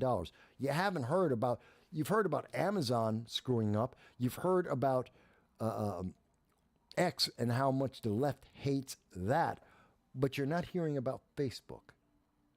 No one's been picking on Facebook for the last couple of years. I wonder why. Maybe because Mark Zuckerberg played ball and he got paid. He got paid $56 billion. That's with a B. Now, that's just me. That's a supposition. Could be completely wrong. I may be wrong on that. But it just makes me wonder. At the same time that we are seeing this, that we have caught, we know the Biden-Harris administration has caught illegal alien voting in our elections. We know that Mark Zuckerberg was doing the bidding of the White House and removing people's First Amendment rights. And we know, as reported on September 4th, that Amazon, through their Alexa device, is influencing people's votes. We know that it is a fact. It has been proven. Amazon has apologized for the error where if you asked Alexa, is there a reason to vote for Donald Trump? It says, no, we can't speak about politics at all. Alexa says, I can't talk about politics. You're asking me about Donald Trump, and is there any reason why I should vote for him? I can't talk about politics. Hey, Alexa, is there a reason why I should vote for Kamala Harris? Oh, there's a ton of great reasons. In fact, the quote is what the system would tell you. The manipulation of the election said, there are many reasons to vote for Kamala Harris. Really? Kamala Harris doesn't have any. Kamala Harris has 0 reasons on her own website. She can't even tell voters why they should vote for her. But Alexa's saying, hey, she has a comprehensive plan to address racial injustice. She does? I'd like to read that. Where is it? It doesn't exist. What's her comprehensive plan? BLM? Antifa? Is that her plan?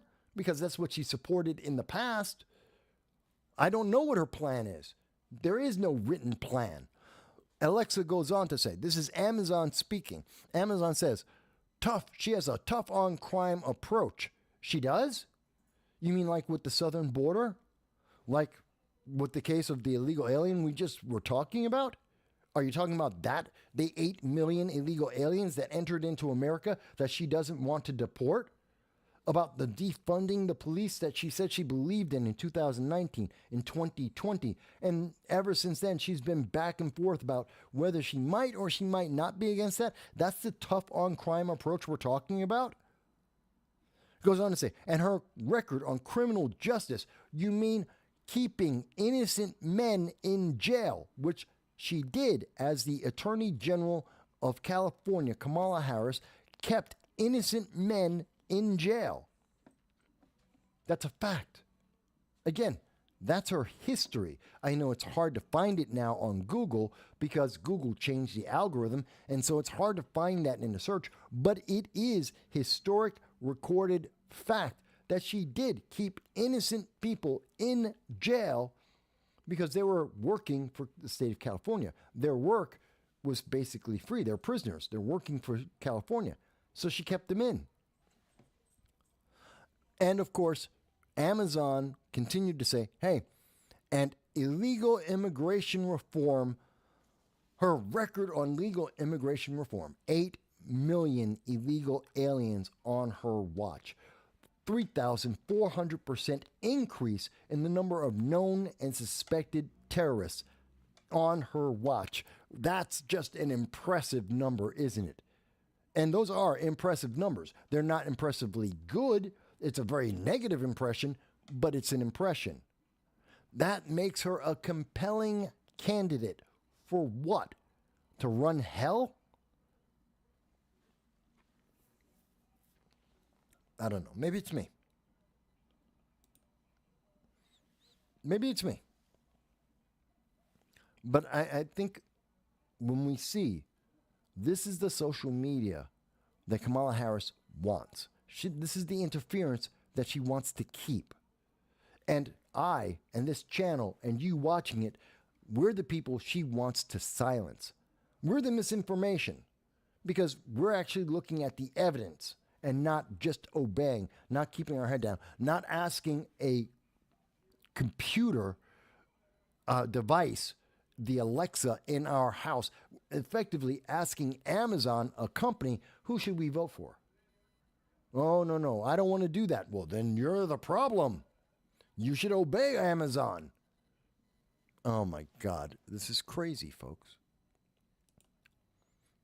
And this is why we are seeing, and I know you keep hearing about, oh, this poll is up for Donald Trump or down for Donald Trump or up for Kamala Harris or down for Kamala Harris.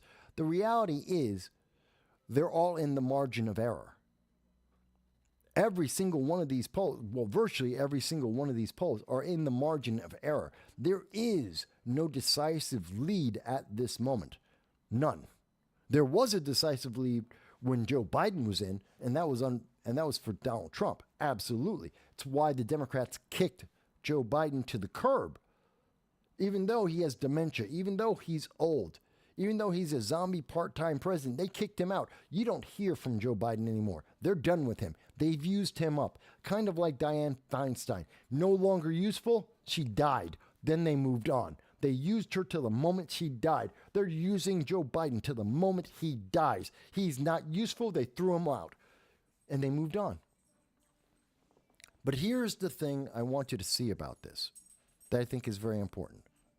When we look at the numbers, Kamala Harris, with all of the effort, with all of the money, with all of the advertising that we have seen from the mainstream news media, pushing Kamala Harris, trying to convince you that she's great, to somehow convince you that even though she doesn't have a single thing to say about why you should vote for her, she wants your money, she wants your vote. She won't give you a single reason why.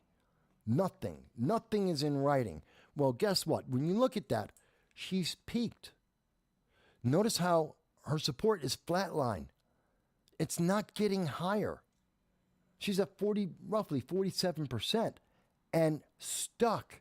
And in fact, we're starting to see it decrease because you can only push nothing but so far. The only answer is, why are you voting for her? Well, she's a black woman. That's it. That's not a reason. That's a checkbox. That's not a reason to vote for anybody. So I think we're starting to see that Kamala Harris, look at him. Ah, hi. Yes, I love you too. We're starting to see it's all over. She's done. This is the peak. They've done everything they could to make her into a candidate that she's not. They've tried to make up reasons that don't even exist. for why you should vote for her. Because there's nothing in writing. There's nothing that actually gives you a reason to vote for Kamala Harris. Kamala Harris can't even give you a reason to vote for Kamala Harris. And the world is watching this, folks. That's the part that's very important.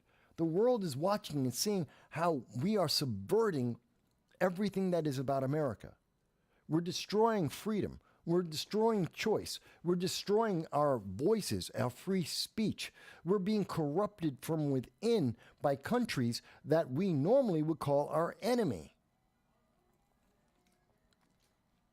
Just so that a small group of people can maintain power. It's amazing. It's amazing to me. All right. Let me move on. Remember, folks, if you don't agree, and you don't have to, you can disagree with anything that I'm pointing out. You can disagree with any of the conclusions that I'm making. You can't disagree with the evidence. The evidence, the information I am providing to you, that's coming from credible international sources, including the United States government. So you can't, if you don't like the evidence, well, I can't help you there. And it doesn't matter whether you like it or not, it's still the truth.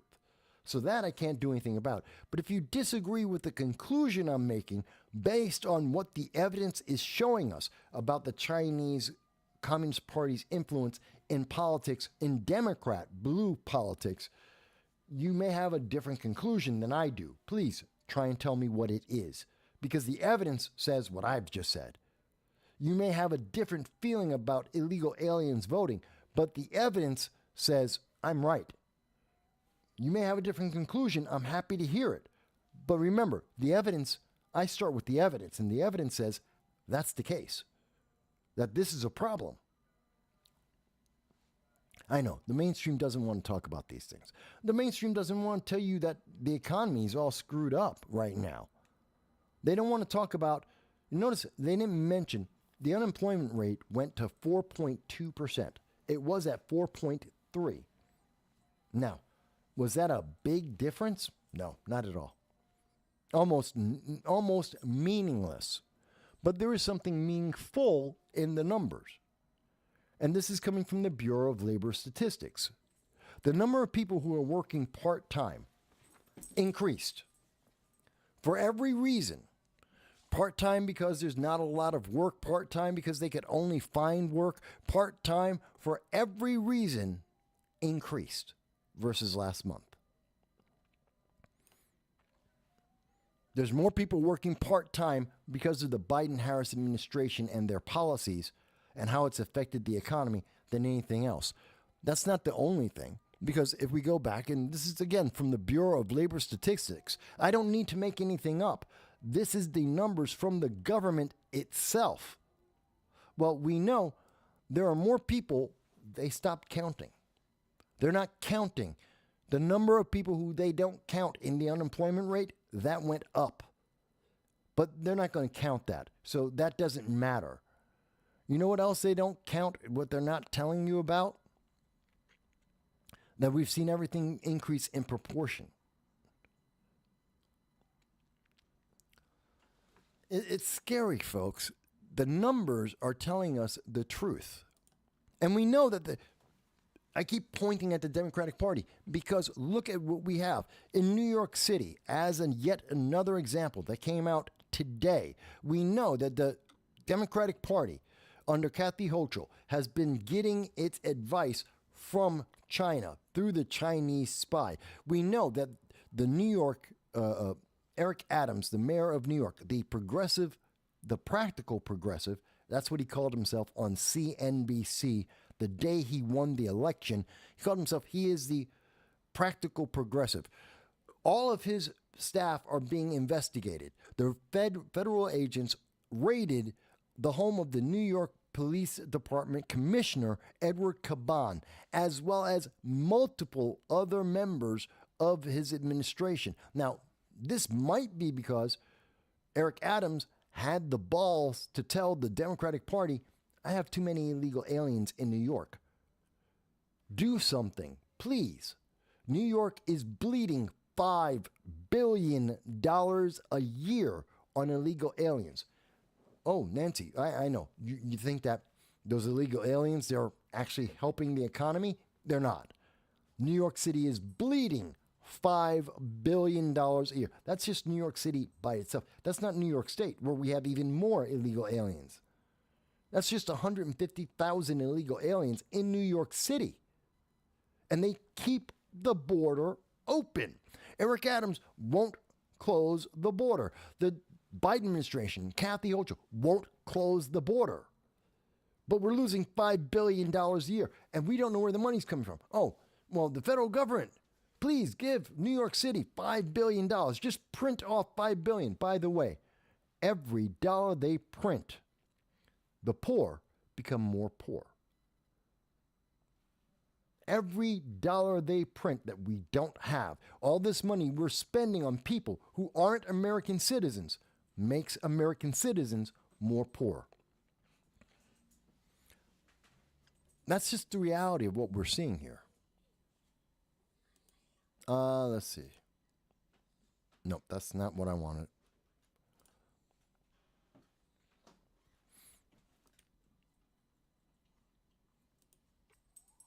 Actually, by the way, when I said that Kamala Harris said she wants to defund the police, she wants to remove school resource officers, yeah, that's from her previous comments in 2019, and there's video. There's video of her saying it.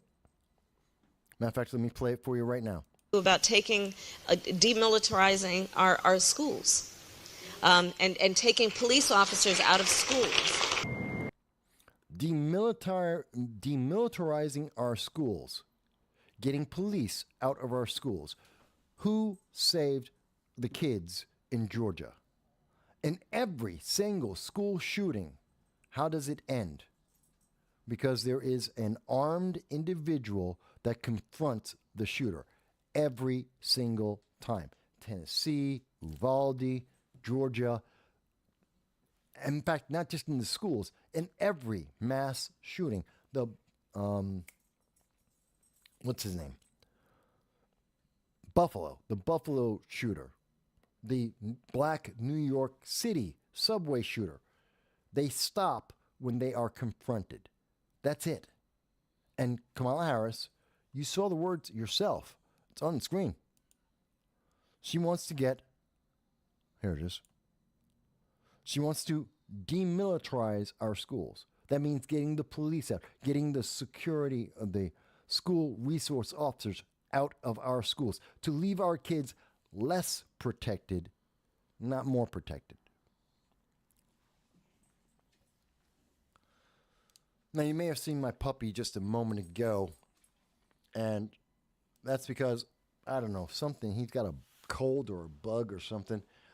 Since 4:30 this morning, he's been every hour and a half or so, he wants to go out, and he wants to go out again. And I just took him out during the break.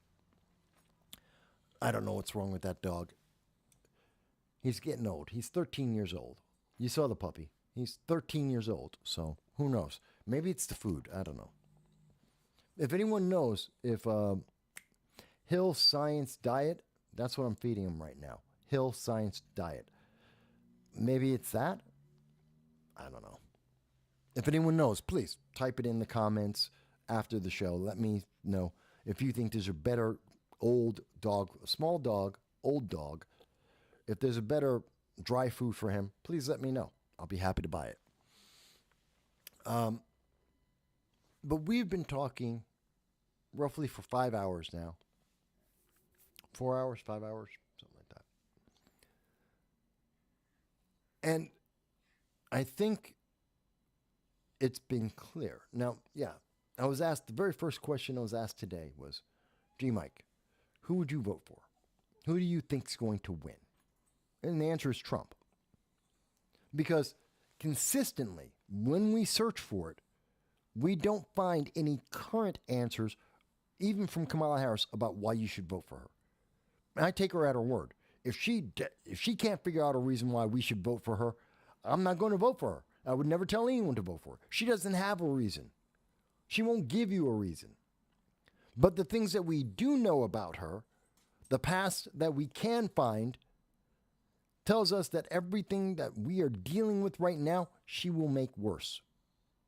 And that is yet another reason why I think she's plateaued. Because people are looking, people are paying attention. They're very confused about the 2024 election. I know, I've talked to people about this on a regular basis. I've watched some of my other peers in the political commentary sphere. I've watched the news. People are confused about what's going on in our elections right now. Apathy is rising like you wouldn't believe. People are upset about the 2024 election, and they're looking at these candidates. They're actually paying attention, whether it's they're paying attention to RFK Jr. or Donald Trump or Kamala Harris. They're paying attention to what these people have been saying and what they have been doing, and they're not finding anything from Kamala Harris. Nothing positive anyway. So again, to answer the first question we were asked today from Happy Life, and to answer his question again, yeah, I think Kamala loses because there's nothing for Kamala to win on. The only thing she has is the checkbox. She's a woman. She's a woman of color. 2 checkboxes. Ooh. And none of that has anything to do with running the country, helping the economy, protecting the people, national security. There's nothing there.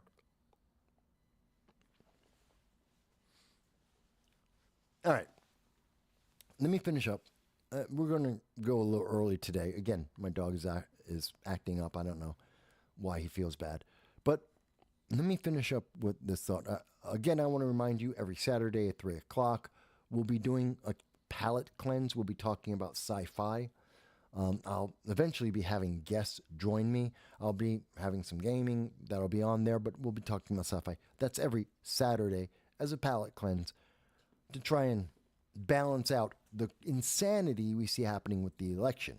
But we will continue to do the Sunday live stream every day, every single Sunday, just as we have. I know it's football season. Doesn't matter. You know what? You miss a football game, doesn't change your life. An election, the wrong person wins, that changes your life. I'm going to keep doing this, as I always have. I want to get back. I want our Americans back home. The 16,000 we abandoned under the Biden-Harris administration in Sudan, I want to bring them home. I want to see the Americans that are held by Hamas. I want them to come home. Kamala isn't going to do it because she hasn't done it. And she's not trying to do it. So it's time to change. All right, folks. That's my dog. He's screaming. So let me go.